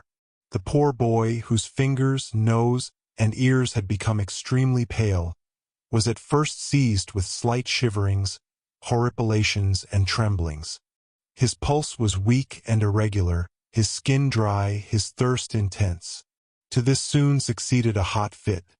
His face became flushed, his skin reddened, his pulse quick, then a profuse perspiration broke out, after which the fever seemed to diminish. The attack had lasted nearly 5 hours. Gideon Spilett had not left Herbert, who, it was only too certain, was now seized by an intermittent fever, and this fever must be cured at any cost before it should assume a more serious aspect. "And in order to cure it," said Spilett to Cyrus Harding, "we need a febrifuge." "A febrifuge," answered the engineer. "We have neither Peruvian bark, nor sulfate of quinine." "No," said Gideon Spilett, "but there are willows on the border of the lake, and the bark of the willow might, perhaps, prove to be a substitute for quinine." "Let us try it without losing a moment," replied Cyrus Harding. "The bark of the willow has, indeed, been justly considered as a succedaneum for Peruvian bark, as has also that of the horse-chestnut tree, the leaf of the holly, the snake-root, etc. It was evidently necessary to make trial of this substance, although not so valuable as Peruvian bark, and to employ it in its natural state, since they had no means for extracting its essence. Cyrus Harding went himself to cut from the trunk of a species of black willow a few pieces of bark. He brought them back to Granite House, and reduced them to a powder, which was administered that same evening to Herbert. The night passed without any important change. Herbert was somewhat delirious, but the fever did not reappear in the night, and did not return either during the following day. Pencroft again began to hope. Gideon Spilett said nothing. It might be that the fever was not quotidian, but tertian, and that it would return next day. Therefore, he awaited the next day with the greatest anxiety. It might have been remarked besides that during this period Herbert remained utterly prostrate, his head weak and giddy. Another symptom alarmed the reporter to the highest degree. Herbert's liver became congested, and soon a more intense delirium showed that his brain was also affected. Gideon Spilett was overwhelmed by this new complication. He took the engineer aside. "It is a malignant fever," said he. "A malignant fever," cried Harding. You are mistaken, Spilett. A malignant fever does not declare itself spontaneously. Its germ must previously have existed. I am not mistaken, replied the reporter. Herbert no doubt contracted the germ of this fever in the marshes of the island. He has already had one attack. Should a second come on, and should we not be able to prevent a third, he is lost. But the willow bark? That is insufficient, answered the reporter. And the third attack of a malignant fever, which is not arrested by means of quinine, is always fatal. Fortunately, Pencroft heard nothing of this conversation, or he would have gone mad. It may be imagined what anxiety the engineer and the reporter suffered during the day of the 7th of December and the following night. Towards the middle of the day the second attack came on. The crisis was terrible. Herbert felt himself sinking. He stretched his arms towards Cyrus Harding, towards Spilett, towards Pencroft. He was so young to die. The scene was heartrending. They were obliged to send Pencroft away. The fit lasted 5 hours. It was evident that Herbert could not survive a third. The night was frightful. In his delirium Herbert uttered words which went to the hearts of his companions. He struggled with the convicts, he called to Ayrton, he poured forth entreaties to that mysterious being, that powerful unknown protector, whose image was stamped upon his mind. Then he again fell into a deep exhaustion which completely prostrated him. Several times Gideon Spilett thought that the poor boy was dead. The next day, the 8th of December, was but a succession of the fainting fits. Herbert's thin hands clutched the sheets. They had administered further doses of pounded bark, but the reporter expected no result from it. If before tomorrow morning we have not given him a more energetic febrifuge, said the reporter, Herbert will be dead. Night arrived, the last night. It was too much to be feared of the good, brave, intelligent boy, so far in advance of his years, and who was loved by all as their own child. The only remedy which existed against this terrible malignant fever, the only specific which could overcome it, was not to be found in Lincoln Island. During the night of the 8th of December, Herbert was seized by a more violent delirium. His liver was fearfully congested, his brain affected, and already it was impossible for him to recognize anyone. Would he live until the next day, until that third attack which must infallibly carry him off? It was not probable. His strength was exhausted, and in the intervals of fever he lay as one dead. Towards 3 o'clock in the morning Herbert uttered a piercing cry. He seemed to be torn by a supreme convulsion. Neb, who was near him, terrified, ran into the next room where his companions were watching. Top, at that moment, barked in a strange manner. All rushed in immediately and managed to restrain the dying boy, who was endeavoring to throw himself out of his bed, whilst Spilett, taking his arm, felt his pulse gradually quicken. It was 5 in the morning. The rays of the rising sun began to shine in at the windows of Granite House. It promised to be a fine day, and this day was to be poor Herbert's last. A ray glanced on the table placed near the bed. Suddenly Pencroft, uttering a cry, pointed to the table. On it lay a little oblong box, of which the cover bore these words: Sulfate of quinine. Chapter 11. Gideon Spilett took the box and opened it. It contained nearly 200 grains of a white powder, a few particles of which he carried to his lips. The extreme bitterness of the substance precluded all doubt. It was certainly the precious extract of quinine, that preeminent antifebrile. This powder must be administered to Herbert without delay. How it came there might be discussed later. "Some coffee," said Spilett. In a few moments Neb brought a cup of the warm infusion. Gideon Spilett threw into it about 18 grains of quinine, and they succeeded in making Herbert drink the mixture. There was still time, for the third attack of the malignant fever had not yet shown itself. How they longed to be able to add that it would not return. Besides, it must be remarked, the hopes of all had now revived. The mysterious influence had been again exerted, and in a critical moment, when they had despaired of it. In a few hours Herbert was much calmer. The colonists could now discuss this incident. The intervention of the stranger was more evident than ever. But how had he been able to penetrate during the night into Granite House? It was inexplicable, and, in truth, the proceedings of the genius of the island were not less mysterious than was that genius himself. During this day the sulfate of quinine was administered to Herbert every 3 hours. The next day some improvement in Herbert's condition was apparent. Certainly, he was not out of danger, intermittent fevers being subject to frequent and dangerous relapses, but the most assiduous care was bestowed on him. And besides, the specific was at hand. Nor, doubtless, was he who had brought it far distant, and the hearts of all were animated by returning hope. This hope was not disappointed. 10 days after, on the 20th of December, Herbert's convalescence commenced. He was still weak, and strict diet had been imposed upon him, but no access of fever supervened. And then, the poor boy submitted with such docility to all the prescriptions ordered him. He longed so to get well. Pencroft was as a man who has been drawn up from the bottom of an abyss. Fits of joy approaching to delirium seized him.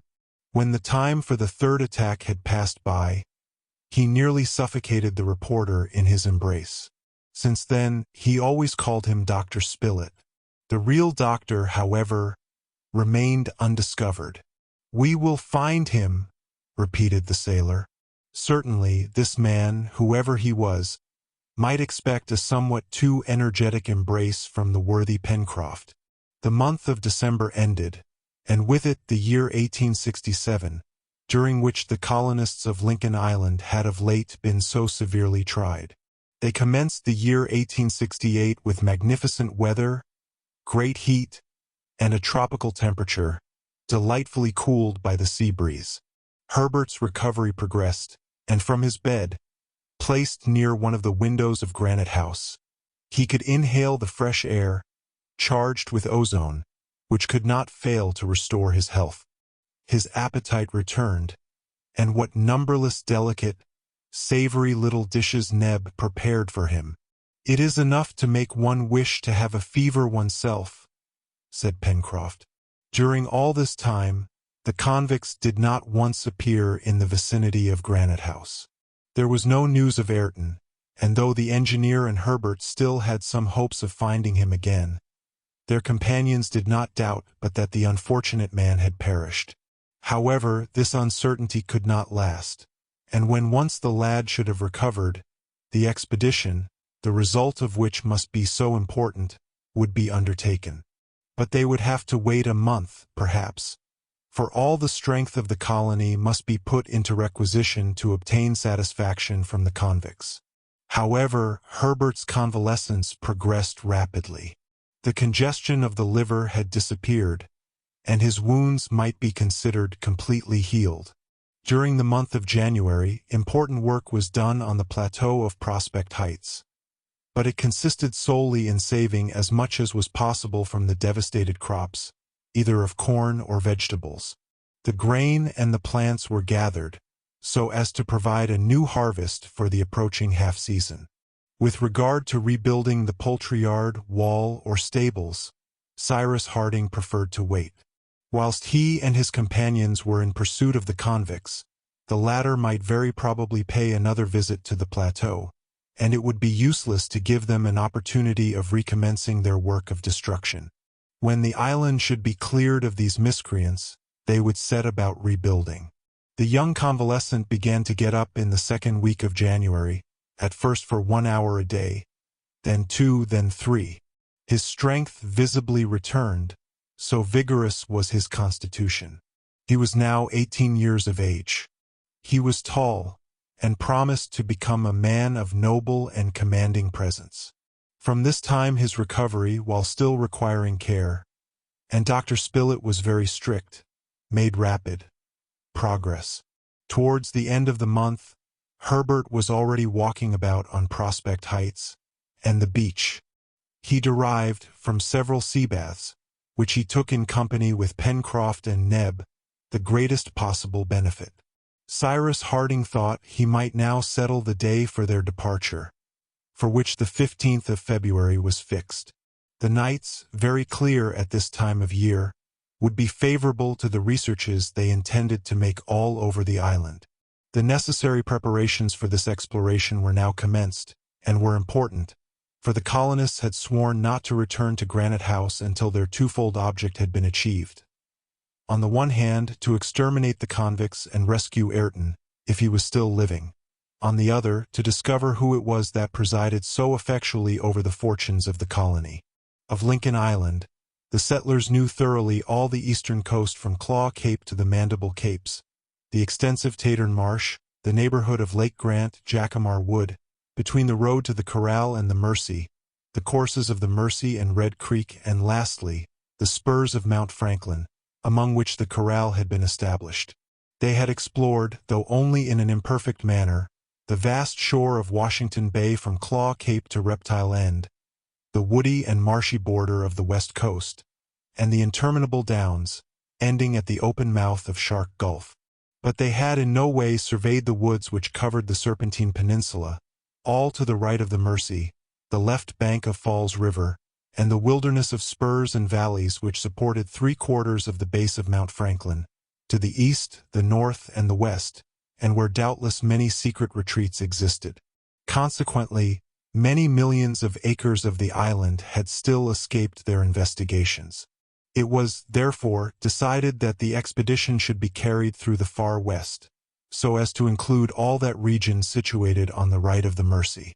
It might, perhaps, be better worth while to go direct to the Corral, where it might be supposed that the convicts had again taken refuge, either to pillage or to establish themselves there. But either the devastation of the Corral would have been an accomplished fact by this time, and it would be too late to prevent it, or it had been the convicts' interest to entrench themselves there, and there would be still time to go and turn them out on their return. Therefore, after some discussion, the first plan was adhered to, and the settlers resolved to proceed through the wood to Reptile End. They would make their way with their hatchets, and thus lay the first draft of a road which would place Granite House in communication with the end of the peninsula for a length of from 16 to 17 miles. The cart was in good condition. The onagas, well rested, could go a long journey. Provisions, camp effects, a portable stove, and various utensils were packed in the cart, as also weapons and ammunition, carefully chosen from the now complete arsenal of Granite House. But it was necessary to remember that the convicts were, perhaps, roaming about the woods, and that in the midst of these thick forests a shot might quickly be fired and received.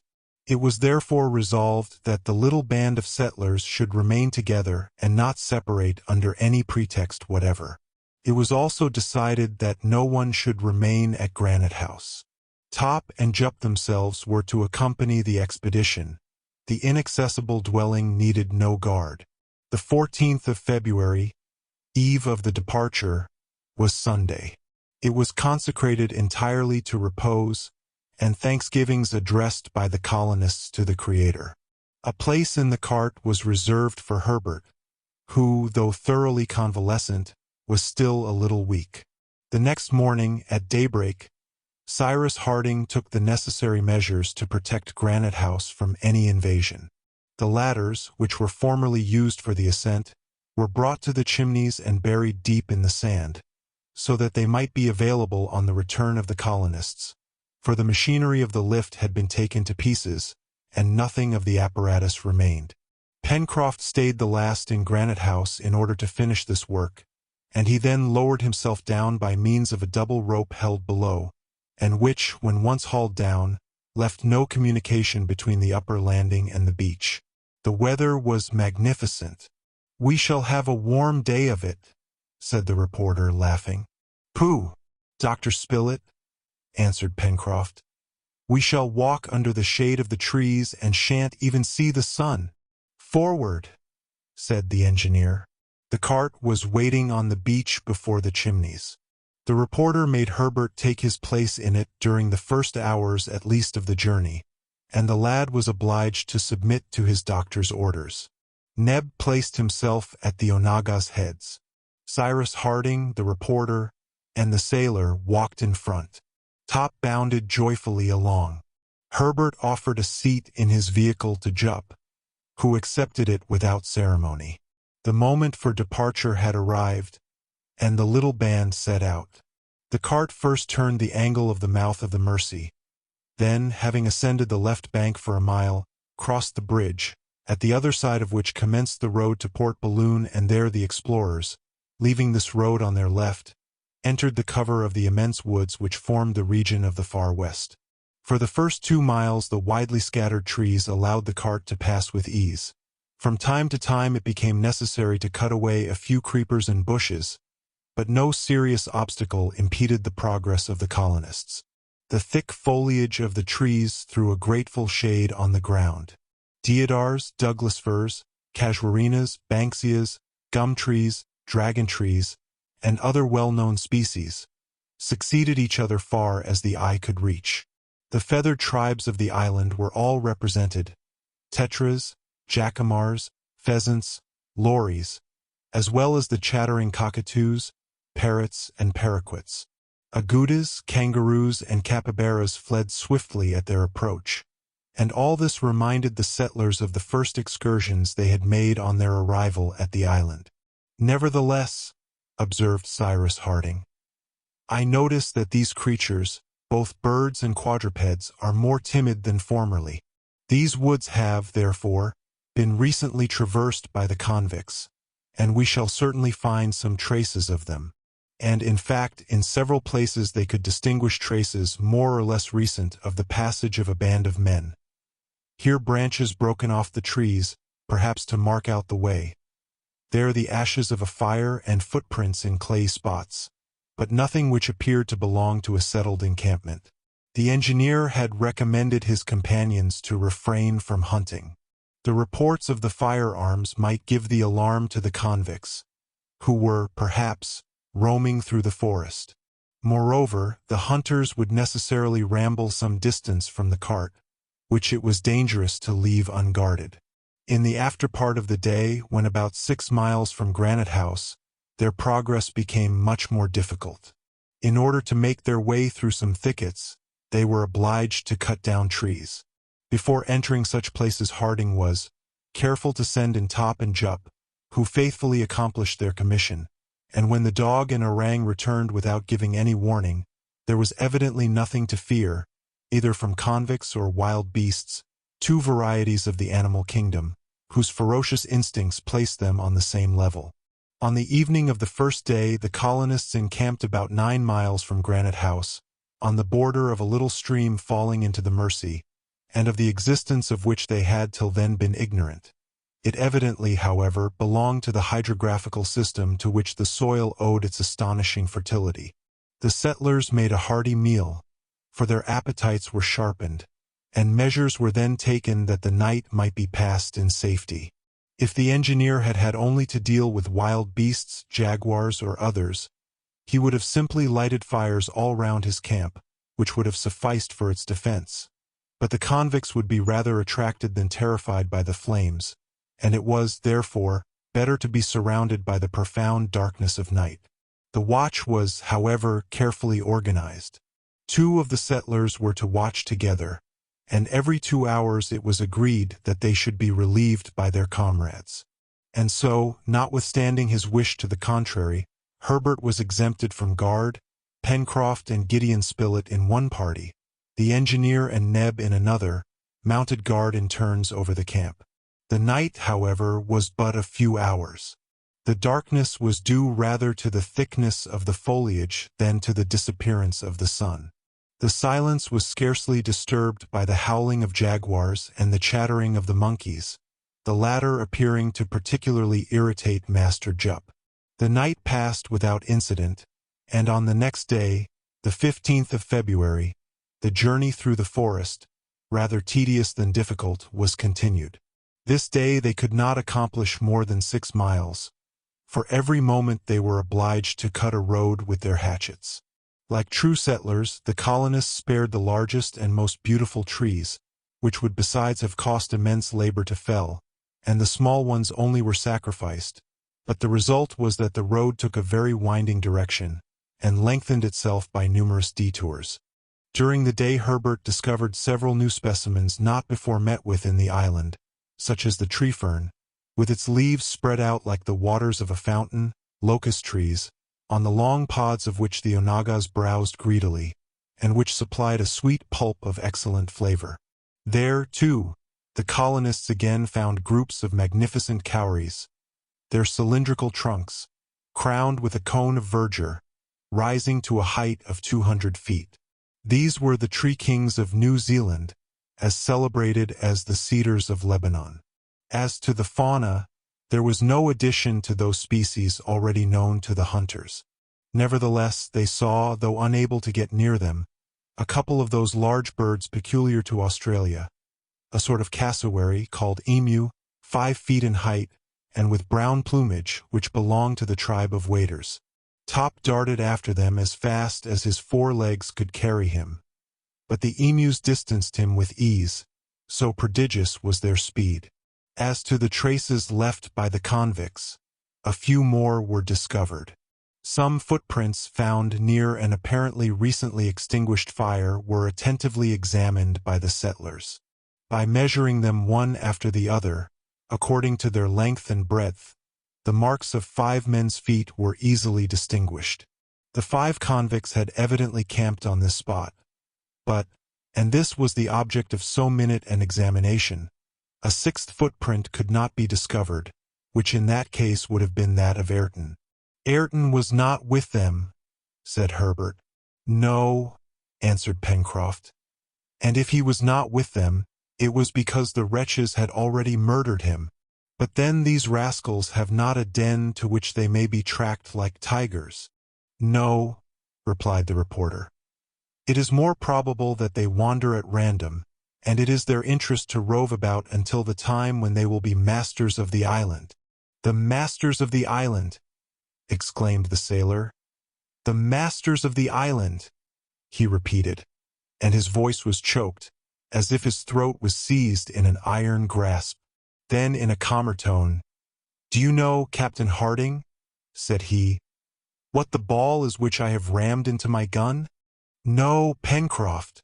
It is the ball that went through Herbert's chest, and I promise you it won't miss its mark."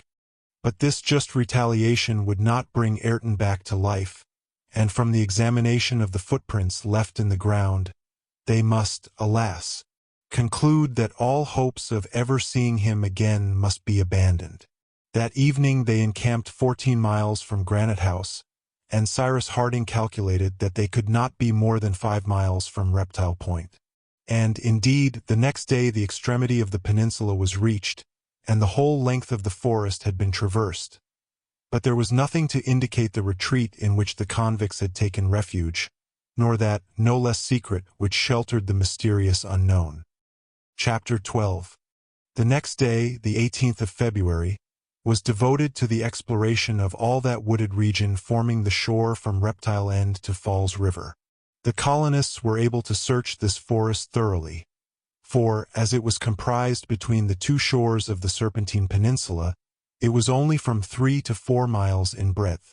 The trees, both by their height and their thick foliage, bore witness to the vegetative power of the soil, more astonishing here than in any other part of the island. One might have said that a corner from the virgin forests of America or Africa had been transported into this temperate zone.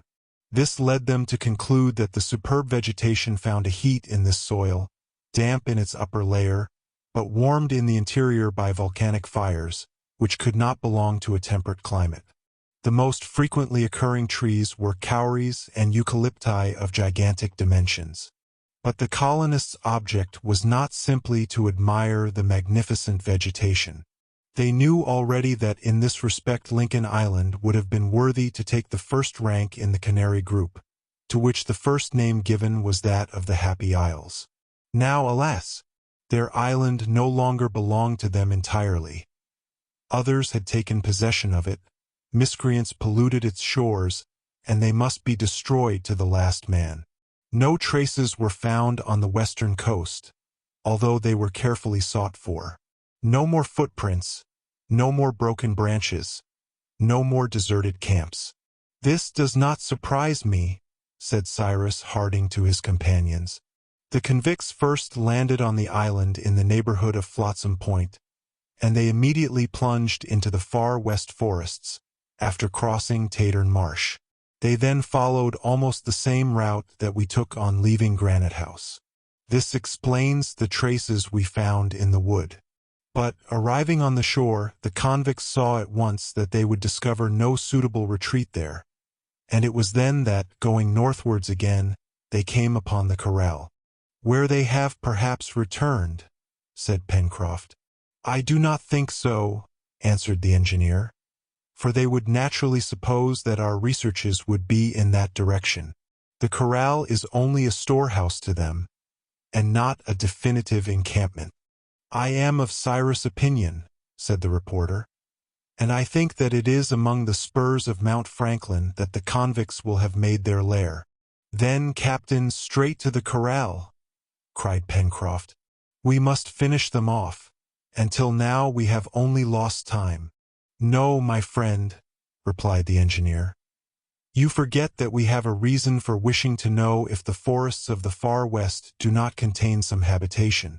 Our exploration has a double object, Pencroft. If, on the one hand, we have to chastise crime, we have, on the other, an act of gratitude to perform." "That was well said, Captain," replied the sailor. "But, all the same, it is my opinion that we shall not find that gentleman until he pleases." And truly Pencroft only expressed the opinion of all. It was probable that the stranger's retreat was not less mysterious than was he himself.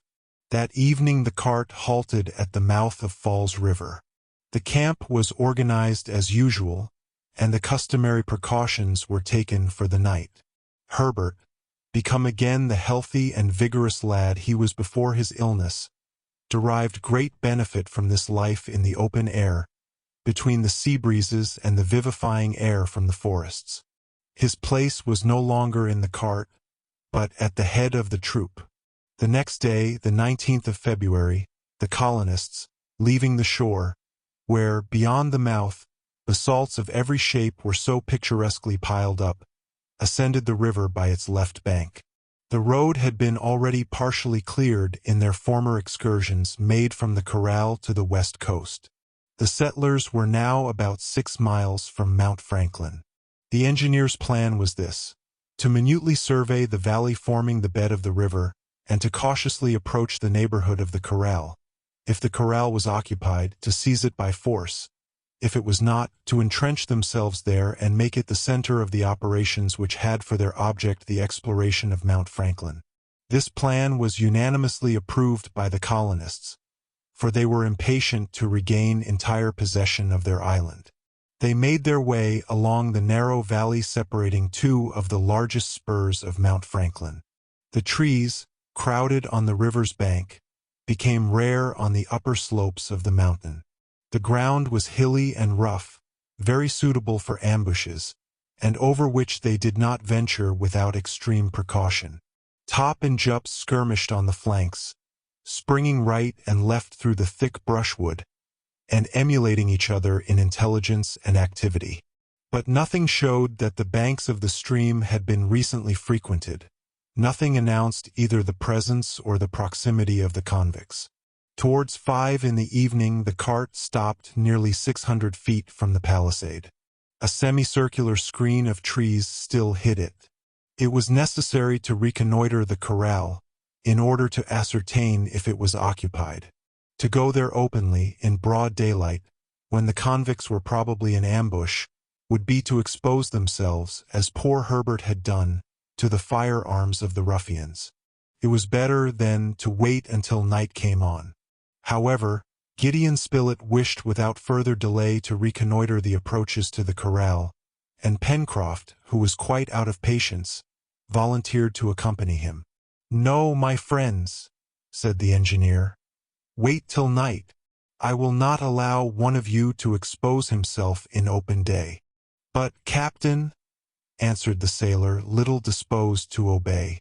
"I beg you, Pencroft," said the engineer. "Very well," replied the sailor, who vented his anger in another way, by bestowing on the convicts the worst names in his maritime vocabulary. The colonists remained, therefore, near the cart, and carefully watched the neighboring parts of the forest. 3 hours passed thus. The wind had fallen, and absolute silence reigned under the great trees. The snapping of the smallest twig, a footstep on the dry leaves, the gliding of a body amongst the grass, would have been heard without difficulty. All was quiet. Besides, Top, lying on the grass, his head stretched out on his paws, gave no signs of uneasiness. At 8 o'clock the day appeared far enough advanced for the reconnaissance to be made under favorable conditions. Gideon Spilett declared himself ready to set out accompanied by Pencroft. Cyrus Harding consented. Top and Jup were to remain with the engineer, Herbert, and Neb, for a bark or a cry at a wrong moment would give the alarm. "Do not be imprudent," said Harding to the reporter and Pencroft. "You have not to gain possession of the corral, but only to find out whether it is occupied or not." "All right," answered Pencroft, and the two departed. Under the trees, thanks to the thickness of their foliage, the obscurity rendered any object invisible beyond a radius of from 30 to 40 feet. The reporter and Pencroft, halting at any suspicious sound, advanced with great caution. They walked a little distance apart from each other so as to offer a less mark for a shot, and, to tell the truth, they expected every moment to hear a report. 5 minutes after leaving the cart, Gideon Spilett and Pencroft arrived at the edge of the wood before the clearing beyond which rose the palisade. They stopped. A few straggling beams still fell on the field clear of trees. 30 feet distant was the gate of the corral, which appeared to be closed. This 30 feet, which it was necessary to cross from the border of the wood to the palisade, constituted the dangerous zone, to coin a term. In fact, one or more bullets fired from behind the palisade might knock over anyone who ventured onto this zone. Gideon Spilett and the sailor were not men to draw back, but they knew that any imprudence on their part, of which they would be the first victims, would fall afterwards on their companions. If they themselves were killed, what would become of Harding, Neb, and Herbert? But Pencroft, excited at feeling himself so near the corral where he supposed the convicts had taken refuge, was about to press forward, when the reporter held him back with a grasp of iron. "In a few minutes it will be quite dark," whispered Spilett in the sailor's ear. "Then will be the time to act." Pencroft, convulsively clasping the butt end of his gun, restrained his eagerness, and waited, swearing to himself. Soon the last of the twilight faded away. Darkness, which seemed as if it issued from the dense forest, covered the clearing. Mount Franklin rose like an enormous screen before the western horizon, and night spread rapidly over all, as it does in regions of low latitudes. Now was the time. The reporter and Pencroft, since posting themselves on the edge of the wood, had not once lost sight of the palisade. The corral appeared to be absolutely deserted. The top of the palisade formed a line, a little darker than the surrounding shadow, and nothing disturbed its distinctness. Nevertheless, if the convicts were there, they must have posted one of their number to guard against any surprise. Spilett grasped his companion's hand, and both crept towards the corral, their guns ready to fire. They reached the gate without the darkness being illuminated by a single ray of light. Pencroft tried to push open the gate, which, as the reporter and he had supposed, was closed. However, the sailor was able to ascertain that the outer bars had not been put up. It might, then, be concluded that the convicts were there in the corral, and that very probably they had fastened the gate in such a way that it could not be forced open. Gideon Spilett and Pencroft listened. Not a sound could be heard inside the palisade. The musmons and the goats, sleeping no doubt in their huts, in no way disturbed the calm of night. The reporter and the sailor, hearing nothing, asked themselves whether they had not better scale the palisades and penetrate into the corral. This would have been contrary to Cyrus Harding's instructions. It is true that the enterprise might succeed, but it might also fail. Now, if the convicts were suspecting nothing, if they knew nothing of the expedition against them, if, lastly, there now existed a chance of surprising them, ought this chance to be lost by inconsiderately attempting to cross the palisade? This was not the reporter's opinion. He thought it better to wait until all the settlers were collected together before attempting to penetrate into the corral. One thing was certain, that it was possible to reach the palisade without being seen, and also that it did not appear to be guarded. This point settled, there was nothing to be done but to return to the cart, where they would consult. Pencroft probably agreed with this decision, for he followed the reporter without making any objection when the latter turned back to the wood. In a few minutes the engineer was made acquainted with the state of affairs. "Well," said he, after a little thought, "I now have reason to believe that the convicts are not in the corral."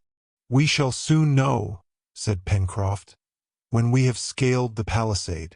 "To the corral, my friends," said Cyrus Harding. "Shall we leave the cart in the wood?" asked Neb. "No," replied the engineer. "It is our wagon of ammunition and provisions, and, if necessary, it would serve as an entrenchment." "Forward, then," said Gideon Spilett. The cart emerged from the wood and began to roll noiselessly towards the palisade. The darkness was now profound, the silence as complete as when Pencroft and the reporter crept over the ground. The thick grass completely muffled their footsteps. The colonists held themselves ready to fire. Jup, at Pencroft's orders, kept behind. Neb led Top in a leash to prevent him from bounding forward. The clearing soon came in sight. It was deserted. Without hesitating, the little band moved towards the palisade. In a short space of time the dangerous zone was passed. Not a shot had been fired. When the cart reached the palisade it stopped. Neb remained at the onaga's heads to hold them. The engineer, the reporter, Herbert, and Pencroft proceeded to the door in order to ascertain if it was barricaded inside. It was open. "What do you say now?" asked the engineer, turning to the sailor and Spilett. Both were stupefied. "I can swear," said Pencroft, "that this gate was shut just now." The colonists now hesitated. Were the convicts in the corral when Pencroft and the reporter made their reconnaissance? It could not be doubted, as the gate then closed could only have been opened by them. Were they still there, or had one of their number just gone out? All these questions presented themselves simultaneously to the minds of the colonists, but how could they be answered? At that moment, Herbert, who had advanced a few steps into the enclosure, drew back hurriedly and seized Harding's hand. "What's the matter?"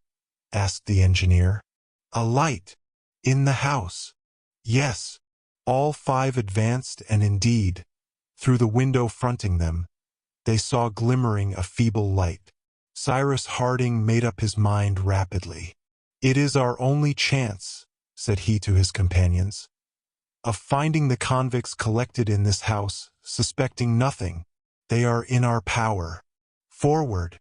The colonists crossed through the enclosure, holding their guns ready in their hands. The cart had been left outside under the charge of Jup and Top, who had been prudently tied to it. Cyrus Harding, Pencroft, and Gideon Spilett on one side, Herbert and Neb on the other, going along by the palisade, surveyed the absolutely dark and deserted corral. In a few moments they were near the closed door of the house.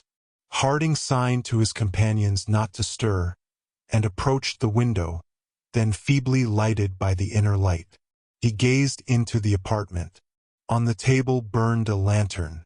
Near the table was the bed formerly used by Ayrton. On the bed lay the body of a man. Suddenly Cyrus Harding drew back, and in a hoarse voice, "Ayrton!" he exclaimed. Immediately the door was forced rather than opened, and the colonists rushed into the room. Ayrton appeared to be asleep. His countenance showed that he had long and cruelly suffered. On his wrists and ankles could be seen great bruises. Harding bent over him. "Ayrton!" cried the engineer, seizing the arm of the man whom he had just found again under such unexpected circumstances. At this exclamation Ayrton opened his eyes, and, gazing at Harding, then at the others, "You!" he cried. "You! Ayrton! Ayrton!" repeated Harding. "Where am I?" "In the house in the corral." "Alone?" "Yes." "But they will come back," cried Ayrton. "Defend yourselves! Defend yourselves!" And he fell back exhausted. "Spill it!" exclaimed the engineer. "We may be attacked at any moment. Bring the cart into the corral. Then barricade the door, and all come back here." Pencroft, Neb, and the reporter hastened to execute the engineer's orders. There was not a moment to be lost. Perhaps even now the cart was in the hands of the convicts. In a moment the reporter and his two companions had crossed the corral and reached the gate of the palisade, behind which Top was heard growling sullenly. The engineer, leaving Ayrton for an instant, came out ready to fire. Herbert was at his side. Both surveyed the crest of the spur overlooking the corral. If the convicts were lying in ambush there, they might knock the settlers over one after the other. At that moment the moon appeared in the east, above the black curtain of the forest, and a white sheet of light spread over the interior of the enclosure. The corral, with its clumps of trees, the little stream which watered it, and its wide carpet of grass, was suddenly illuminated. From the side of the mountain, the house and a part of the palisade stood out white in the moonlight. On the opposite side towards the door, the enclosure remained dark. A black mass soon appeared.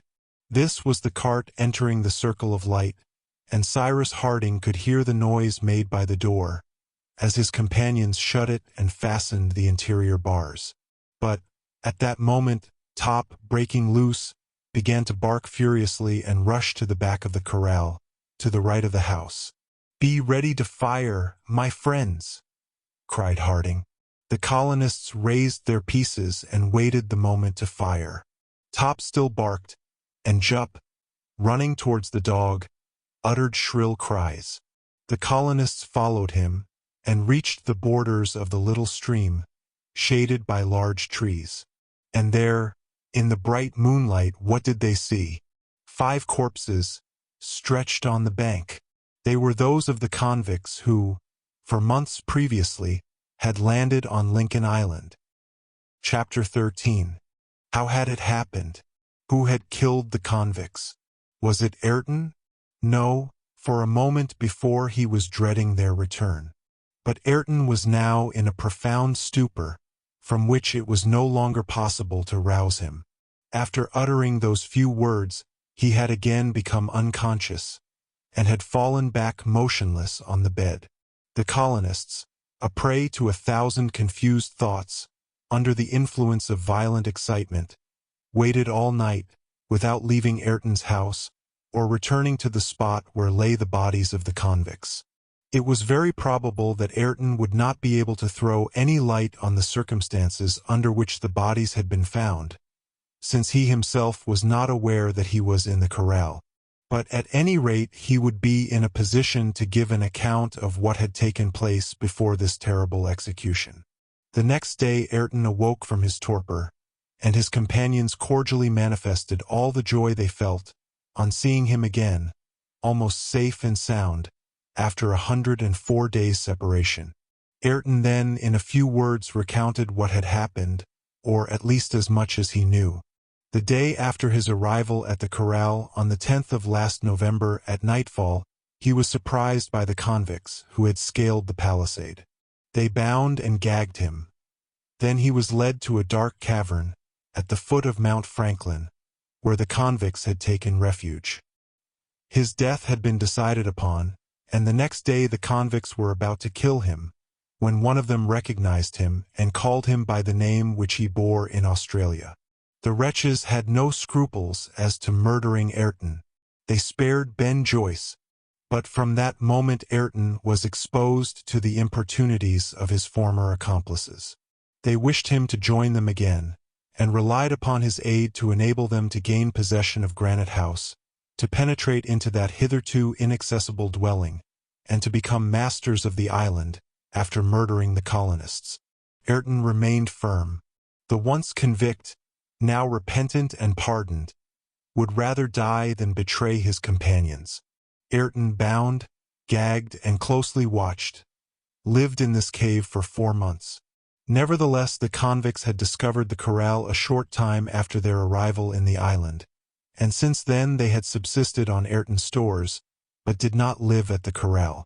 On the 11th of November, 2 of the villains, surprised by the colonists' arrival, fired at Herbert, and one of them returned, boasting of having killed one of the inhabitants of the island. But he returned alone. His companion, as is known, fell by Cyrus Harding's dagger. Ayrton's anxiety and despair may be imagined when he learnt the news of Herbert's death. The settlers were now only 4, and, as it seemed, at the mercy of the convicts. After this event, and during all the time that the colonists, detained by Herbert's illness, remained in the corral, the pirates did not leave their cavern, and even after they had pillaged the plateau of Prospect Heights, they did not think it prudent to abandon it. The ill treatment inflicted on Ayrton was now redoubled. His hands and feet still bore the bloody marks of the cords which bound him day and night. Every moment he expected to be put to death, nor did it appear possible that he could escape. Matters remained thus until the 3rd week of February.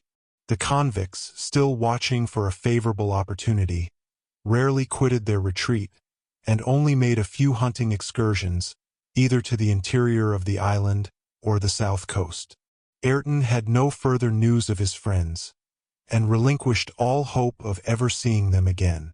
At last, the unfortunate man, weakened by ill treatment, fell into a prostration so profound that sight and hearing failed him. From that moment, that is to say, since the last 2 days, he could give no information whatever of what had occurred.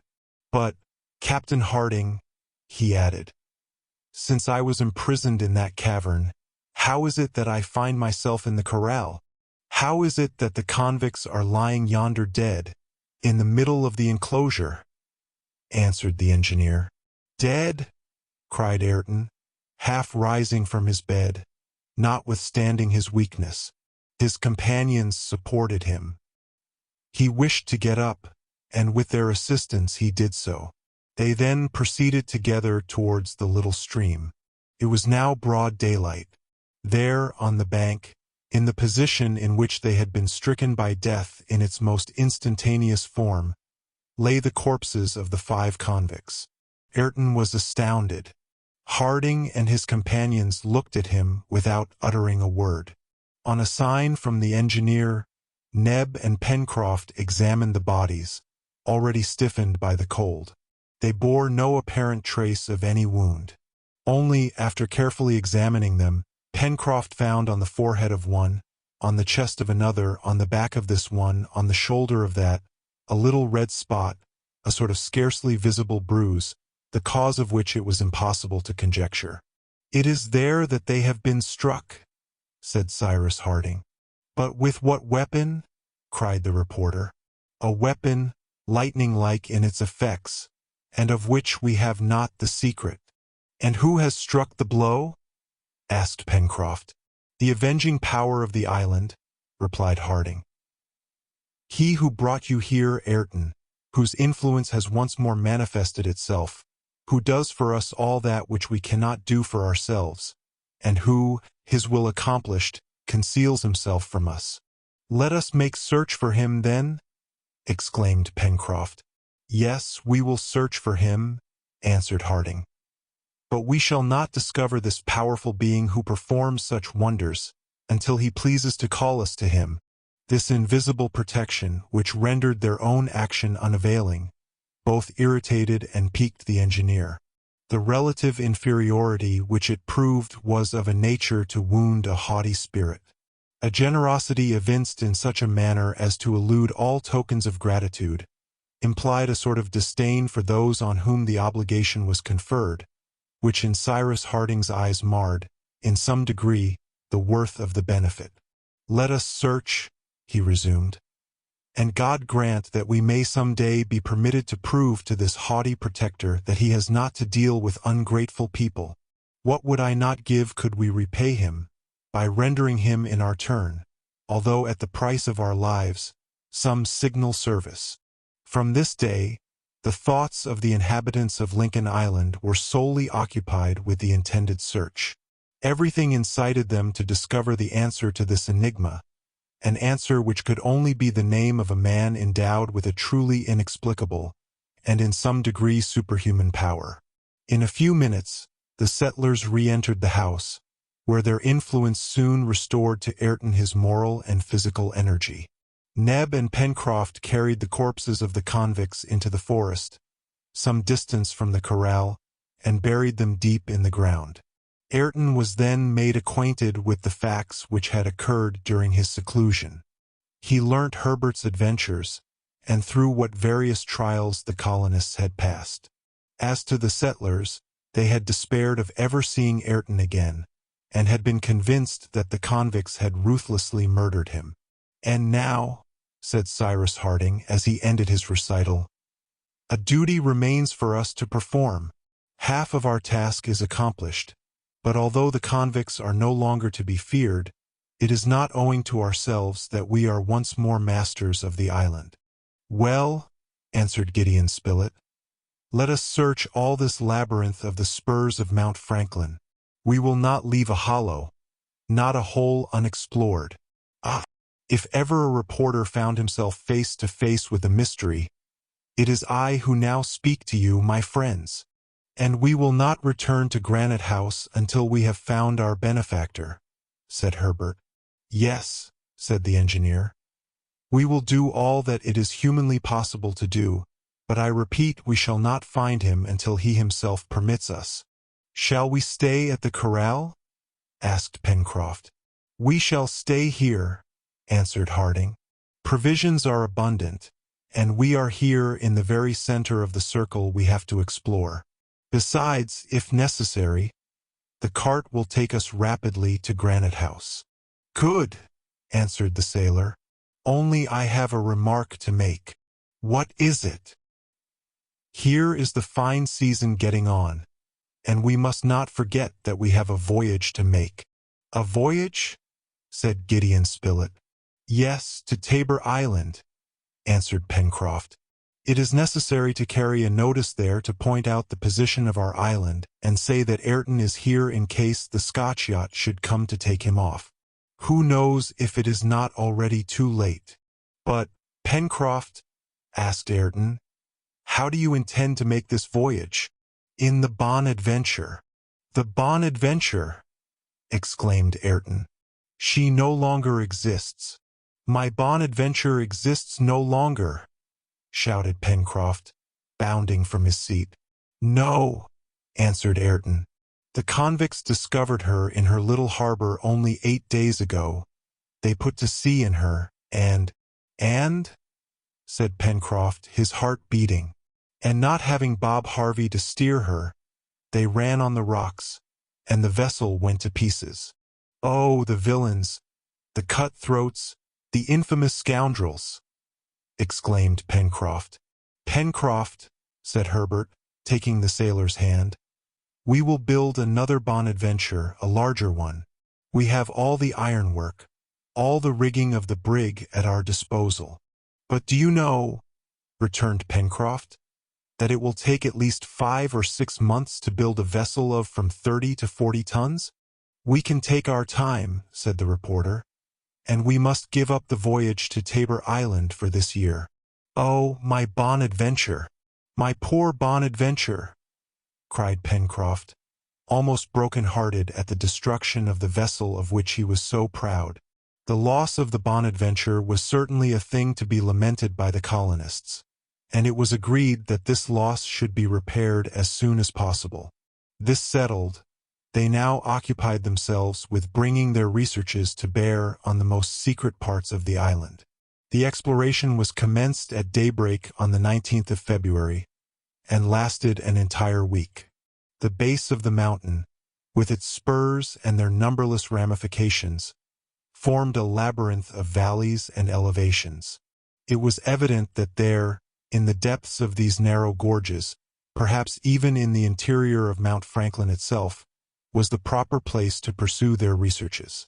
No part of the island could have been more suitable to conceal a dwelling whose occupant wished to remain unknown. But so irregular was the formation of the valleys that Cyrus Harding was obliged to conduct the exploration in a strictly methodical manner. The colonists first visited the valley opening to the south of the volcano, and which first received the waters of Falls River. Their Ayrton showed them the cavern where the convicts had taken refuge, and in which he had been imprisoned until his removal to the corral. This cavern was just as Ayrton had left it. They found there a considerable quantity of ammunition and provisions, conveyed thither by the convicts in order to form a reserve.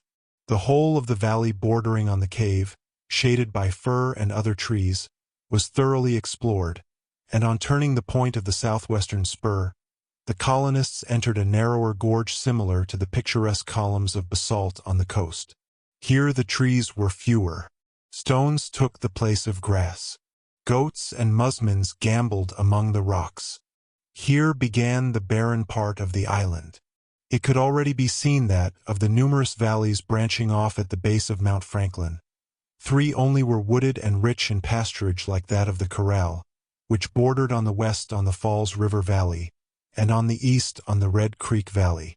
These 2 streams, which lower down became rivers by the absorption of several tributaries, were formed by all the springs of the mountain and thus caused the fertility of its southern part.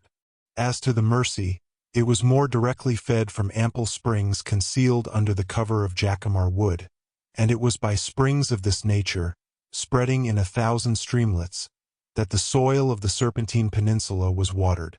Now, of these 3 well-watered valleys, either might have served as a retreat to some solitary who would have found there everything necessary for life.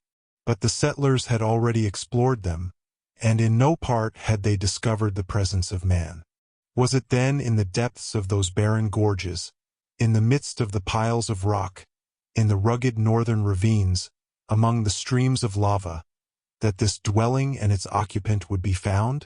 The northern part of Mount Franklin was at its base composed solely of 2 valleys, wide, not very deep, without any appearance of vegetation, strewn with masses of rock, paved with lava, and varied with great blocks of mineral. This region required a long and careful exploration. It contained 1,000 cavities, comfortless no doubt, but perfectly concealed and difficult of access. The colonists even visited dark tunnels, dating from the volcanic period, still black from the passage of the fire, and penetrated into the depths of the mountain. They traversed these somber galleries, waving lighted torches. They examined the smallest excavations. They sounded the shallowest depths, but all was dark and silent. It did not appear that the foot of man had ever before trodden these ancient passages, or that his arm had ever displaced one of these blocks, which remained as the volcano had cast them up above the waters, at the time of the submersion of the island. However, although these passages appeared to be absolutely deserted, and the obscurity was complete, Cyrus Harding was obliged to confess that absolute silence did not reign there. On arriving at the end of one of these gloomy caverns, extending several hundred feet into the interior of the mountain, he was surprised to hear a deep rumbling noise, increased in intensity by the sonorousness of the rocks. Gideon Spilett, who accompanied him, also heard these distant mutterings, which indicated a revivification of the subterranean fires. Several times both listened, and they agreed that some chemical process was taking place in the bowels of the earth. "Then the volcano is not totally extinct?" said the reporter. "It is possible that since our exploration of the crater," replied Cyrus Harding. Some change has occurred. Any volcano, although considered extinct, may evidently again burst forth. But if an eruption of Mount Franklin occurred, asked Spilett, would there not be some danger to Lincoln Island? I do not think so, answered the reporter. The crater, that is to say, the safety valve, exists, and the overflow of smoke and lava would escape, as it did formerly, by its customary outlet. Unless the lava opened a new way for itself towards the fertile parts of the island. And why, my dear Spilett, answered Cyrus Harding, should it not follow the road naturally traced out for it? Well, volcanoes are capricious, returned the reporter. Notice, answered the engineer, that the inclination of Mount Franklin favors the flow of water towards the valleys which we are exploring just now. To turn aside this flow, an earthquake would be necessary to change the mountain's center of gravity. But an earthquake is always to be feared at these times, observed Gideon Spilett. Always, replied the engineer, especially when the subterranean forces begin to awake, as they risk meeting with some obstruction after a long rest. Thus, my dear Spilett, an eruption would be a serious thing for us, and it would be better that the volcano should not have the slightest desire to wake up. But we could not prevent it, could we? At any rate, even if it should occur, I do not think Prospect Heights would be seriously threatened. Between them and the mountain, the ground is considerably depressed, and if the lava should ever take a course towards the lake, it would be cast on the downs and the neighboring parts of Shark Gulf. We have not yet seen any smoke at the top of the mountain to indicate an approaching eruption, said Gideon Spilett. No, answered Harding. Not a vapor escapes from the crater, for it was only yesterday that I attentively surveyed the summit. But it is probable that at the lower part of the chimney, time may have accumulated rocks, cinders, hardened lava, and that this valve of which I spoke may at any time become overcharged. But at the first serious effort, every obstacle will disappear, and you may be certain, my dear Spilett, that neither the island, which is the boiler, nor the volcano, which is the chimney, will burst under the pressure of gas. Nevertheless, I repeat, it would be better that there should not be an eruption. And yet we are not mistaken, remarked the reporter. Mutterings can be distinctly heard in the very bowels of the volcano. You are right, said the engineer, again listening attentively. There can be no doubt of it. A commotion is going on there, of which we can neither estimate the importance nor the ultimate result. Cyrus Harding and Spilett, on coming out, rejoined their companions, to whom they made known the state of affairs. Very well, cried Pencroft. The volcano wants to play his pranks. Let him try if he likes. He will find his master. Who? Asked Neb. Our good genius, Neb, our good genius, who will shut his mouth for him, if he so much as pretends to open it. As may be seen, the sailor's confidence in the tutelary deity of his island was absolute, and certainly the occult power manifested until now in so many inexplicable ways appeared to be unlimited. But also it knew how to escape the colonists' most minute researches, for in spite of all their efforts, in spite of the more than zeal, the obstinacy, with which they carried on their exploration, the retreat of the mysterious being could not be discovered. From the 19th to the 25th of February, the circle of investigation was extended to all the northern region of Lincoln Island, whose most secret nooks were explored. The colonists even went the length of tapping every rock. The search was extended to the extreme verge of the mountain. It was explored thus to the very summit of the truncated cone terminating the first row of rocks, then to the upper ridge of the enormous hat, at the bottom of which opened the crater. They did more. They visited the gulf, now extinct, but in whose depths the rumbling could be distinctly heard. However, no sign of smoke or vapor, no heating of the rock, indicated an approaching eruption.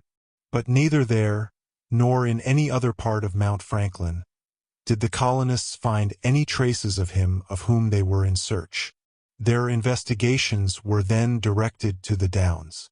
They carefully examined the high lava cliffs of Shark Gulf from the base to the crest, although it was extremely difficult to reach even the level of the gulf. Nothing. In short, in these two words was summed up so much fatigue uselessly expended, so much energy producing no result, that somewhat of anger mingled with the discomfiture of Cyrus Harding and his companions. It was now time to think of returning, for these researches could not be prolonged indefinitely. The colonists were certainly right in believing that the mysterious being did not reside on the surface of the island, and the wildest fancies haunted their excited imaginations. Pencroft and Neb, particularly, were not contented with the mystery, but allowed their imaginations to wander into the domain of the supernatural. On the 25th of February the colonists re-entered Granite House, and by means of the double cord, carried by an arrow to the threshold of the door, they re-established communication between their habitation and the ground. A month later they commemorated, on the 25th of March, the third anniversary of their arrival on Lincoln Island. Chapter 14. 3 years had passed away since the escape of the prisoners from Richmond, and how often during those 3 years had they spoken of their country, always present in their thoughts. They had no doubt that the Civil War was at an end, and to them it appeared impossible that the just cause of the North had not triumphed. But what had been the incidents of this terrible war? How much blood had it not cost? How many of their friends must have fallen in the struggle? They often spoke of these things, without as yet being able to foresee the day when they would be permitted once more to see their country. To return thither, were it but for a few days, to renew the social link with the inhabited world, to establish a communication between their native land and their island, then to pass the longest, perhaps the best, portion of their existence in this colony founded by them, and which would then be dependent of their country, was this a dream impossible to realize? There were only 2 ways of accomplishing it. Either a ship must appear off Lincoln Island, or the colonists must themselves build a vessel strong enough to sail to the nearest land. Unless, said Pencroft, our good genius himself provides us with the means of returning to our country. And really, had anyone told Pencroft and Neb that a ship of 300 tons was waiting for them in Shark Gulf or at Port Balloon, they would not even have made a gesture of surprise. In their state of mind, nothing appeared improbable. But Cyrus Harding, less confident, advised them to confine themselves to fact, and more especially so with regard to the building of a vessel, a really urgent work, since it was for the purpose of depositing, as soon as possible, at Tabor Island a document indicating Ayrton's new residence. As the Bonadventure no longer existed, 6 months at least would be required for the construction of a new vessel. Now winter was approaching, and the voyage could not be made before the following spring. "We have time to get everything ready for the fine season," remarked the engineer, who was consulting with Pencroft about these matters. "I think, therefore, my friend, that since we have to rebuild our vessel, it will be best to give her larger dimensions. The arrival of the Scotch yacht at Tabor Island is very uncertain. It may even be that, having arrived several months ago, she has again sailed after having vainly searched for some trace of Ayrton. Will it not then be best to build a ship which, if necessary, could take us either to the Polynesian archipelago or to New Zealand? What do you think?" "I think, Captain," answered the sailor, "I think that you are as capable of building a large vessel as a small one. Neither the wood nor the tools are wanting.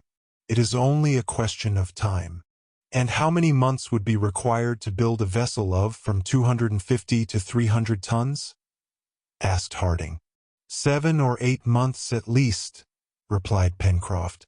"But it must not be forgotten that winter is drawing near, and that in severe frost wood is difficult to work. We must calculate on several weeks' delay, and if our vessel is ready by next November we may think ourselves very lucky." "Well," replied Cyrus Harding, "that will be exactly the most favorable time for undertaking a voyage of any importance, either to Tabor Island or to a more distant land. "So it will, Captain," answered the sailor. "Make out your plans then. The workmen are ready, and I imagine that Ayrton can lend us a good helping hand." The colonists, having been consulted, approved the engineer's plan, and it was, indeed, the best thing to be done. It is true that the construction of a ship of from 200 to 300 tons would be great labor, but the colonists had confidence in themselves, justified by their previous success. Cyrus Harding then busied himself in drawing the plan of the vessel and making the model. During this time his companions employed themselves in felling and carting trees to furnish the ribs, timbers, and planks. The forest of the far west supplied the best oaks and elms. They took advantage of the opening already made on their last excursion to form a practicable road, which they named the Far West Road, and the trees were carried to the Chimneys, where the dockyard was established. As to the road in question, the choice of trees had rendered its direction somewhat capricious, but that at the same time facilitated the access to a large part of the Serpentine Peninsula. It was important that the trees should be quickly felled and cut up, for they could not be used while yet green, and some time was necessary to allow them to get seasoned. The carpenters, therefore, worked vigorously during the month of April, which was troubled only by a few equinoctial gales of some violence. Master Jup aided them dexterously, either by climbing to the top of a tree to fasten the ropes or by lending his stout shoulders to carry the lopped trunks. All this timber was piled up under a large shed, built near the Chimneys, and there awaited the time for use. The month of April was tolerably fine, as October often is in the northern zone. At the same time other work was actively continued, and soon all trace of devastation disappeared from the plateau of Prospect Heights. The mill was rebuilt, and new buildings rose in the poultry yard. It had appeared necessary to enlarge their dimensions, for the feathered population had increased considerably. The stable now contained 5 onagas, 4 of which were well broken, and allowed themselves to be either driven or ridden, and a little colt. The colony now possessed a plow, to which the onagas were yoked like regular Yorkshire or Kentucky oxen. The colonists divided their work, and their arms never tired. Then who could have enjoyed better health than these workers, and what good humor enlivened the evenings in Granite House as they formed 1,000 plans for the future. As a matter of course Ayrton shared the common lot in every respect, and there was no longer any talk of his going to live at the corral. Nevertheless he was still sad and reserved, and joined more in the work than in the pleasures of his companions. But he was a valuable workman at need, strong, skillful, ingenious, intelligent. He was esteemed and loved by all, and he could not be ignorant of it. In the meanwhile the corral was not abandoned. Every other day one of the settlers, driving the cart or mounted on an onaga, went to look after the flock of musmons and goats and bring back the supply of milk required by Nebraska. These excursions at the same time afforded opportunities for hunting. Therefore Herbert and Gideon Spilett, with Top in front, traversed more often than their companions the road to the corral, and with the capital guns which they carried, capybaras, agudas, kangaroos, and wild pigs for large game, ducks, tetras, grouse, jacamars, and snipe for small were never wanting in the house. The produce of the warren, of the oyster bed, several turtles which were taken, excellent salmon which came up the Mercy, vegetables from the plateau, wild fruit from the forest, were riches upon riches, and Neb, the head cook, could scarcely by himself store them away. The telegraphic wire between the corral and Granite House had of course been repaired, and it was worked whenever one or other of the settlers was at the corral and found it necessary to spend the night there. Besides, the island was safe now and no attacks were to be feared, at any rate from men. However, that which had happened might happen again. A descent of pirates, or even of escaped convicts, was always to be feared. It was possible that companions or accomplices of Bob Harvey had been in the secret of his plans, and might be tempted to imitate him. The colonists, therefore, were careful to observe the sea around the island, and every day their telescopes swept the horizon enclosed by the Union and Washington Bays. When they went to the corral, they examined the sea to the west with no less attention, and by climbing the spur their gaze extended over a large section of the western horizon. Nothing suspicious was discerned, but still it was necessary for them to be on their guard. The engineer one evening imparted to his friends a plan which he had conceived for fortifying the corral. It appeared prudent to him to heighten the palisade and to flank it with a sort of blockhouse, which, if necessary, the settlers could hold against the enemy. Granite House might, by its very position, be considered impregnable. Therefore the corral with its buildings, its stores, and the animals it contained would always be the object of pirates, whoever they were, who might land on the island, and should the colonists be obliged to shut themselves up there, they ought also to be able to defend themselves without any disadvantage. This was a project which might be left for consideration, and they were, besides, obliged to put off its execution until the next spring. About the 15th of May the keel of the new vessel lay along the dockyard, and soon the stem and stern post, mortised at each of its extremities, rose almost perpendicularly.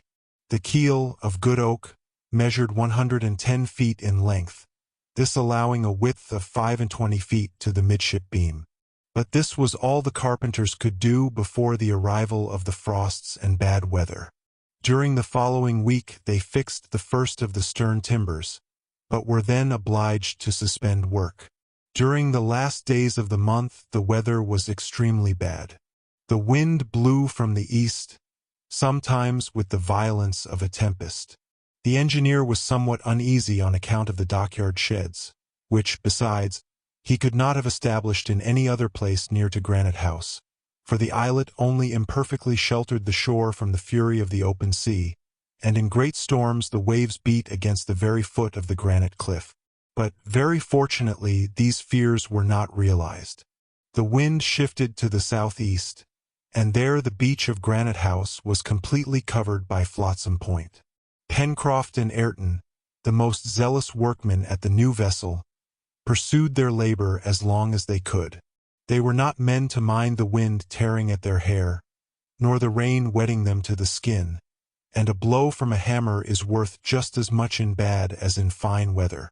But when a severe frost succeeded this wet period, the wood, its fibers acquiring the hardness of iron, became extremely difficult to work, and about the 10th of June shipbuilding was obliged to be entirely discontinued.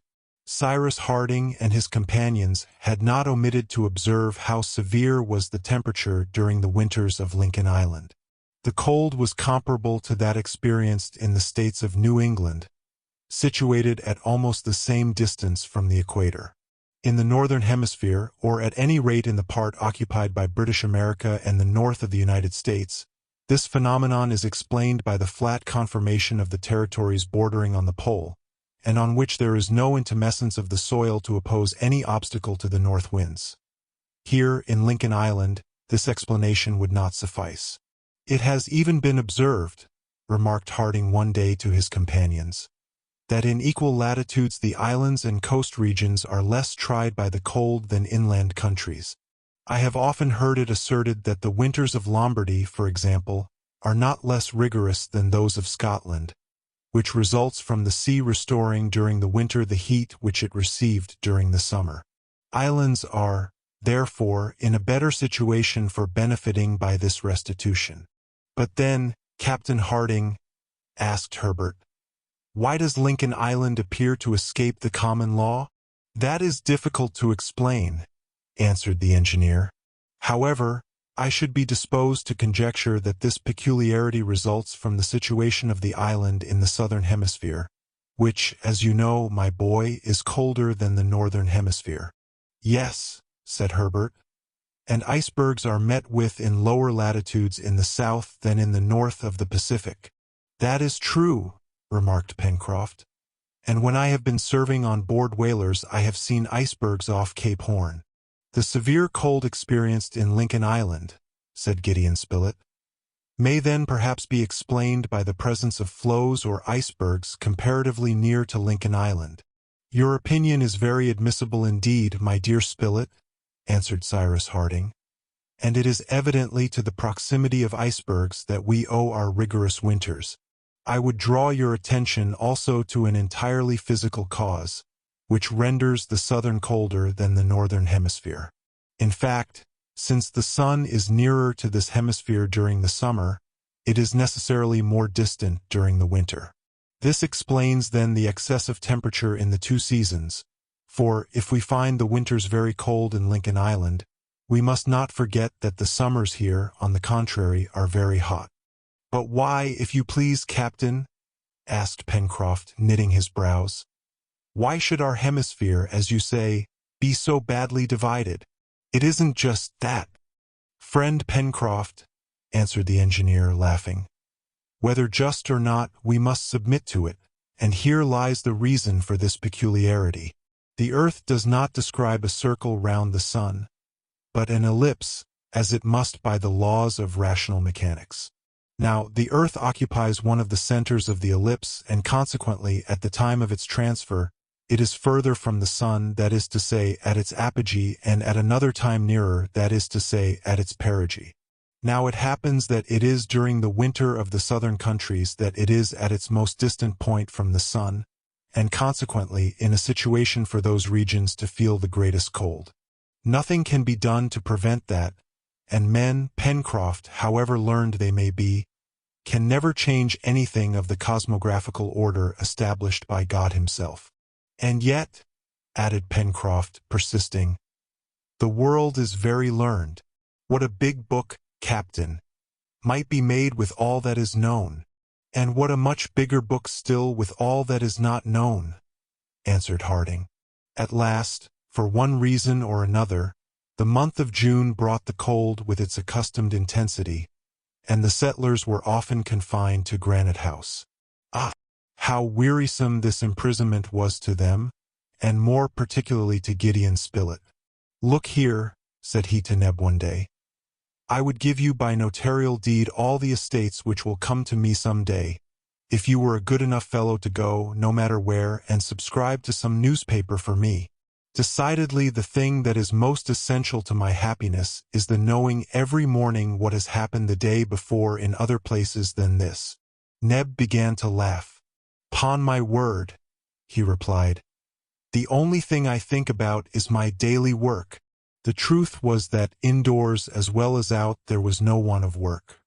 The colony of Lincoln Island was now at its highest point of prosperity, achieved by 3 years of continued hard work. The destruction of the brig had been a new source of riches.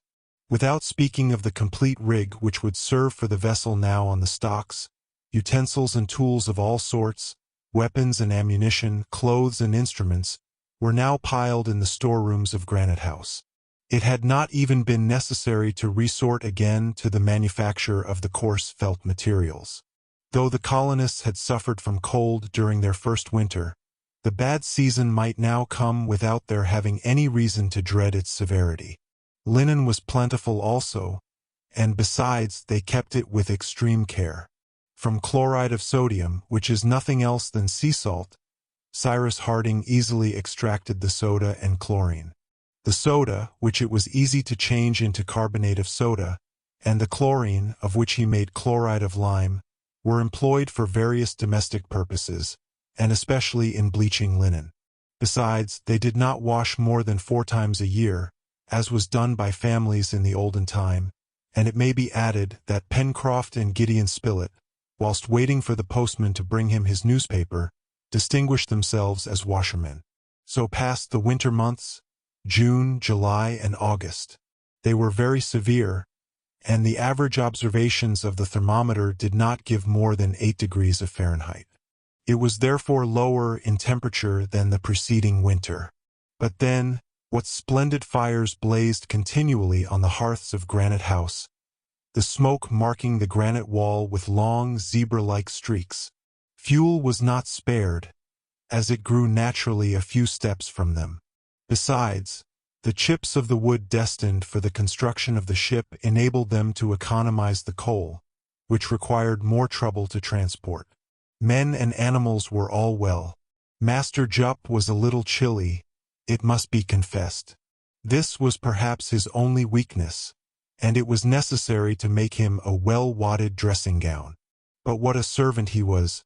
Clever, zealous, indefatigable, not indiscreet, not talkative. And he might have been with reason proposed as a model for all his biped brothers in the Old and the New World. "As for that," said Pencroft, "when one has 4 hands at one's service, of course one's work ought to be done so much the better." And indeed the intelligent creature did it well. During the 7 months which had passed since the last researches made round the mountain, and during the month of September, which brought back fine weather, nothing was heard of the genius of the island. His power was not manifested in any way. It is true that it would have been inutile, for no incident occurred to put the colonists to any painful trial. Cyrus Harding even observed that if by chance the communication between the unknown and the tenants of Granite House had ever been established through the granite, and if Top's instinct had as it were felt it, there was no further sign of it during this period. The dog's growling had entirely ceased, as well as the uneasiness of the orang. The 2 friends, for they were so, no longer prowled round the opening of the inner well, nor did they bark or whine in that singular way which from the first the engineer had noticed. But could he be sure that this was all that was to be said about this enigma, and that he should never arrive at a solution? Could he be certain that some conjuncture would not occur which would bring the mysterious personage on the scene? Who could tell what the future might have in reserve? At last the winter was ended, but an event, the consequences of which might be serious, occurred in the first days of the returning spring. On the 7th of September, Cyrus Harding, having observed the crater, saw smoke curling round the summit of the mountain, its first vapors rising in the air. Chapter 15. The colonists, warned by the engineer, left their work and gazed in silence at the summit of Mount Franklin. The volcano had awoke, and the vapor had penetrated the mineral layer heaped up at the bottom of the crater. But would the subterranean fires provoke any violent eruption? This was an event which could not be foreseen. However, even while admitting the possibility of an eruption, it was not probable that the whole of Lincoln Island would suffer from it.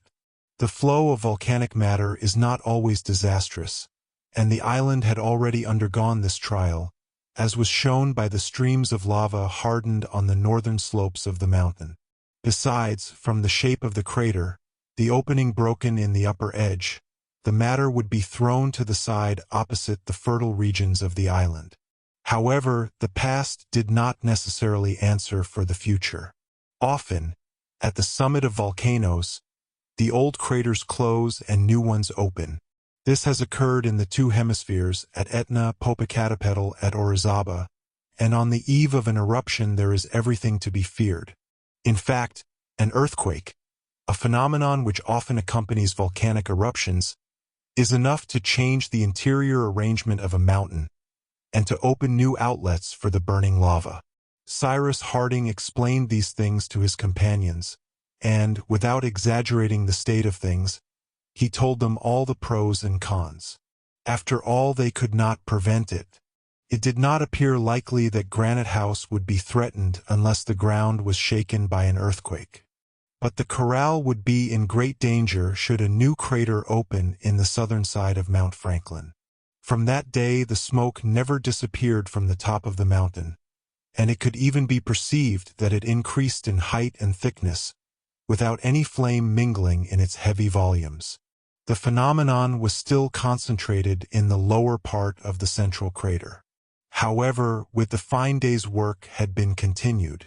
The building of the vessel was hastened as much as possible, and, by means of the waterfall on the shore, Cyrus Harding managed to establish an hydraulic sawmill, which rapidly cut up the trunks of trees into planks and joists. The mechanism of this apparatus was as simple as those used in the rustic sawmills of Norway. A first horizontal movement to move the piece of wood, a second vertical movement to move the saw, this was all that was wanted, and the engineer succeeded by means of a wheel, 2 cylinders, and pulleys properly arranged. Towards the end of the month of September the skeleton of the vessel, which was to be rigged as a schooner, lay in the dockyard. The ribs were almost entirely completed, and, all the timbers having been sustained by a provisional band, the shape of the vessel could already be seen. This schooner, sharp in the bows, very slender in the afterpart, would evidently be suitable for a long voyage if wanted, but laying the planking would still take a considerable time. Very fortunately, the ironwork of the pirate brig had been saved after the explosion. From the planks and injured ribs Pencroft and Ayrton had extracted the bolts and a large quantity of copper nails. It was so much work saved for the smiths, but the carpenters had much to do. Shipbuilding was interrupted for a week for the harvest, the haymaking, and the gathering in of the different crops on the plateau. This work finished, every moment was devoted to finishing the schooner. When night came, the workmen were really quite exhausted. So as not to lose any time, they had changed the hours for their meals. They dined at 12 o'clock and only had their supper when daylight failed them. They then ascended to Granite House, when they were always ready to go to bed. Sometimes, however, when the conversation bore on some interesting subject, the hour for sleep was delayed for a time.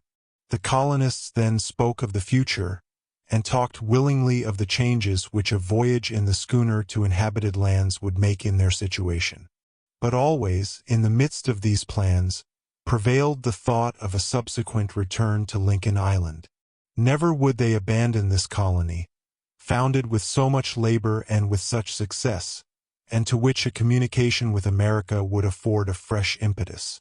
Pencroft and Neb especially hoped to end their days there. "Herbert," said the sailor, "you will never abandon Lincoln Island?" "Never, Pencroft, and especially if you make up your mind to stay there." "That was made up long ago, my boy," answered Pencroft. "I shall expect you. You will bring me your wife and children, and I shall make jolly little chaps of your youngsters."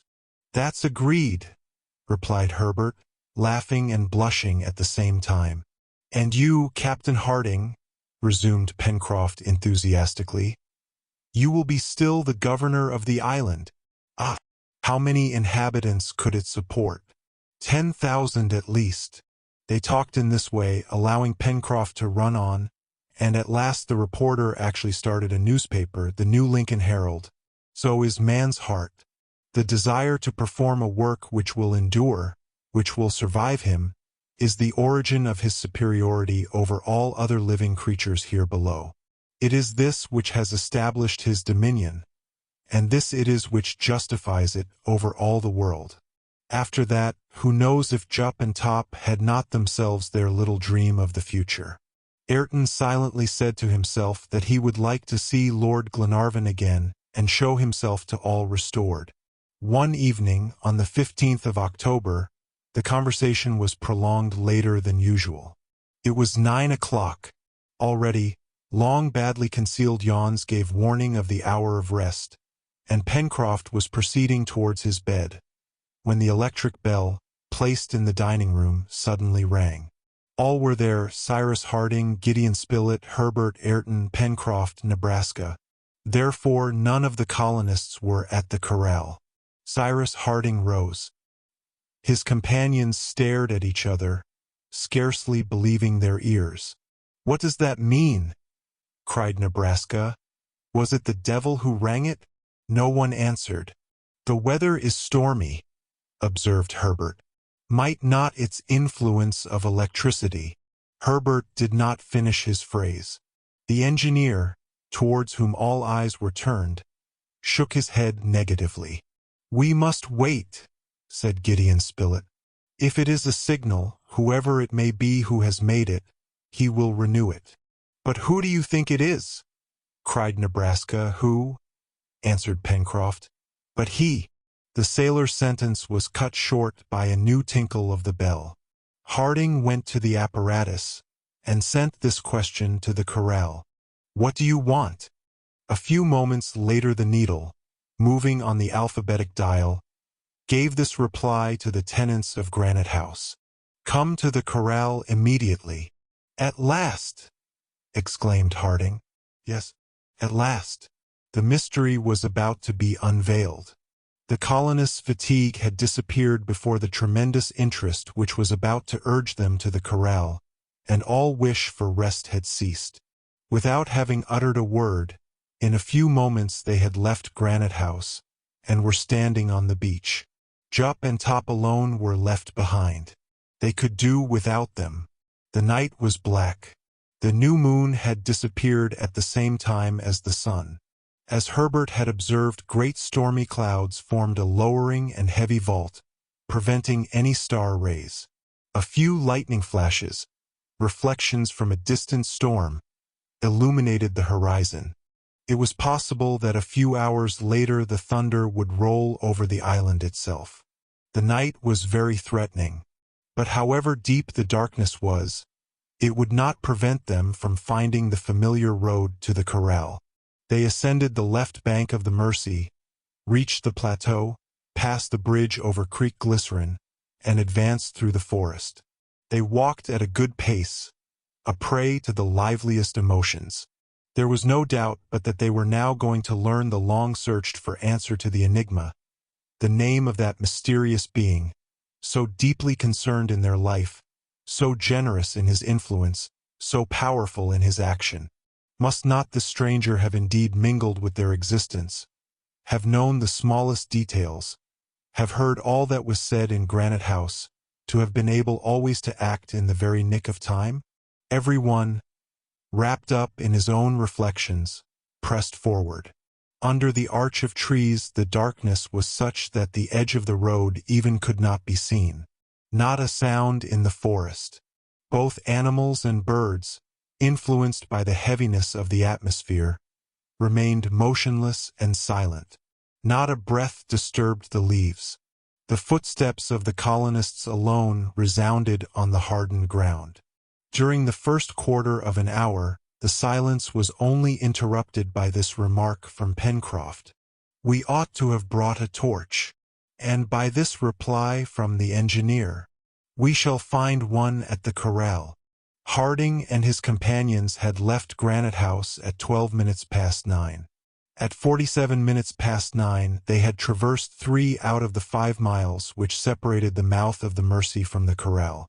At that moment sheets of lightning spread over the island and illumined the dark trees. The flashes dazzled and almost blinded them. Evidently the storm would not be long in bursting forth. The flashes gradually became brighter and more rapid. Distant thunder growled in the sky. The atmosphere was stifling. The colonists proceeded as if they were urged onwards by some irresistible force. At 10 o'clock a vivid flash showed them the palisade, and as they reached the gate the storm burst forth with tremendous fury. In a minute the corral was crossed, and Harding stood before the hut.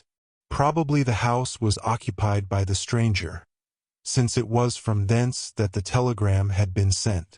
However, no light shone through the window. The engineer knocked at the door. No answer. Cyrus Harding opened the door, and the settlers entered the room, which was perfectly dark. A light was struck by Neb, and in a few moments the lantern was lighted and the light thrown into every corner of the room. There was no one there. Everything was in the state in which it had been left. "Have we been deceived by an illusion?" murmured Cyrus Harding. No, that was not possible. The telegram had clearly said, "Come to the corral immediately." They approached the table specially devoted to the use of the wire.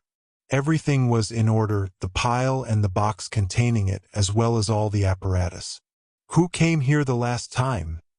asked the engineer. "I did, Captain," answered Ayrton.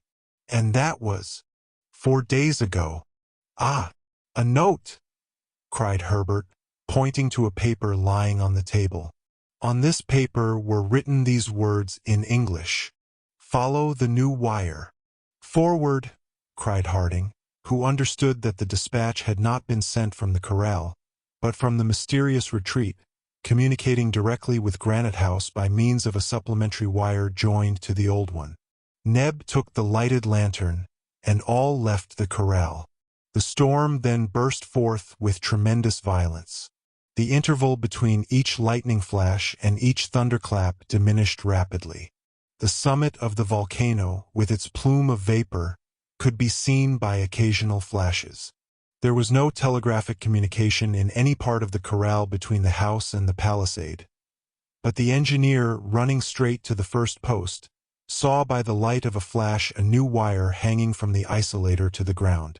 "There it is," said he.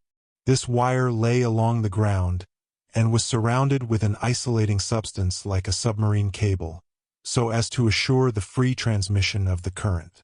It appeared to pass through the wood and the southern spurs of the mountain, and consequently it ran towards the west.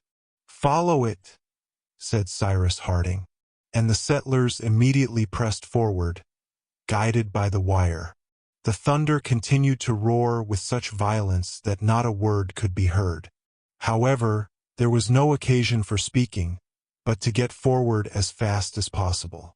Cyrus Harding and his companions then climbed the spur rising between the Corral Valley and that of Falls River, which they crossed at its narrowest part. The wire, sometimes stretched over the lower branches of the trees, sometimes lying on the ground, guided them surely. The engineer had supposed that the wire would perhaps stop at the bottom of the valley, and that the strangers' retreat would be there. Nothing of the sort. They were obliged to ascend the southwestern spur, and redescend on that arid plateau terminated by the strangely wild basalt cliff. From time to time one of the colonists stooped down and felt for the wire with his hands. But there was now no doubt that the wire was running directly towards the sea. There, to a certainty, in the depths of those rocks, was the dwelling so long sought for in vain. The sky was literally on fire. Flash succeeded flash.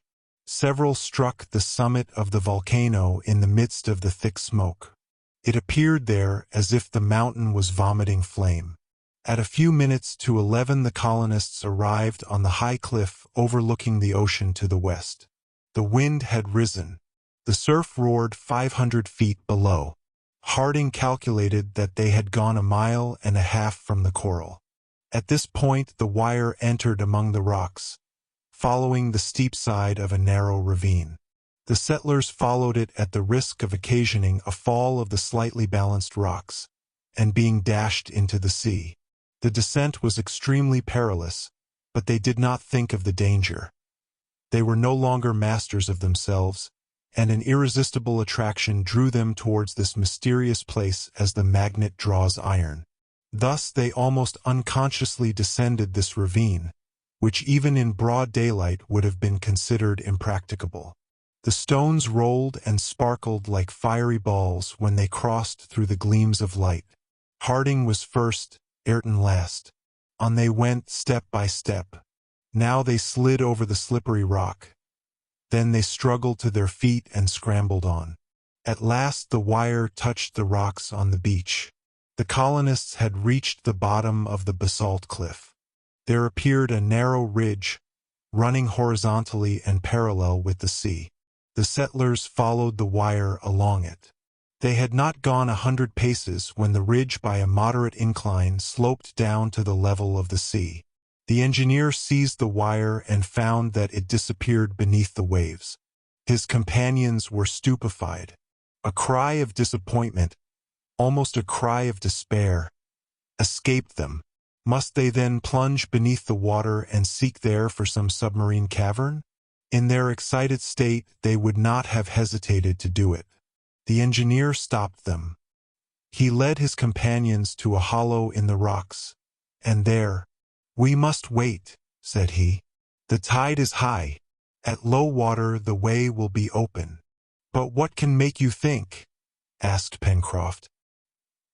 "He would not have called us if the means had been wanting to enable us to reach him."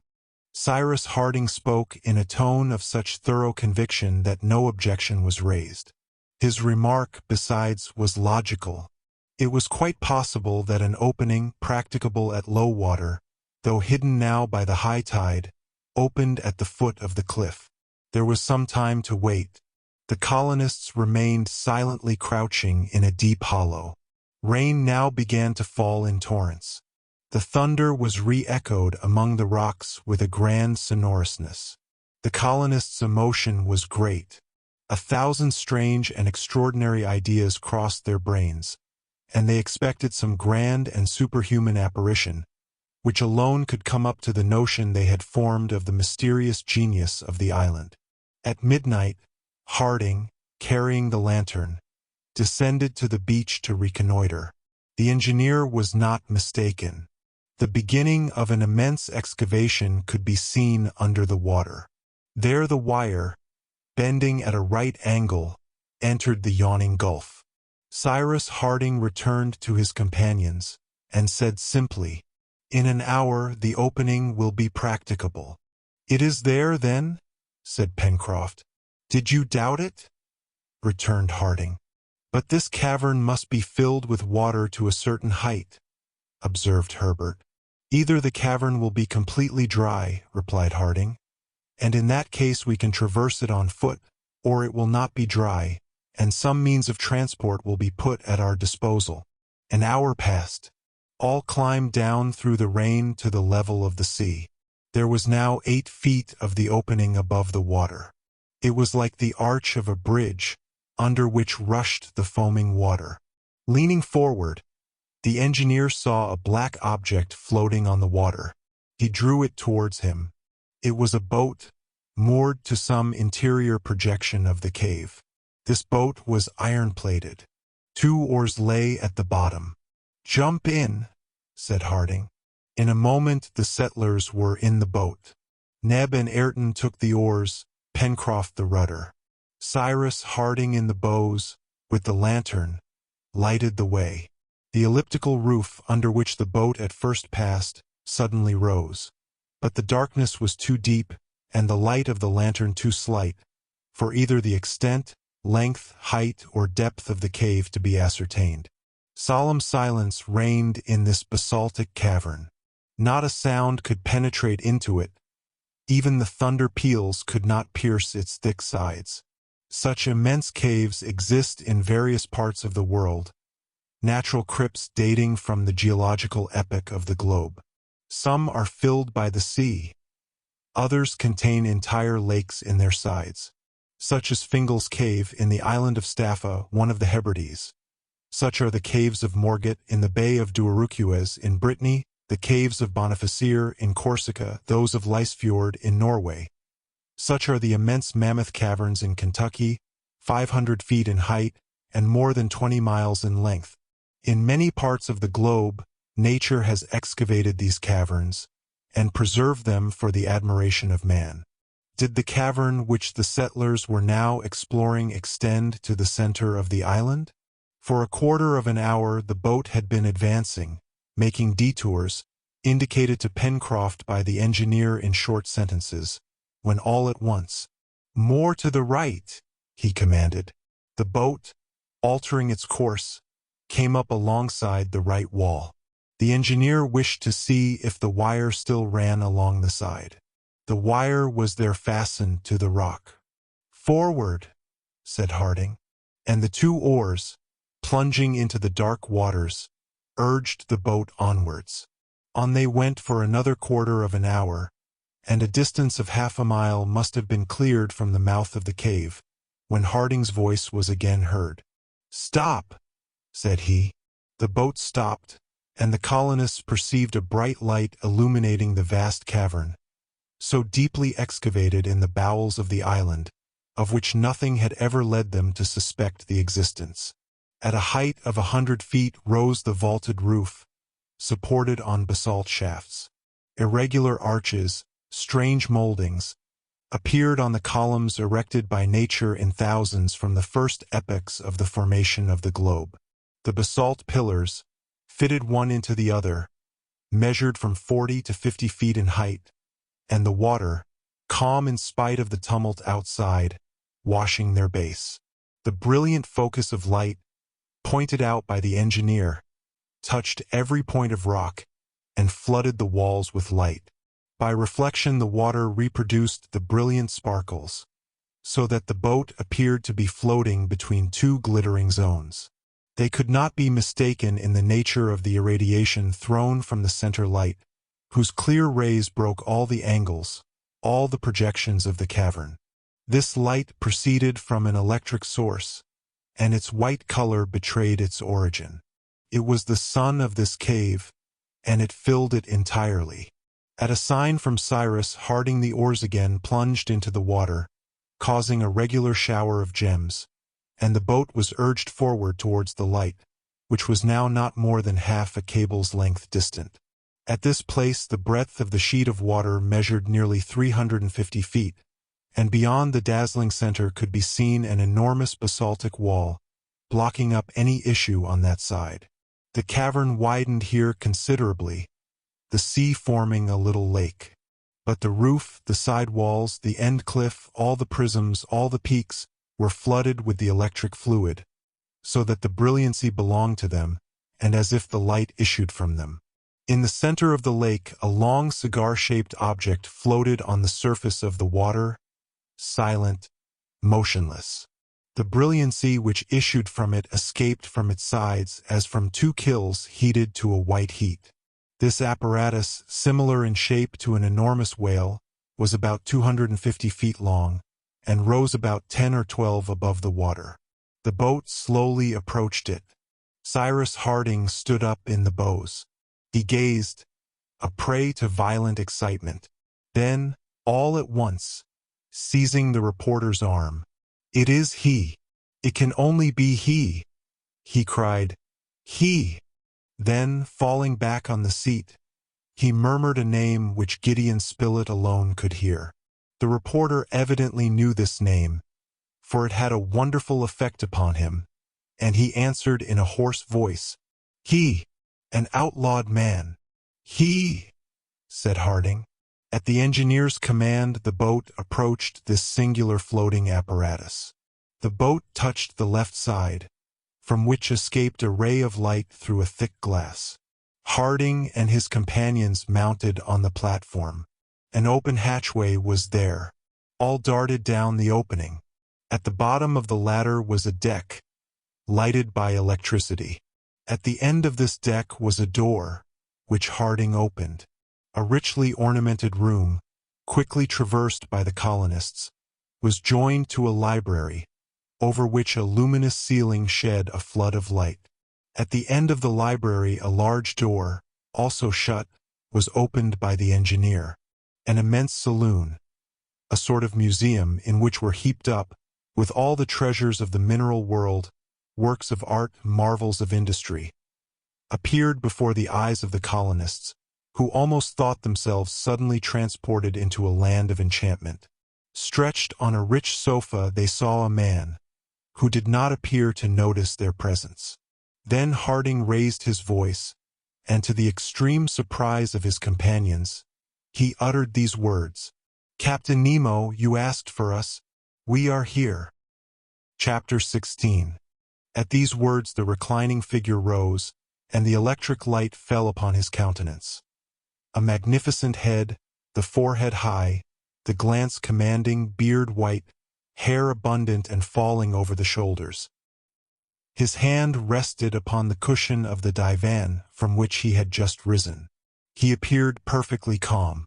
It was evident that his strength had been gradually undermined by illness, but his voice seemed yet powerful as he said in English, and in a tone which evinced extreme surprise, "Sir, I have no name."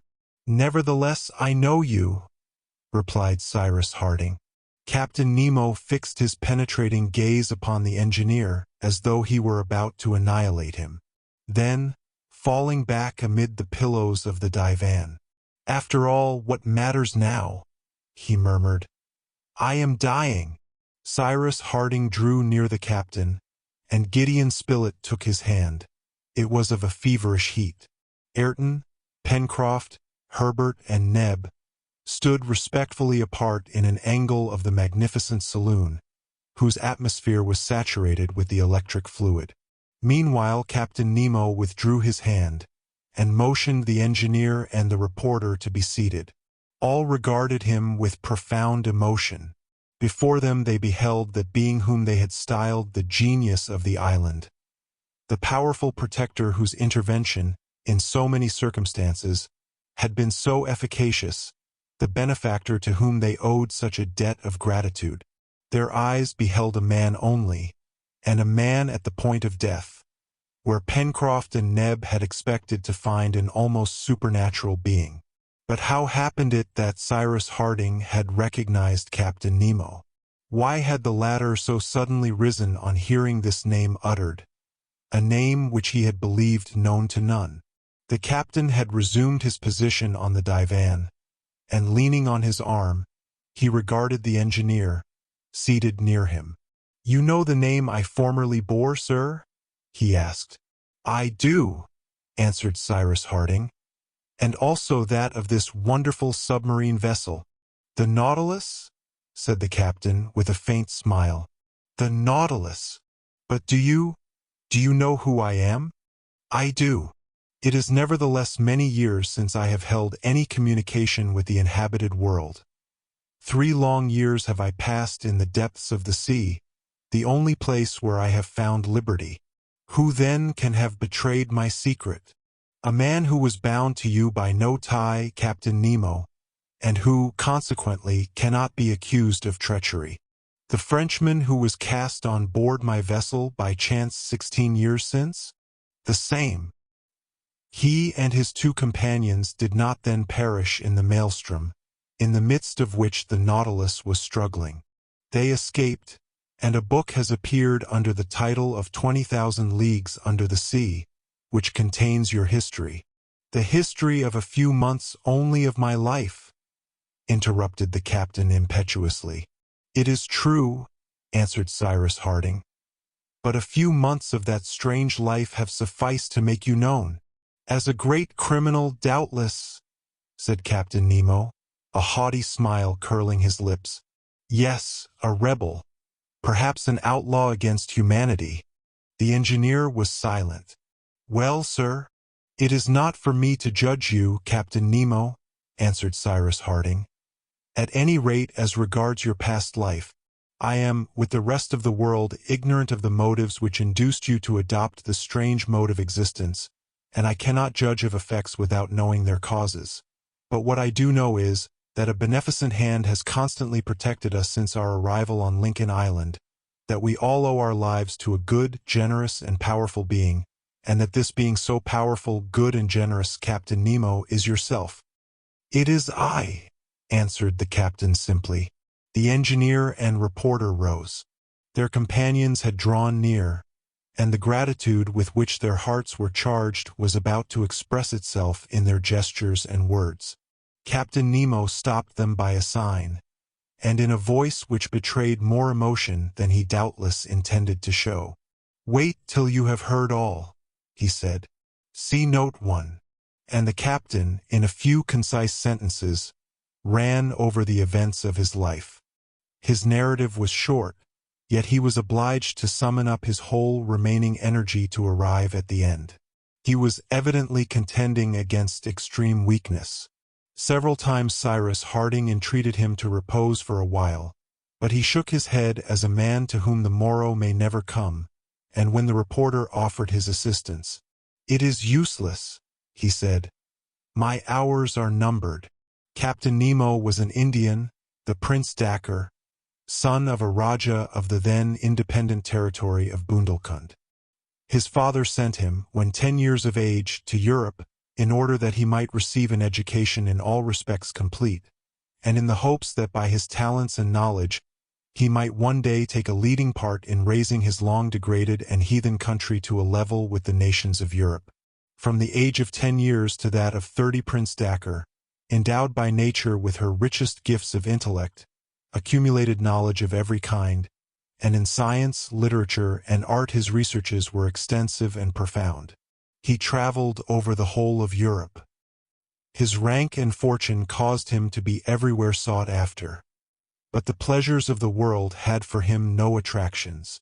Though young and possessed of every personal advantage, he was ever grave, somber even, devoured by an unquenchable thirst for knowledge, and cherishing in the recesses of his heart the hope that he might become a great and powerful ruler of a free and enlightened people. Still, For long the love of science triumphed over all other feelings. He became an artist deeply impressed by the marvels of art, a philosopher to whom no one of the higher sciences was unknown, a statesman versed in the policy of European courts. To the eyes of those who observed him superficially, he might have passed for one of those cosmopolitans, curious of knowledge but disdaining action, one of those opulent travelers, haughty and cynical, who move incessantly from place to place and are of no country.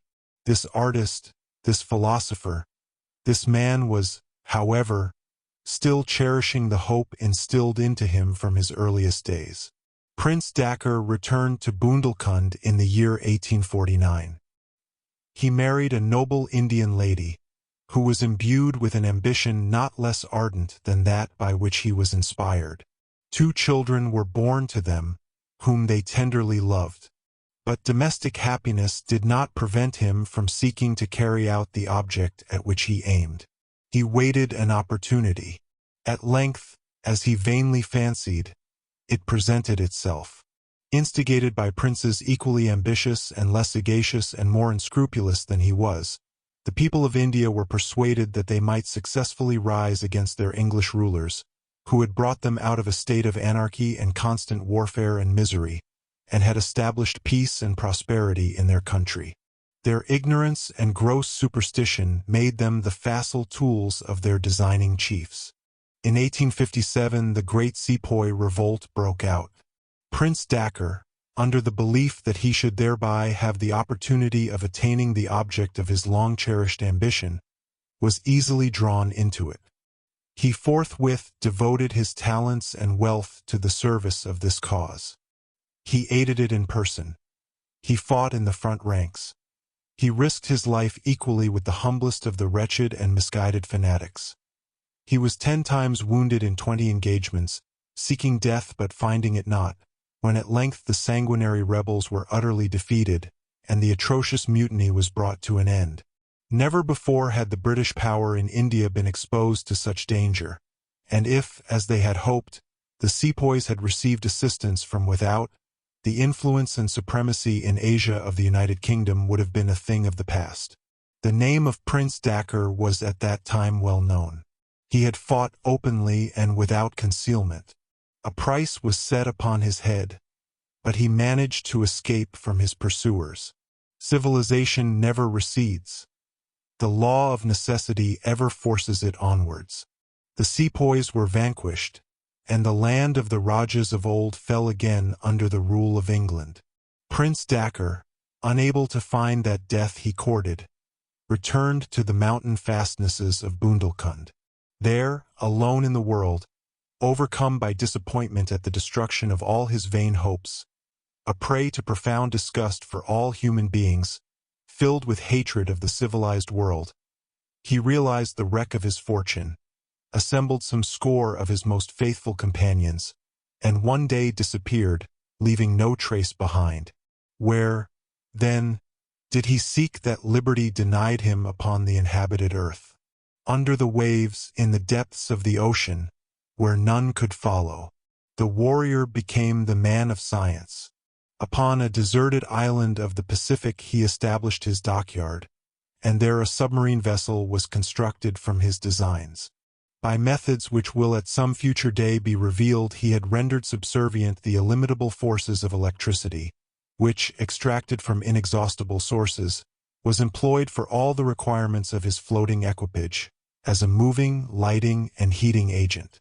The sea, with its countless treasures, its myriads of fish, its numberless wrecks, its enormous mammalia, and not only all that nature supplied, but also all that man had lost in its depths, sufficed for every want of the prince and his crew, and thus was his most ardent desire accomplished, never again to hold communication with the earth. He named his submarine vessel the Nautilus, called himself simply Captain Nemo, and disappeared beneath the seas. During many years this strange being visited every ocean, from pole to pole. Outcast of the inhabited earth in these unknown worlds, he gathered incalculable treasures. The millions lost in the Bay of Vigo, in 1702, by the galleons of Spain, furnished him with a mine of inexhaustible riches which he devoted always, anonymously, in favor of those nations who fought for the independence of their country. See Note 2. For long, however, he had held no communication with his fellow creatures, when, during the night of the 6th of November 1866, 3 men were cast on board his vessel. They were a French professor, his servant, and a Canadian fisherman. These 3 men had been hurled overboard by a collision which had taken place between the Nautilus and the United States frigate Abraham Lincoln, which had chased her. Captain Nemo learnt from this professor that the Nautilus, taken now for a gigantic mammal of the whale species, now for a submarine vessel carrying a crew of pirates, was sought for in every sea. He might have returned these 3 men to the ocean, from whence chance had brought them in contact with his mysterious existence. Instead of doing this, he kept them prisoners, and during 7 months they were enabled to behold all the wonders of a voyage of 20,000 leagues under the sea.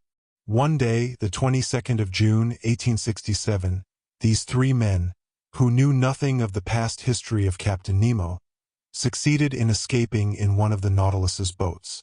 But as at this time the Nautilus was drawn into the vortex of the maelstrom, off the coast of Norway, the captain naturally believed that the fugitives, engulfed in that frightful whirlpool, found their death at the bottom of the abyss.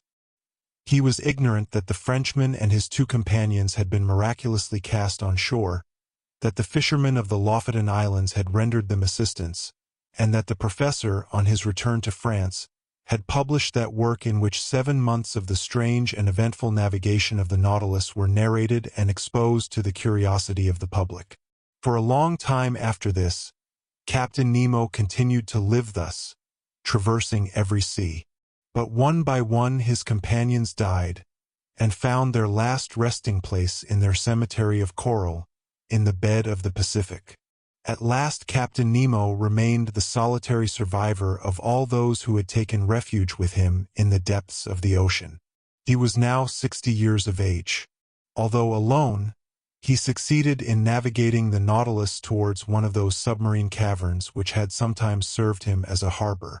One of these ports was hollowed beneath Lincoln Island, and at this moment furnished an asylum to the Nautilus. The captain had now remained there 6 years, navigating the ocean no longer, but awaiting death, and that moment when he should rejoin his former companions, when by chance he observed the descent of the balloon which carried the prisoners of the Confederates. Clad in his diving dress, he was walking beneath the water at a few cables' length from the shore of the island, when the engineer had been thrown into the sea.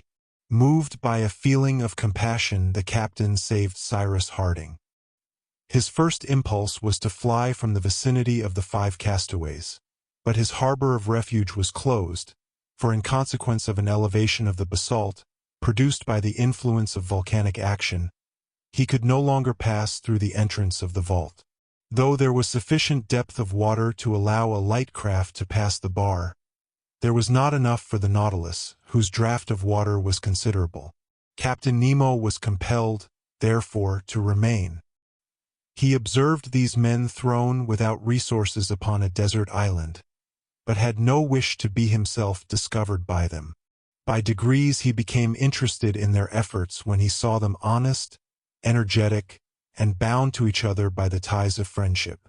As if despite his wishes, he penetrated all the secrets of their existence.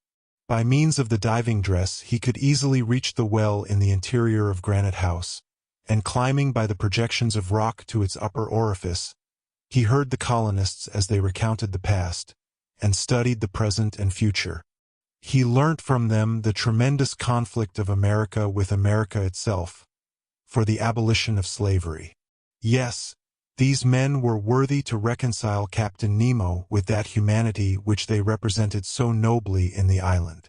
Captain Nemo had saved Cyrus Harding.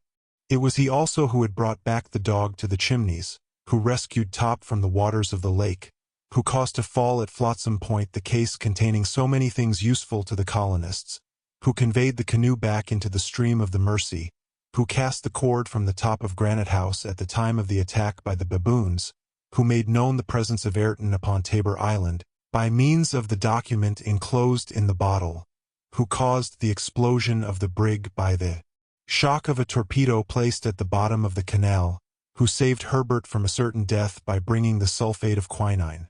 And finally, it was he who had killed the convicts with the electric balls, of which he possessed the secret, and which he employed in the chase of submarine creatures. Thus were explained so many apparently supernatural occurrences, and which all proved the generosity and power of the captain. Nevertheless, this noble misanthrope longed to benefit his protégés still further. There yet remained much useful advice to give them, and, his heart being softened by the approach of death, he invited, as we are aware, the colonists of Granite House to visit the Nautilus, by means of a wire which connected it with the corral. Possibly he would not have done this, had he been aware that Cyrus Harding was sufficiently acquainted with his history to address him by the name of Nemo. The captain concluded the narrative of his life. Cyrus Harding then spoke. He recalled all the incidents which had exercised so beneficent an influence upon the colony, and in the names of his companions and himself thanked the generous being to whom they owed so much. But Captain Nemo paid little attention. His mind appeared to be absorbed by one idea, and without taking the proffered hand of the engineer.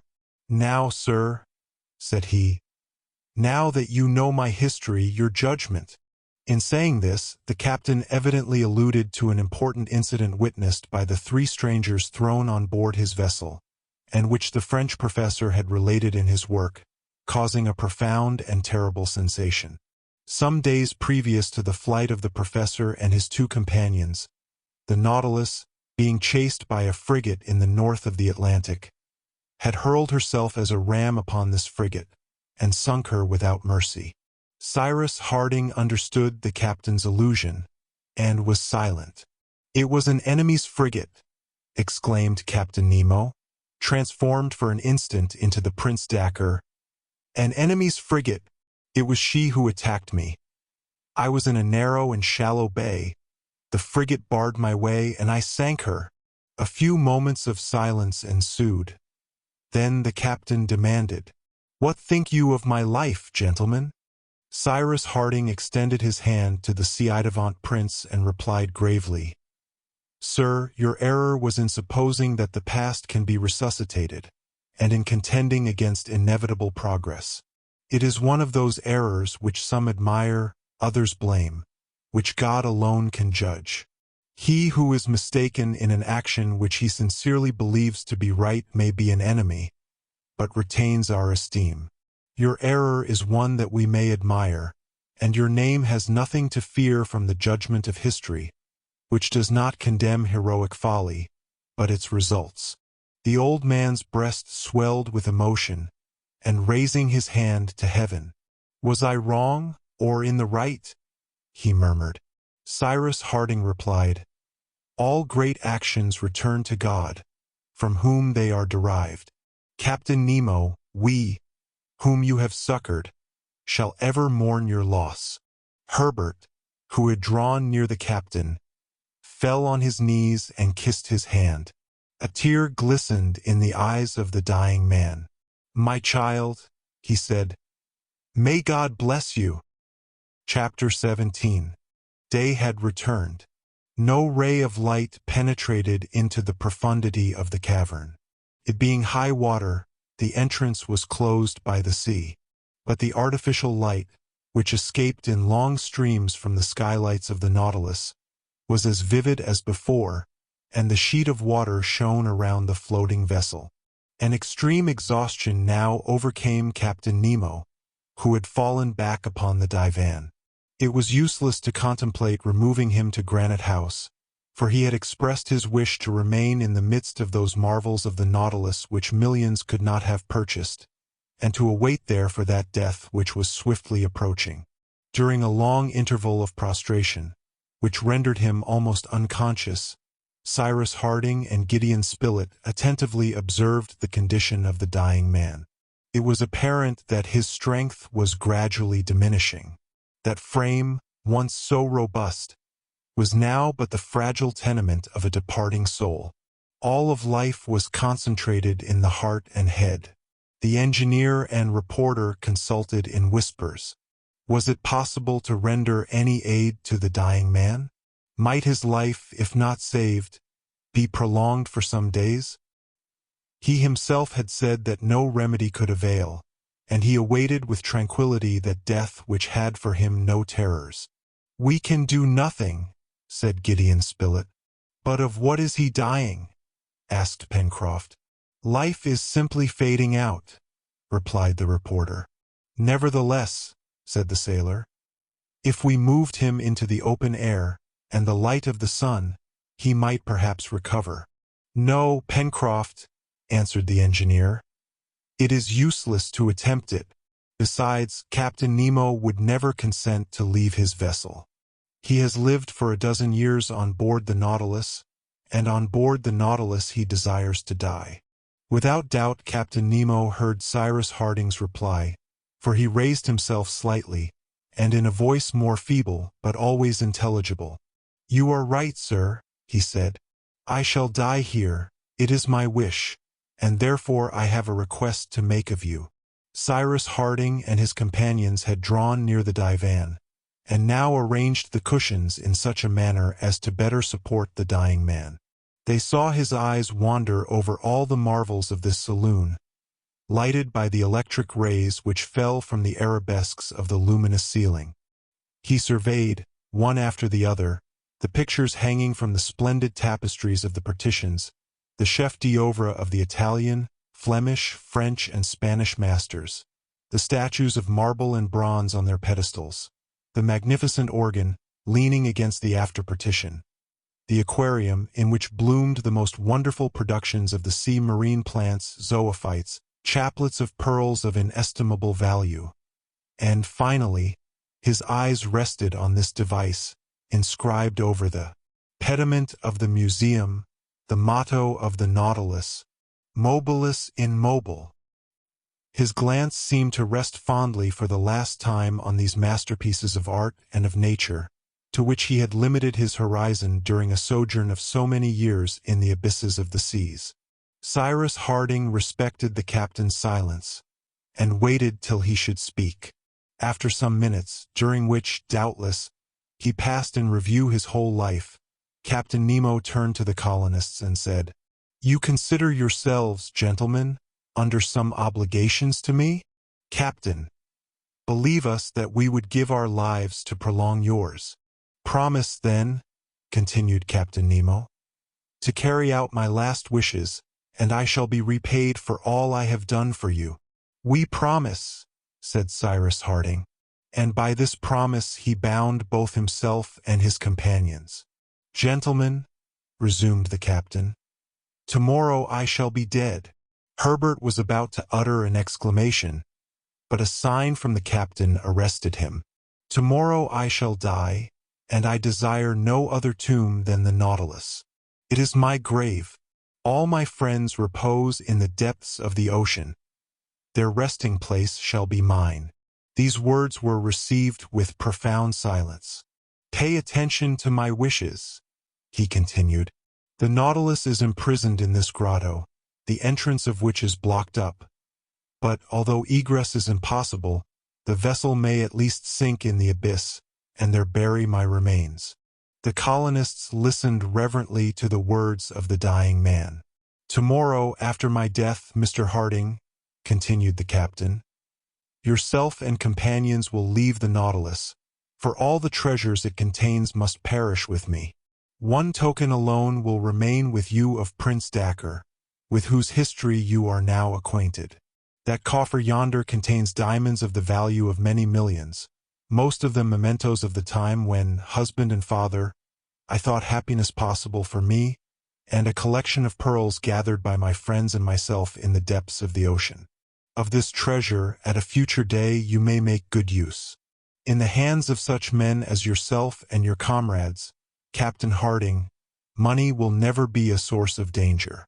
From on high I shall still participate in your enterprises, and I fear not but that they will prosper." After a few moments' repose, necessitated by his extreme weakness, Captain Nemo continued, Tomorrow you will take the coffer, you will leave the saloon, of which you will close the door. Then you will ascend onto the deck of the Nautilus, and you will lower the main hatch so as entirely to close the vessel."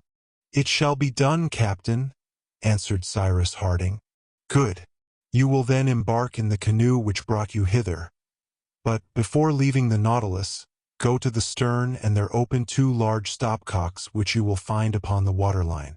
The water will penetrate into the reservoirs, and the Nautilus will gradually sink beneath the water to repose at the bottom of the abyss." And, comprehending a gesture of Cyrus Harding, the captain added, "Fear nothing. You will but bury a corpse." Neither Cyrus Harding nor his companions ventured to offer any observation to Captain Nemo. He had expressed his last wishes, and they had nothing to do but to conform to them. "I have your promise, gentlemen," added Captain Nemo.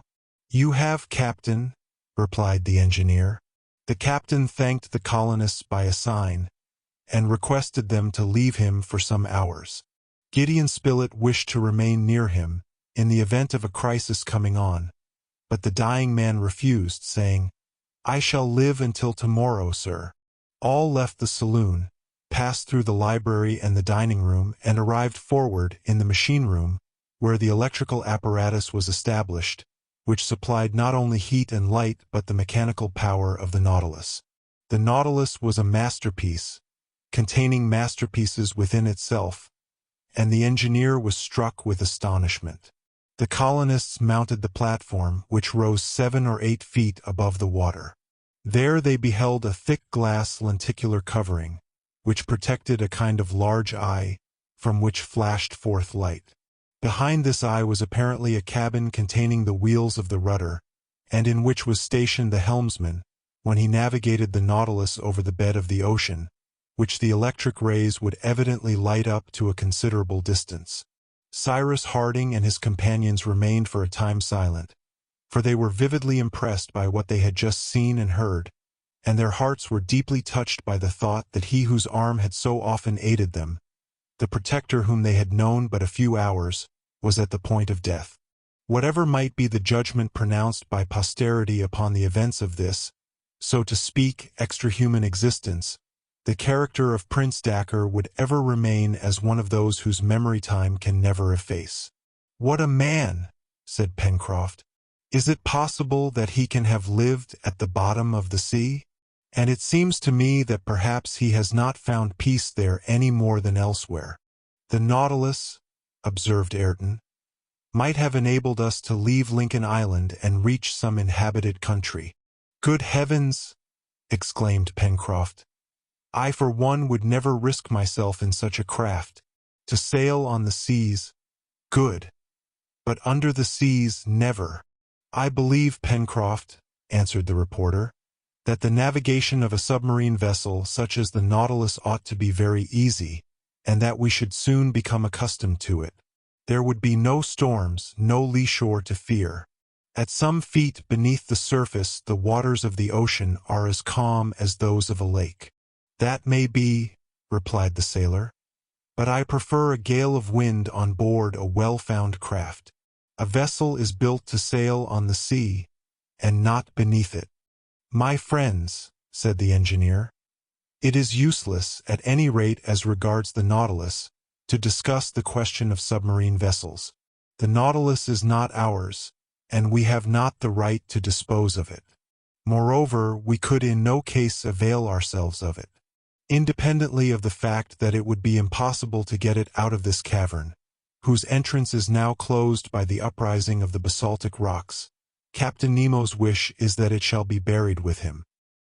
His wish is our law, and we will fulfill it."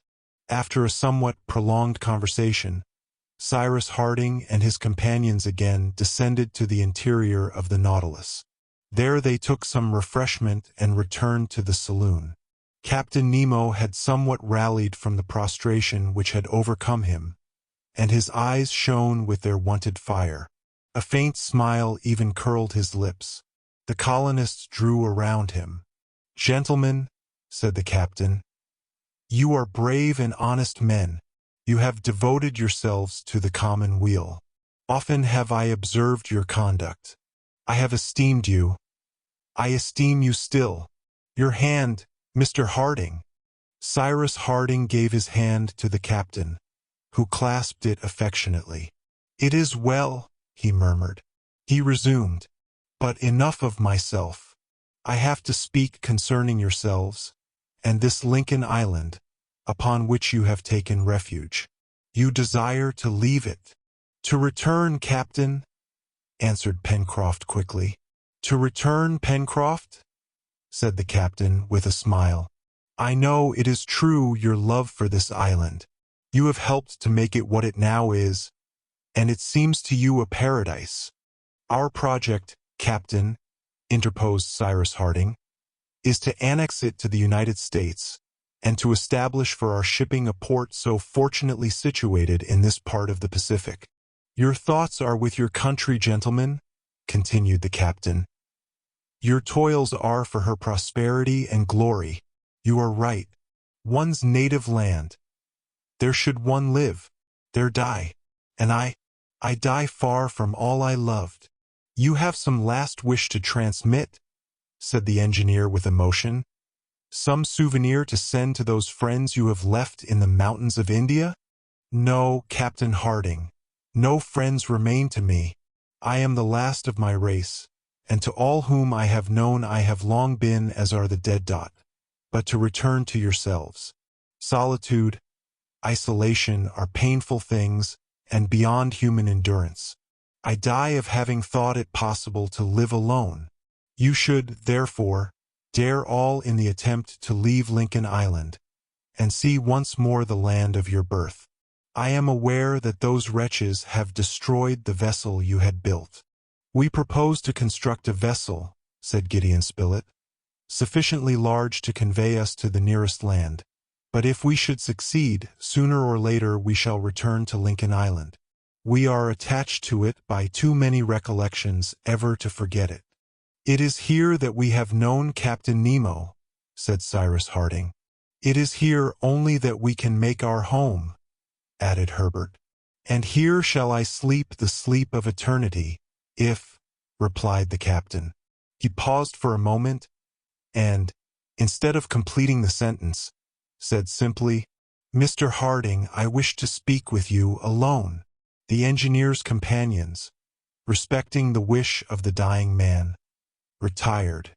Cyrus Harding remained but a few minutes alone with Captain Nemo, and soon recalled his companions. But he said nothing to them of the private matters which the dying man had confided to him.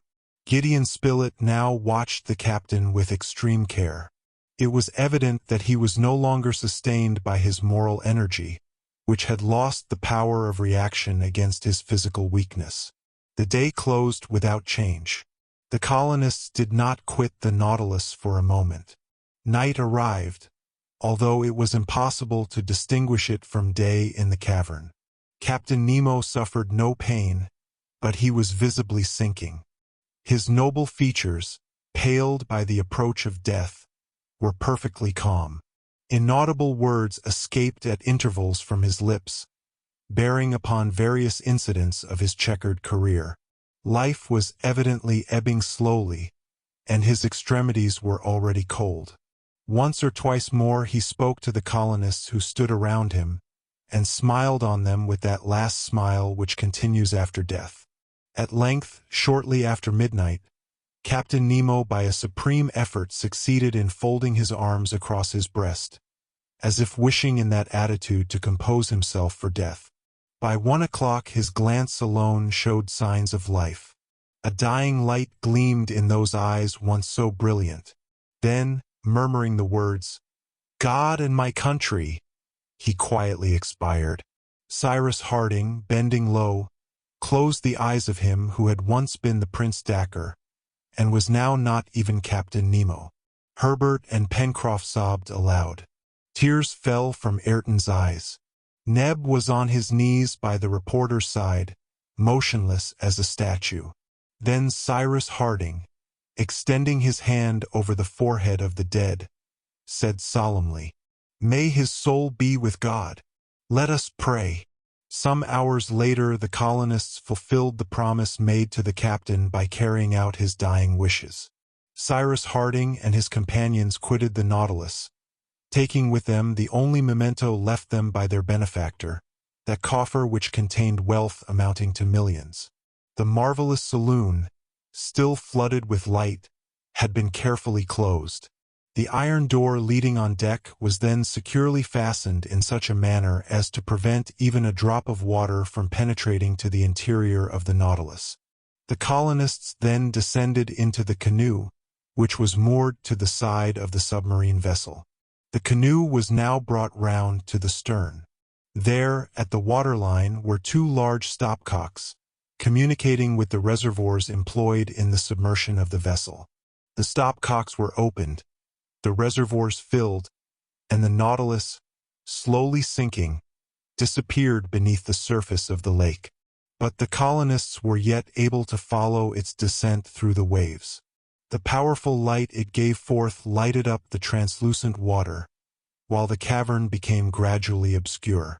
At length this vast diffusion of electric light faded away, and soon after the Nautilus, now the tomb of Captain Nemo, reposed in its ocean bed.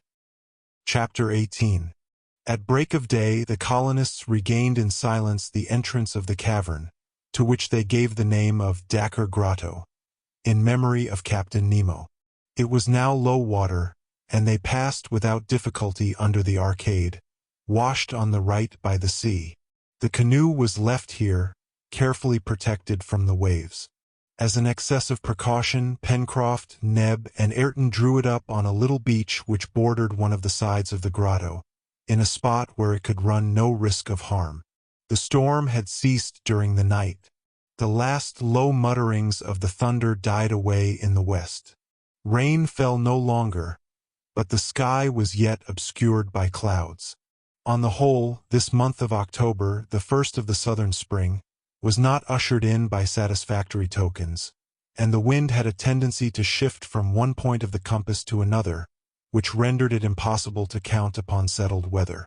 Cyrus Harding and his companions, on leaving Dakkar Grotto, had taken the road to the corral. On their way, Neb and Herbert were careful to preserve the wire which had been laid down by the captain between the corral and the grotto, and which might at a future time be of service. The colonists spoke but little on the road. The various incidents of the night of the October 15th had left a profound impression on their minds. The unknown being whose influence had so effectually protected them, the man whom their imagination had endowed with supernatural powers, Captain Nemo, was no more. His Nautilus and he were buried in the depths of the abyss.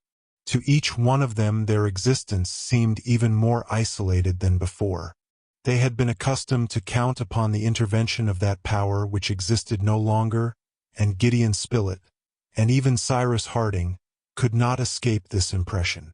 Thus they maintained a profound silence during their journey to the corral. Towards 9 in the morning the colonists arrived at Granite House.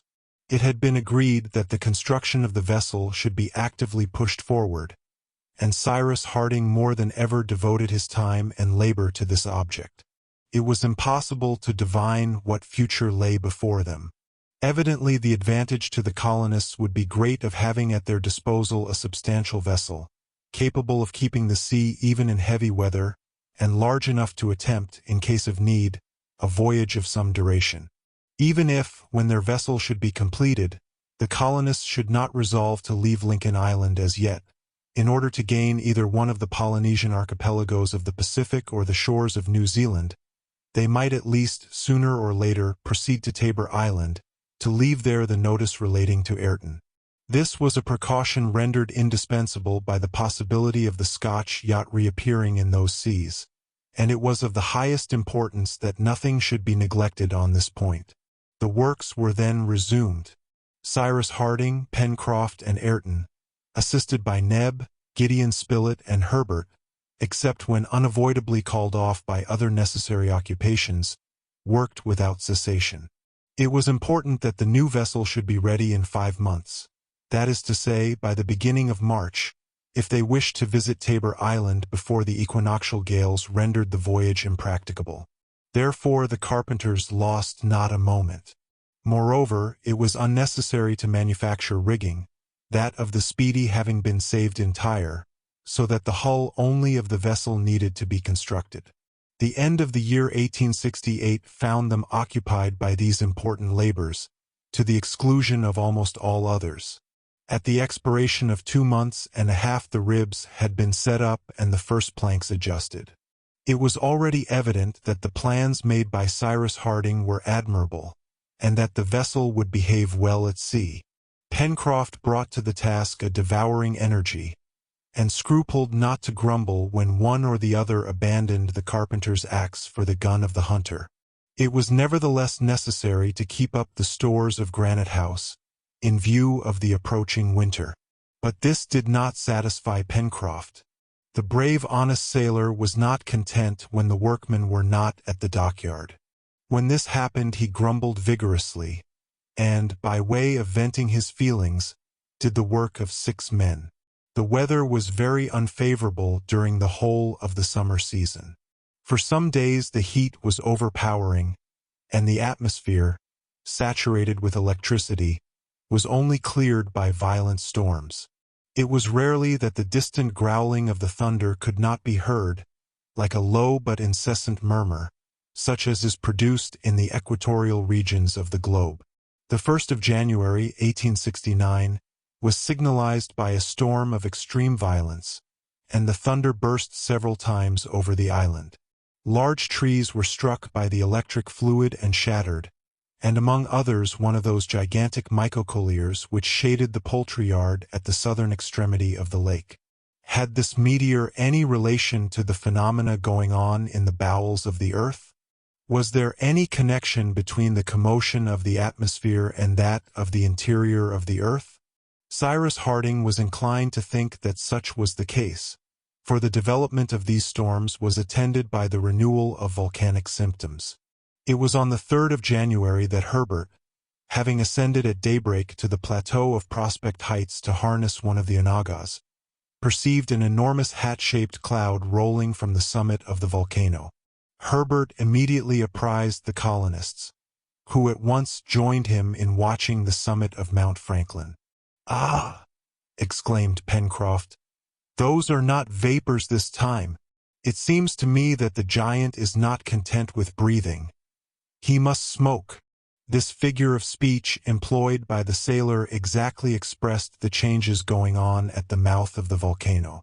Already for 3 months had the crater emitted vapors more or less dense, but which were as yet produced only by an internal ebullition of mineral substances. But now the vapors were replaced by a thick smoke, rising in the form of a grayish column, more than 300 feet in width at its base, and which spread like an immense mushroom to a height of from 700 to 800 feet above the summit of the mountain. "The fire is in the chimney," observed Gideon Spilett.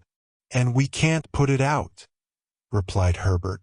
"The volcano ought to be swept," observed Neb, who spoke as if perfectly serious. "Well said, Neb," cried Pencroft with a shout of laughter. "And you'll undertake the job, no doubt?" Cyrus Harding attentively observed the dense smoke emitted by Mount Franklin, and even listened, as if expecting to hear some distant muttering. Then, turning towards his companions, from whom he had gone somewhat apart, he said, "The truth is, my friends, we must not conceal from ourselves that an important change is going forward. The volcanic substances are no longer in a state of ebullition. They have caught fire, and we are undoubtedly menaced by an approaching eruption." "Well, Captain," said Pencroft, "we shall witness the eruption, and if it is a good one, we'll applaud it. I don't see that we need concern ourselves further about the matter."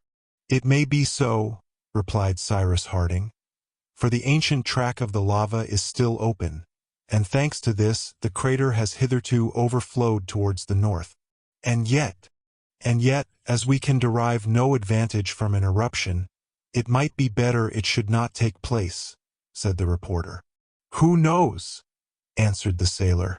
Perhaps there may be some valuable substance in this volcano, which it will spout forth, and which we may turn to good account."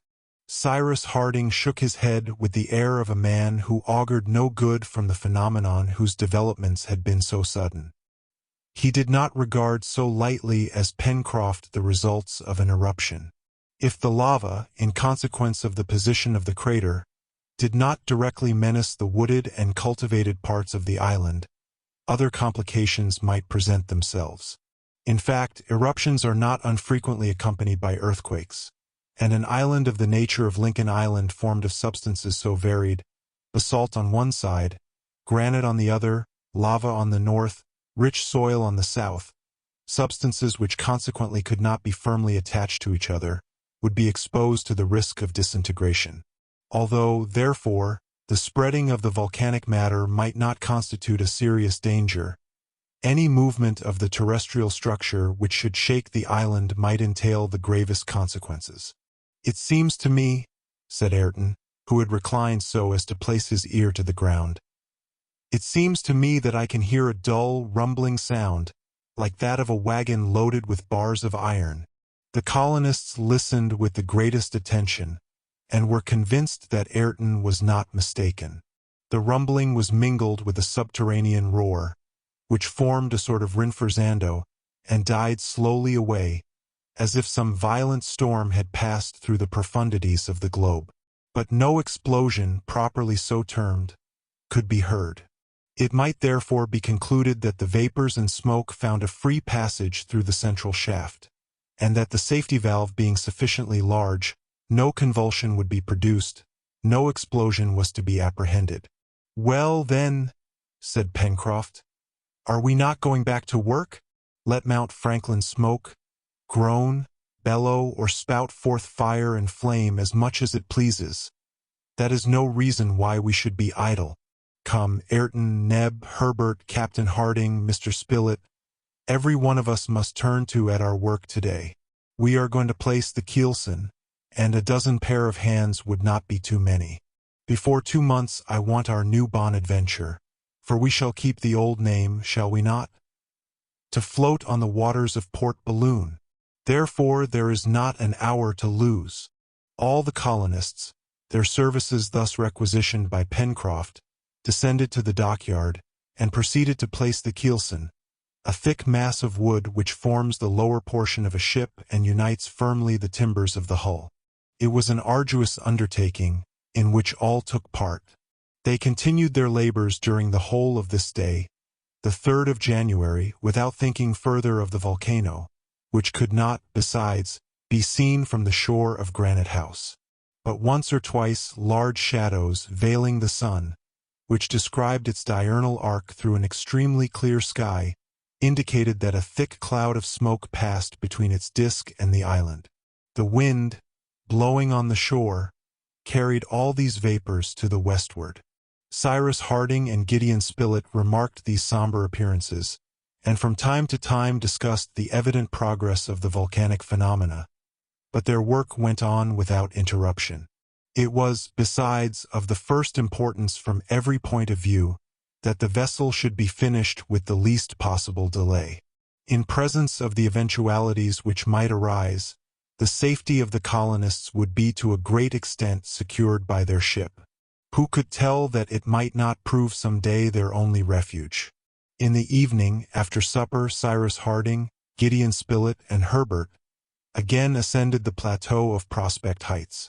It was already dark, and the obscurity would permit them to ascertain if flames or incandescent matter thrown up by the volcano were mingled with the vapor and smoke accumulated at the mouth of the crater. "The crater is on fire," said Herbert, who, more active than his companions, first reached the plateau.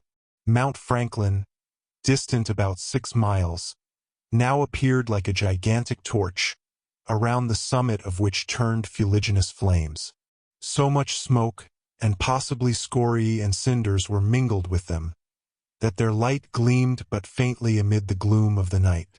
But a kind of lurid brilliancy spread over the island, against which stood out confusedly the wooded masses of the heights. Immense whirlwinds of vapor obscured the sky, through which glimmered a few stars. "The change is rapid," said the engineer. "That is not surprising," answered the reporter. "The reawakening of the volcano already dates back some time. You may remember, Cyrus, that the first vapors appeared about the time we searched the sides of the mountain to discover Captain Nemo's retreat. It was, if I mistake not, about the 15th of October." "Yes," replied Herbert, 2 months and a half ago. "The subterranean fires have therefore been smoldering for 10 weeks, resumed Gideon Spilett, "and it is not to be wondered at that they now break out with such violence." "Do not you feel a certain vibration of the soil?" asked Cyrus Harding. "Yes," replied Gideon Spilett, "but there is a great difference between that and an earthquake." "I do not affirm that we are menaced with an earthquake," answered Cyrus Harding. "May God preserve us from that.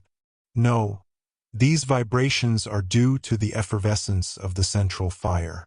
The crust of the earth is simply the shell of a boiler, and you know that such a shell, under the pressure of steam, vibrates like a sonorous plate. It is this effect which is being produced at this moment." "What magnificent flames!" exclaimed Herbert. At this instant a kind of bouquet of flames shot forth from the crater, the brilliancy of which was visible even through the vapors. Thousands of luminous sheets and barbed tongues of fire were cast in various directions. Some, extending beyond the dome of smoke, dissipated it, leaving behind an incandescent powder. This was accompanied by successive explosions, resembling the discharge of a battery of mitrailleuses. Cyrus Harding, the reporter, and Herbert, after spending an hour on the plateau of Prospect Heights, again descended to the beach and returned to Granite House. The engineer was thoughtful and preoccupied, so much so, indeed, that Gideon Spilett inquired if he apprehended any immediate danger, of which the eruption might directly or indirectly be the cause. "Yes and no," answered Cyrus Harding. "Nevertheless," continued the reporter, "would not the greatest misfortune which could happen to us be an earthquake which would overturn the island? Now, I do not suppose that this is to be feared, since the vapors and lava have found a free outlet." "True," replied Cyrus Harding, "and I do not fear an earthquake in the sense in which the term is commonly applied to convulsions of the soil provoked by the expansion of subterranean gases. But other causes may produce great disasters." "How so, my dear Cyrus?" "I am not certain. I must consider. I must visit the mountain. In a few days I shall learn more on this point." Gideon Spilett said no more, and soon, in spite of the explosions of the volcano, whose intensity increased, and which were repeated by the echoes of the island, the inhabitants of Granite House were sleeping soundly. 3 days passed by, the 4th, 5th, and 6th of January. The construction of the vessel was diligently continued, and without offering further explanations the engineer pushed forward the work with all his energy. Mount Franklin was now hooded by a somber cloud of sinister aspect, and, amid the flames, vomited forth incandescent rocks, some of which fell back into the crater itself. This caused Pencroft, who would only look at the matter in the light of a joke, to exclaim, "Ah, the giant is playing at cup and ball. He is a conjurer." In fact, the substances thrown up fell back again into the abyss, and it did not seem that the lava, though swollen by the internal pressure, had yet risen to the orifice of the crater. At any rate, the opening on the northeast, which was partly visible, poured out no torrent upon the northern slope of the mountain. Nevertheless, however pressing was the construction of the vessel, other duties demanded the presence of the colonists on various portions of the island. Before everything it was necessary to go to the corral, where the flocks of musmons and goats were enclosed, and replenish the provision of forage for those animals. It was accordingly arranged that Ayrton should proceed thither the next day, the 7th of January, and as he was sufficient for the task to which he was accustomed, Pencroft and the rest were somewhat surprised on hearing the engineer say to Ayrton, "As you are going tomorrow to the corral, I will accompany you." "But, Captain Harding," exclaimed the sailor, "our working days will not be many, and if you go also we shall be 2 pair of hands short." "We shall return tomorrow," replied Cyrus Harding. "But it is necessary that I should go to the corral. I must learn how the eruption is progressing." "The eruption! Always the eruption," answered Pencroft with an air of discontent. "An important thing, truly, this eruption. I trouble myself very little about it." Whatever might be the sailor's opinion, the expedition projected by the engineer was settled for the next day. Herbert wished to accompany Cyrus Harding, but he would not vex Pencroft by his absence. The next day, at dawn, Cyrus Harding and Ayrton, mounting the cart drawn by 2 onagas, took the road to the corral and set off at a round trot. Above the forest were passing large clouds, to which the crater of Mount Franklin incessantly added fuliginous matter. These clouds, which rolled heavily in the air, were evidently composed of heterogeneous substances. It was not alone from the volcano that they derived their strange opacity and weight. Scorias, in a state of dust, like powdered pumice stone, and grayish ashes as small as the finest feculae, were held in suspension in the midst of their thick folds. These ashes are so fine that they have been observed in the air for whole months. After the eruption of 1783 in Iceland for upwards of a year, the atmosphere was thus charged with volcanic dust through which the rays of the sun were only with difficulty discernible. But more often this pulverized matter falls, and this happened on the present occasion. Cyrus Harding and Ayrton had scarcely reached the corral when a sort of black snow like fine gunpowder fell, and instantly changed the appearance of the soil. Trees, meadows, all disappeared beneath a covering several inches in depth.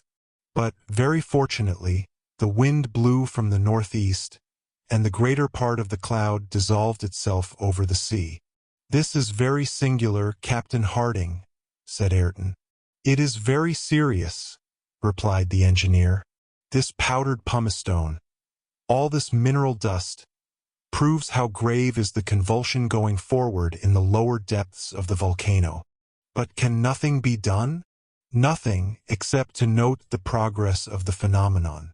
Do you, therefore, Ayrton, occupy yourself with the necessary work at the corral. In the meantime I will ascend just beyond the source of Red Creek and examine the condition of the mountain upon its northern aspect. Then, well, Captain Harding, then we will pay a visit to Dacker Grotto. I wish to inspect it.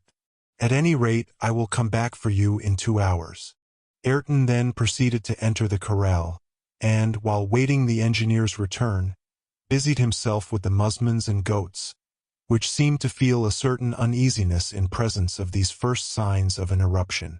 Meanwhile Cyrus Harding ascended the crest of the eastern spur, passed Red Creek, and arrived at the spot where he and his companions had discovered a sulphureous spring at the time of their first exploration. How changed was everything! Instead of a single column of smoke he counted 13, forced through the soil as if violently propelled by some piston. It was evident that the crust of the earth was subjected in this part of the globe to a frightful pressure. The atmosphere was saturated with gases and carbonic acid, mingled with aqueous vapors. Cyrus Harding felt the volcanic tufa with which the plain was strewn, and which were but pulverized cinders hardened into solid blocks by time, tremble beneath him, but he could discover no traces of fresh lava. The engineer became more assured of this when he observed all the northern part of Mount Franklin. Pillars of smoke and flame escaped from the crater. A hail of scorias fell on the ground, but no current of lava burst from the mouth of the volcano, which proved that the volcanic matter had not yet attained the level of the superior orifice of the central shaft. "But I would prefer that it were so," said Cyrus Harding to himself. "At any rate, I should then know that the lava had followed its accustomed track. Who can say that they may not take a new course? But the danger does not consist in that. Captain Nemo foresaw it clearly. No, the danger does not lie there. Cyrus Harding advanced towards the enormous causeway whose prolongation enclosed the narrow Shark Gulf. He could now sufficiently examine on this side the ancient channels of the lava. There was no doubt in his mind that the most recent eruption had occurred at a far distant epoch. He then returned by the same way, listening attentively to the subterranean mutterings which rolled like long-continued thunder, interrupted by deafening explosions. At 9 in the morning he reached the corral. Ayrton awaited him. "The animals are cared for, Captain Harding," said Ayrton. "Good, Ayrton. They seem uneasy, Captain Harding." "Yes. Instinct speaks through them, and instinct is never deceived." "Are you ready?" "Take a lamp, Ayrton," answered the engineer. "We will start at once." Ayrton did as desired. The onagas, unharnessed, roamed in the corral. The gate was secured on the outside, and Cyrus Harding, preceding Ayrton, took the narrow path which led westward to the shore.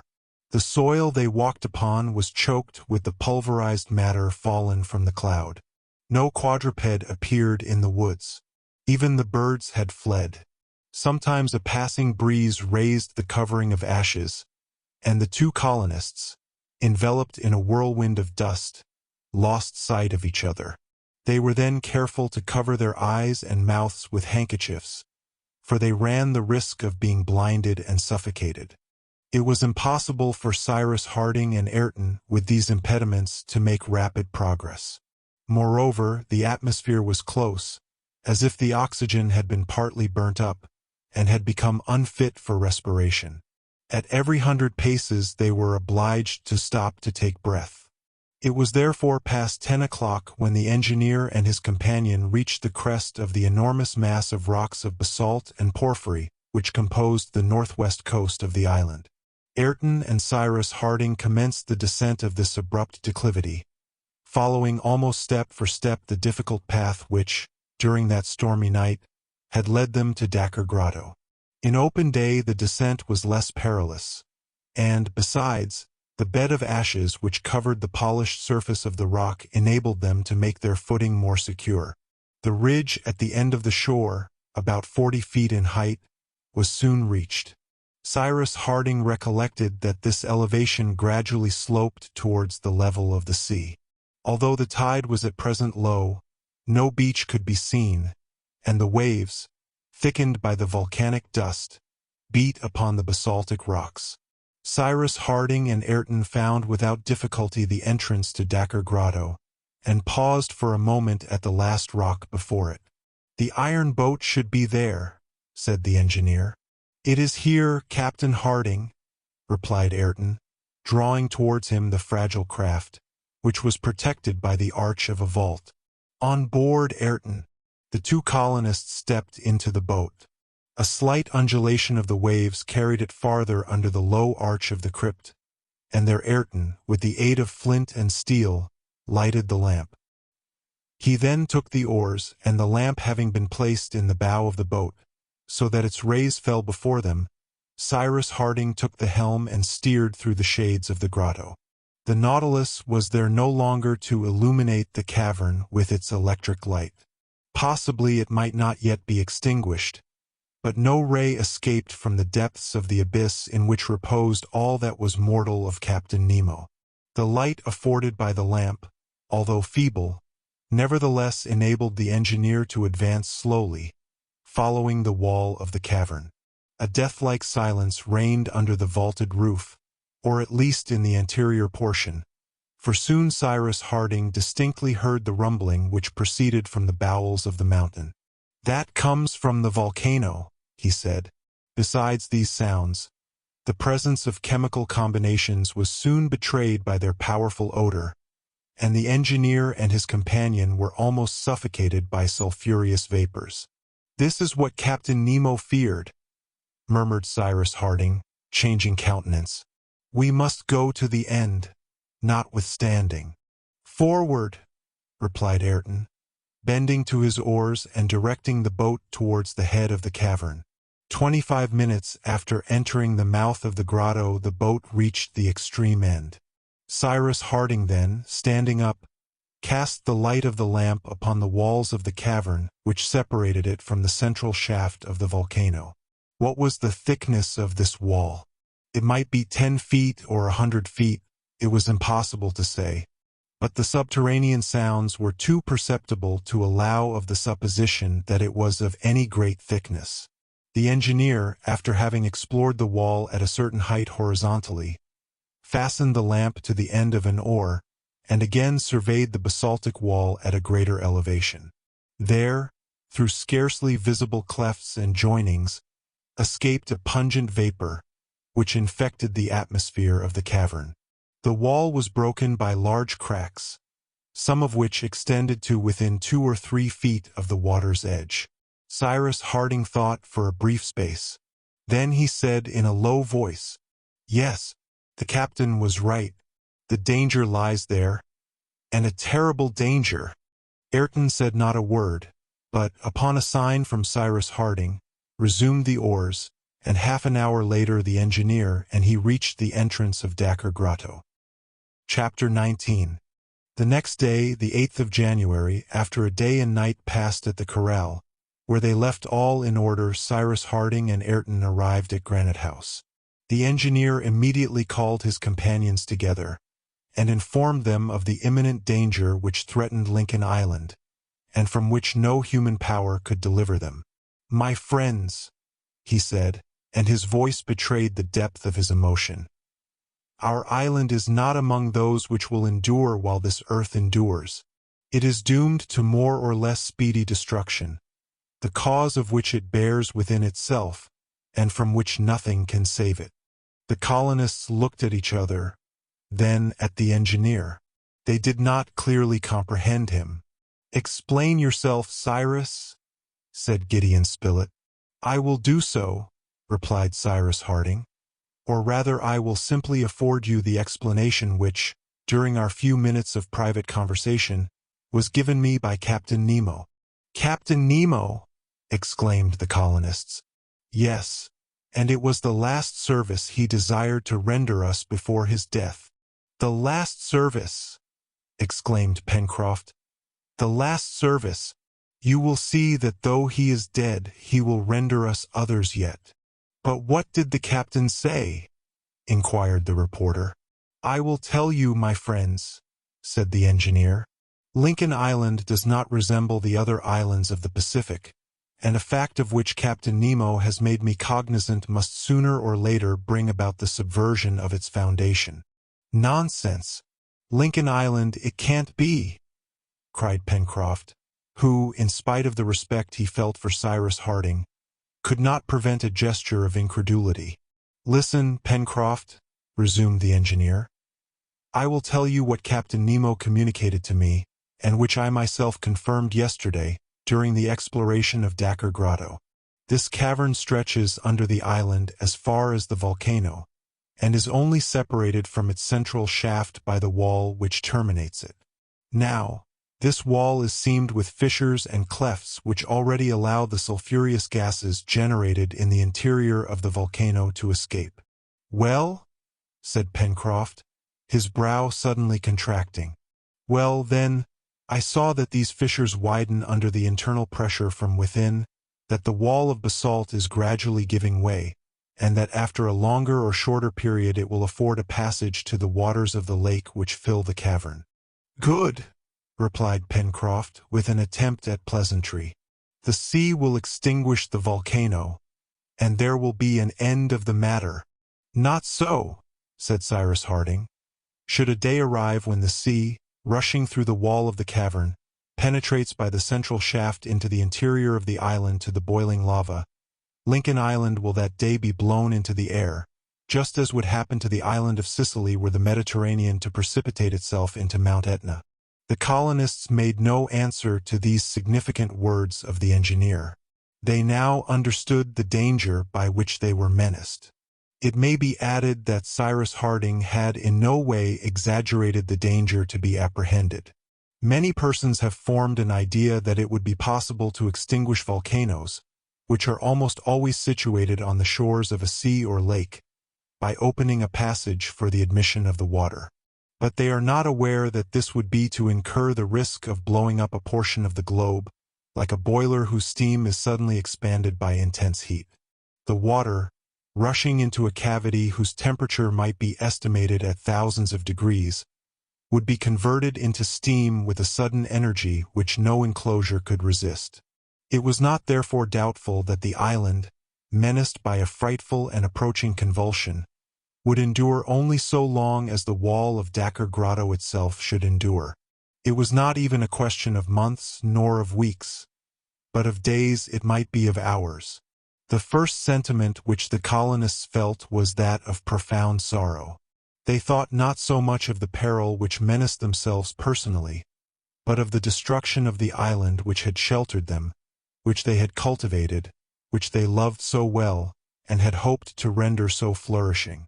So much effort ineffectually expended, so much labor lost. Pencroft could not prevent a large tear from rolling down his cheek, nor did he attempt to conceal it. Some further conversation now took place. The chances yet in favor of the colonists were discussed, but finally it was agreed that there was not an hour to be lost, that the building and fitting of the vessel should be pushed forward with their utmost energy, and that this was the sole chance of safety for the inhabitants of Lincoln Island. All hands, therefore, set to work on the vessel. What could it now avail to sow, to reap, to hunt, to increase the stores of Granite House? The contents of the storehouse and outbuildings contained more than sufficient to provide the ship for a voyage, however long might be its duration. But it was imperative that the ship should be ready to receive them before the inevitable catastrophe should arrive. Their labors were now carried on with feverish ardor. By the 23rd of January the vessel was half-decked over. Up to this time no change had taken place in the summit of the volcano. Vapor and smoke mingled with flames and incandescent stones were thrown up from the crater. But during the night of the 23rd, in consequence of the lava attaining the level of the first stratum of the volcano, the hat-shaped cone which formed over the latter disappeared. A frightful sound was heard. The colonists at first thought the island was rent asunder, and rushed out of Granite House. This occurred about 2 o'clock in the morning. The sky appeared on fire. The superior cone, a mass of rock 1,000 feet in height, and weighing thousands of millions of pounds, had been thrown down upon the island, making it tremble to its foundation. Fortunately, this cone inclined to the north, and had fallen upon the plain of sand and tufa stretching between the volcano and the sea. The aperture of the crater being thus enlarged projected towards the sky a glare so intense that by the simple effect of reflection the atmosphere appeared red-hot. At the same time a torrent of lava, bursting from the new summit, poured out in long cascades, like water escaping from a vase too full, and 1,000 tongues of fire crept over the sides of the volcano. "The corral! The corral!" exclaimed Ayrton. It was, in fact, towards the corral that the lava was rushing, as the new crater faced the east, and consequently the fertile portions of the island, the springs of Red Creek and Jacamar Wood, were menaced with instant destruction. At Ayrton's cry the colonists rushed to the Onaga stables. The cart was at once harnessed. All were possessed by the same thought, to hasten to the corral and set at liberty the animals it enclosed. Before 3 in the morning they arrived at the corral. The cries of the terrified musmons and goats indicated the alarm which possessed them. Already a torrent of burning matter and liquefied minerals fell from the side of the mountain upon the meadows as far as the side of the palisade. The gate was burst open by Ayrton, and the animals, bewildered with terror, fled in all directions. An hour afterwards the boiling lava filled the corral, converting into vapor the water of the little rivulet which ran through it, burning up the house like dry grass, and leaving not even a post of the palisade to mark the spot where the corral once stood. To contend against this disaster would have been folly, nay, madness. In presence of nature's grand convulsions man is powerless. It was now daylight, the 24th of January. Cyrus Harding and his companions, before returning to Granite House, desired to ascertain the probable direction this inundation of lava was about to take.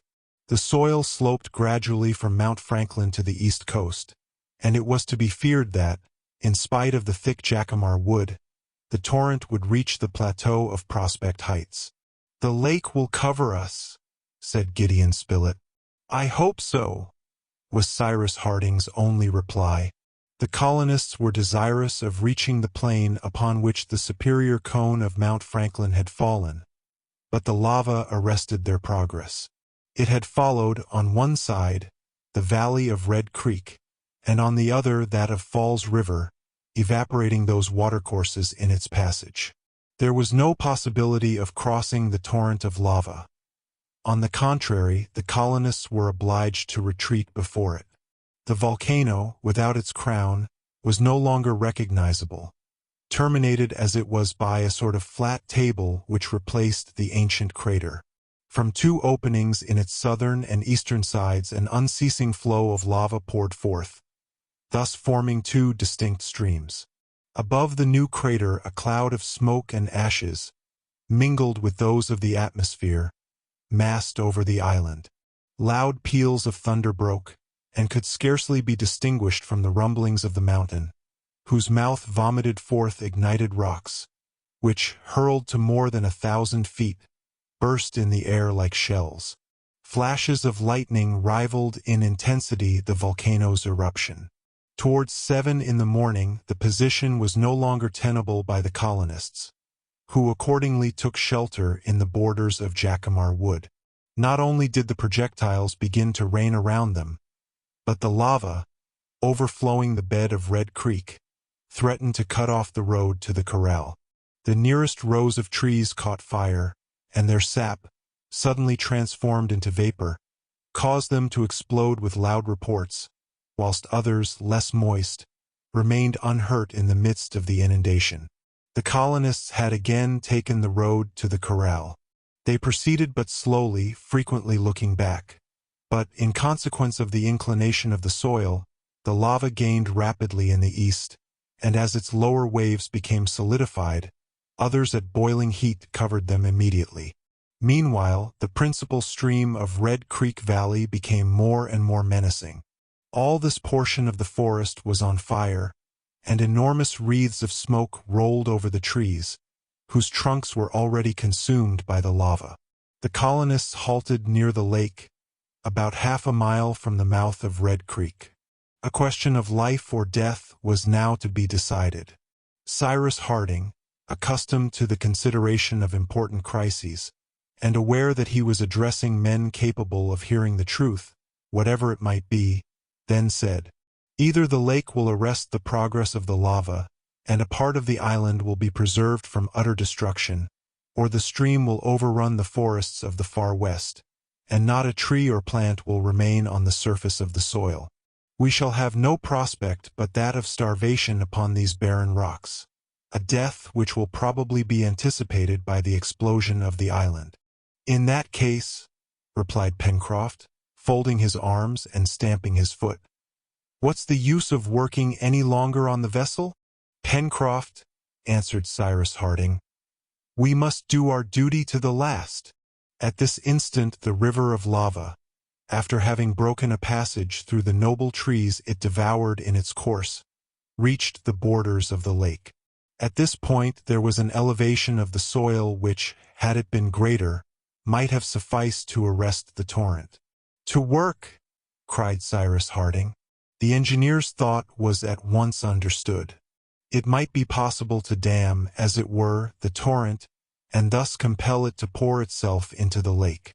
The colonists hastened to the dockyard. They returned with shovels, picks, axes, and by means of banking the earth with the aid of fallen trees they succeeded in a few hours in raising an embankment 3 feet high and some hundreds of paces in length. It seemed to them, when they had finished, as if they had scarcely been working more than a few minutes. It was not a moment too soon. The liquefied substances soon after reached the bottom of the barrier. The stream of lava swelled like a river about to overflow its banks, and threatened to demolish the sole obstacle which could prevent it from overrunning the whole far west. But the dam held firm, and after a moment of terrible suspense, the torrent precipitated itself into Grant Lake from a height of 20 feet. The colonists, without moving or uttering a word, breathlessly regarded this strife of the two elements. What a spectacle was this conflict between water and fire! What pen could describe the marvelous horror of this scene? What pencil could depict it? The water hissed as it evaporated by contact with the boiling lava. The vapor whirled in the air to an immeasurable height, as if the valves of an immense boiler had been suddenly opened. But, however considerable might be the volume of water contained in the lake, it must eventually be absorbed, because it was not replenished, whilst the stream of lava, fed from an inexhaustible source, rolled on without ceasing new waves of incandescent matter. The first waves of lava which fell in the lake immediately solidified, and accumulated so as speedily to emerge from it. Upon their surface fell other waves, which in their turn became stone, but a step nearer the center of the lake. In this manner was formed a pier which threatened to gradually fill up the lake, which could not overflow, the water displaced by the lava being evaporated. The hissing of the water rent the air with a deafening sound, and the vapor, blown by the wind, fell in rain upon the sea. The pier became longer and longer, and the blocks of lava piled themselves one on another. Where formerly stretched the calm waters of the lake now appeared an enormous mass of smoking rocks, as if an upheaving of the soil had formed immense shoals. Imagine the waters of the lake aroused by a hurricane, then suddenly solidified by an intense frost, and some conception may be formed of the aspect of the lake 3 hours after the eruption of this irresistible torrent of lava. This time water would be vanquished by fire. Nevertheless, it was a fortunate circumstance for the colonists that the effusion of lava should have been in the direction of Lake Grant. They had before them some days' respite. The plateau of Prospect Heights, Granite House, and the dockyard were for the moment preserved. And these few days it was necessary to employ them in planking, carefully caulking the vessel, and launching her. The colonists would then take refuge on board the vessel, content to rig her after she should be afloat on the waters. With the danger of an explosion which threatened to destroy the island, there could be no security on shore. The walls of Granite House, once so sure a retreat, might at any moment fall in upon them. During the 6 following days, from the 25th to the 30th of January, the colonists accomplished as much of the construction of their vessel as 20 men could have done. They hardly allowed themselves a moment's repose, and the glare of the flames which shot from the crater enabled them to work night and day. The flow of lava continued, but perhaps less abundantly. This was fortunate, for Lake Grant was almost entirely choked up, and if more lava should accumulate it would inevitably spread over the plateau of Prospect Heights, and thence upon the beach.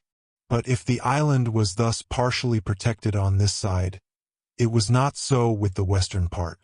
In fact, the second stream of lava, which had followed the valley of Falls River, a valley of great extent, the land on both sides of the creek being flat, met with no obstacle. The burning liquid had then spread through the forest of the far west.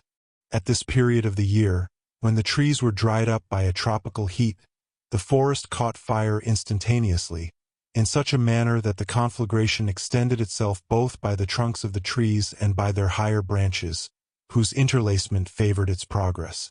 It even appeared that the current of flame spread more rapidly among the summits of the trees than the current of lava at their bases. Thus it happened that the wild animals, jaguars, wild boars, capybaras, koalas, and game of every kind, mad with terror, had fled to the banks of the Mersey and to the Tattern Marsh, beyond the road to Port Balloon. But the colonists were too much occupied with their task to pay any attention to even the most formidable of these animals. They had abandoned Granite House, and would not even take shelter at the Chimneys, but encamped under a tent, near the mouth of the Mersey.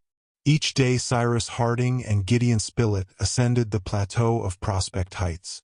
Sometimes Herbert accompanied them, but never Pencroft, who could not bear to look upon the prospect of the island now so utterly devastated. It was, in truth, a heartrending spectacle. All the wooded part of the island was now completely bare. One single clump of green trees raised their heads at the extremity of Serpentine Peninsula. Here and there were a few grotesque blackened and branchless stumps. The site of the devastated forest was even more barren than Tattern Marsh. The eruption of the lava had been complete. Where formerly sprang up that charming verdure, the soil was now nothing but a savage mass of volcanic tufa. In the valleys of the Falls and Mersey rivers no drop of water now flowed towards the sea, and should Lake Grant be entirely dried up, the colonists would have no means of quenching their thirst. But, fortunately, the lava had spared the southern corner of the lake, containing all that remained of the drinkable water of the island. Towards the northwest stood out the rugged and well-defined outlines of the sides of the volcano, like a gigantic claw hovering over the island.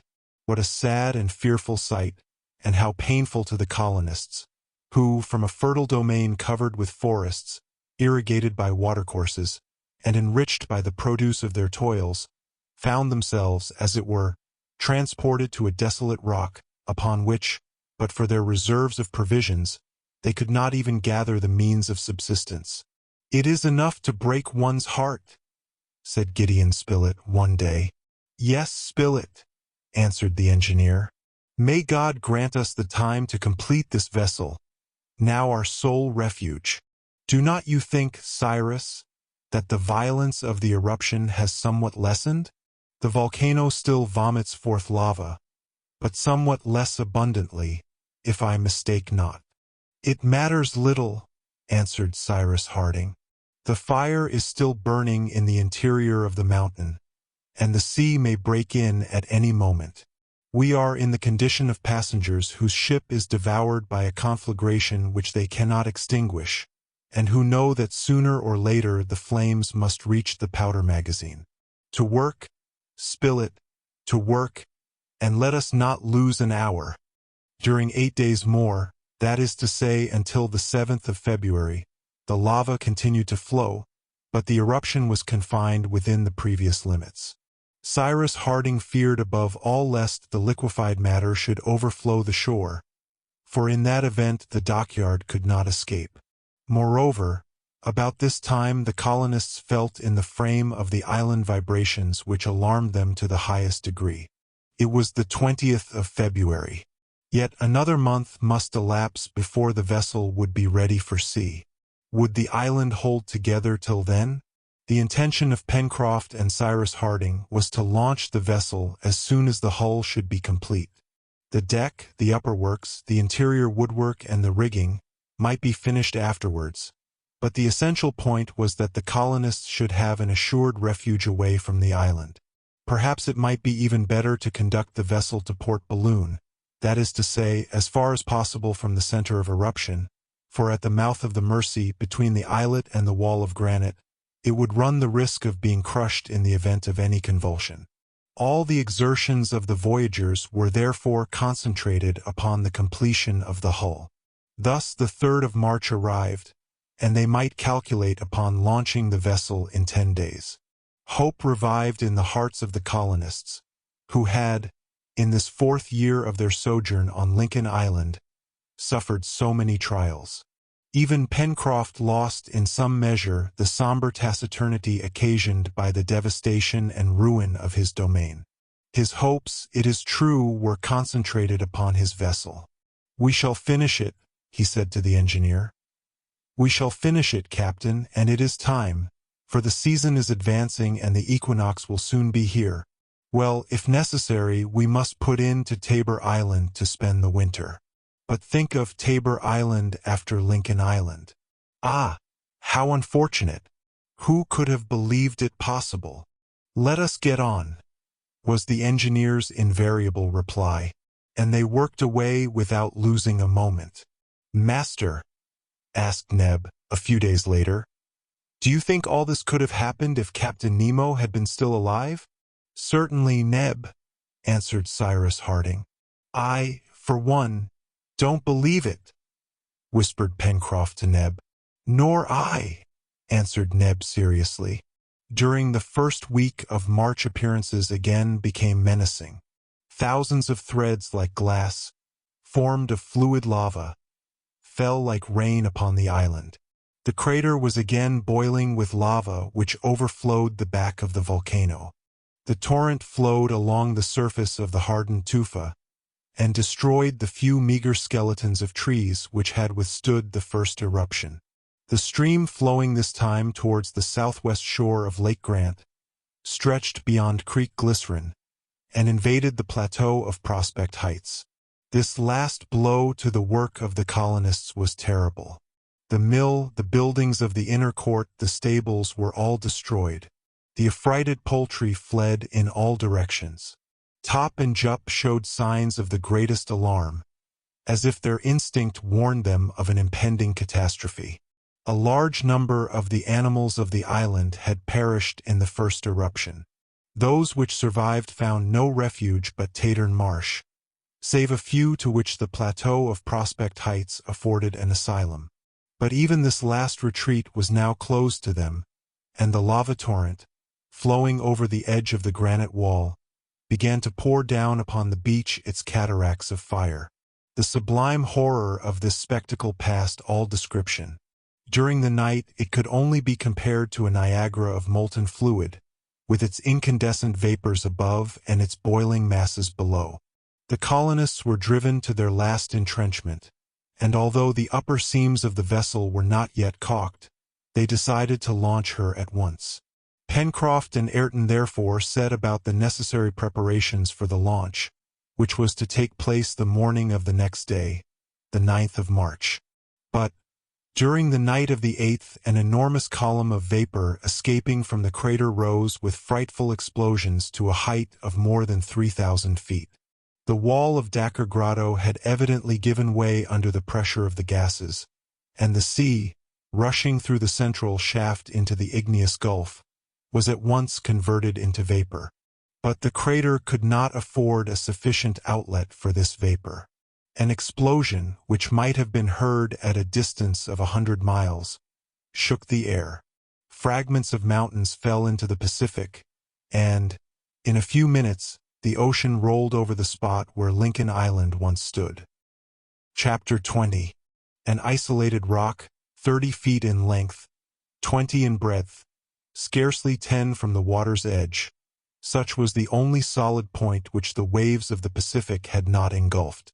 It was all that remained of the structure of Granite House.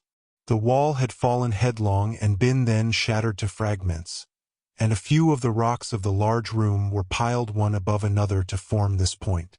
All around had disappeared in the abyss.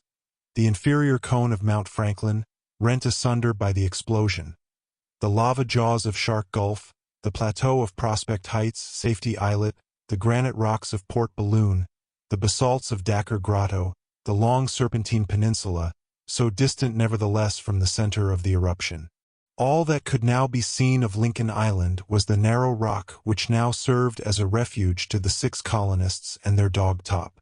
The animals had also perished in the catastrophe. The birds, as well as those representing the fauna of the island, all either crushed or drowned, and the unfortunate Jup himself had, alas, found his death in some crevice of the soil. If Cyrus Harding, Gideon Spilett, Herbert, Pencroft, Neb, and Ayrton had survived, it was because, assembled under their tent, they had been hurled into the sea at the instant when the fragments of the island rained down on every side.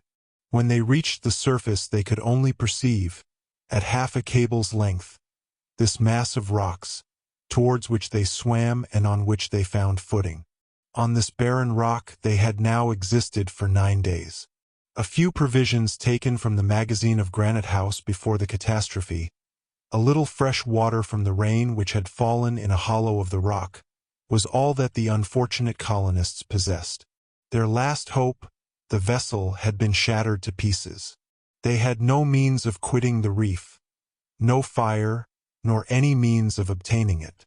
It seemed that they must inevitably perish. This day, the 18th of March, there remained only provisions for 2 days, although they limited their consumption to the bare necessaries of life. All their science and intelligence could avail them nothing in their present position. They were in the hand of God. Cyrus Harding was calm, Gideon Spilett more nervous, and Pencroft, a prey to sullen anger, walked to and fro on the rock.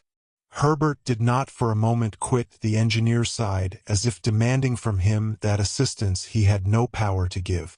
Neb and Ayrton were resigned to their fate. "Ah, what a misfortune! What a misfortune!" often repeated Pencroft. "If we had but a walnut shell to take us to Tabor Island! But we have nothing, nothing!" "Captain Nemo did right to die," said Neb. During the 5 ensuing days Cyrus Harding and his unfortunate companions husbanded their provisions with the most extreme care, eating only what would prevent them from succumbing to starvation.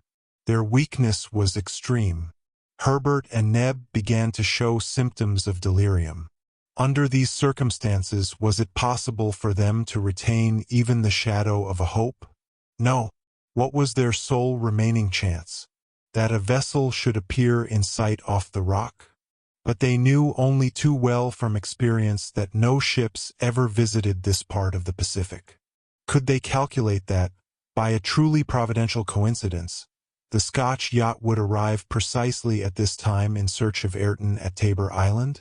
It was scarcely probable, and, besides, supposing she should come there, as the colonists had not been able to deposit a notice pointing out Ayrton's change of abode, the commander of the yacht, after having explored Tabor Island without result, would again set sail and return to lower latitudes.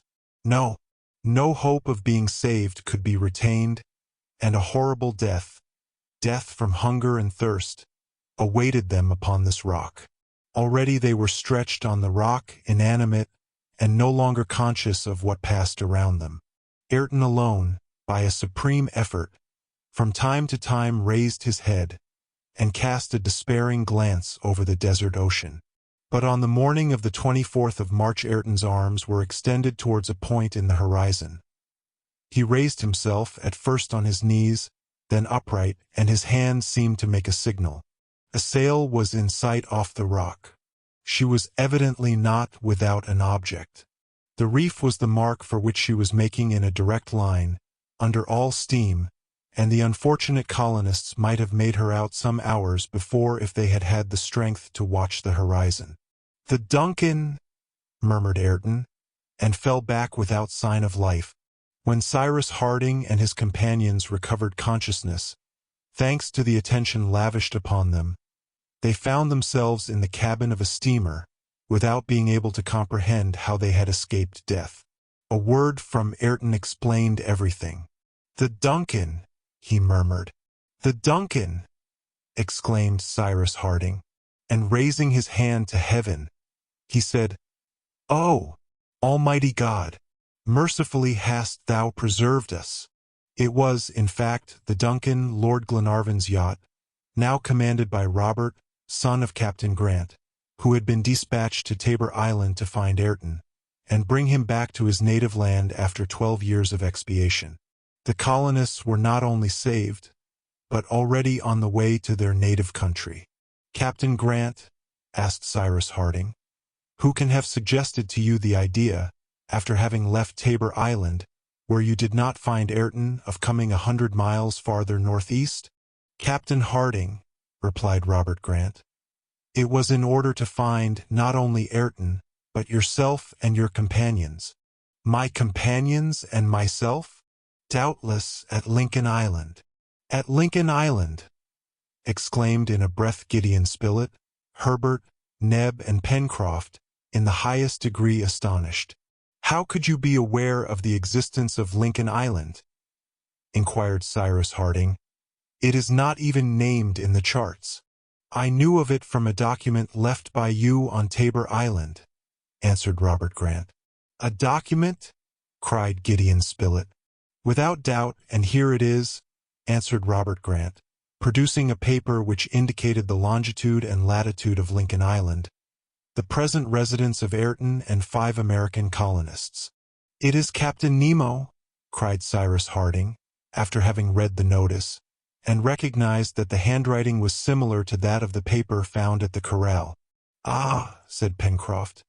"It was then he who took our Bonadventure and hazarded himself alone to go to Tabor Island, in order to leave this notice," added Herbert. "I was then right in saying," exclaimed the sailor, "that even after his death the captain would render us a last service." "My friends," said Cyrus Harding, in a voice of the profoundest emotion, "may the God of mercy have had pity on the soul of Captain Nemo, our benefactor." The colonists uncovered themselves at these last words of Cyrus Harding, and murmured the name of Captain Nemo. Then Ayrton, approaching the engineer, said simply, "Where should this coffer be deposited?" It was the coffer which Ayrton had saved at the risk of his life, at the very instant that the island had been engulfed, and which he now faithfully handed to the engineer. "Ayrton, Ayrton," said Cyrus Harding, deeply touched.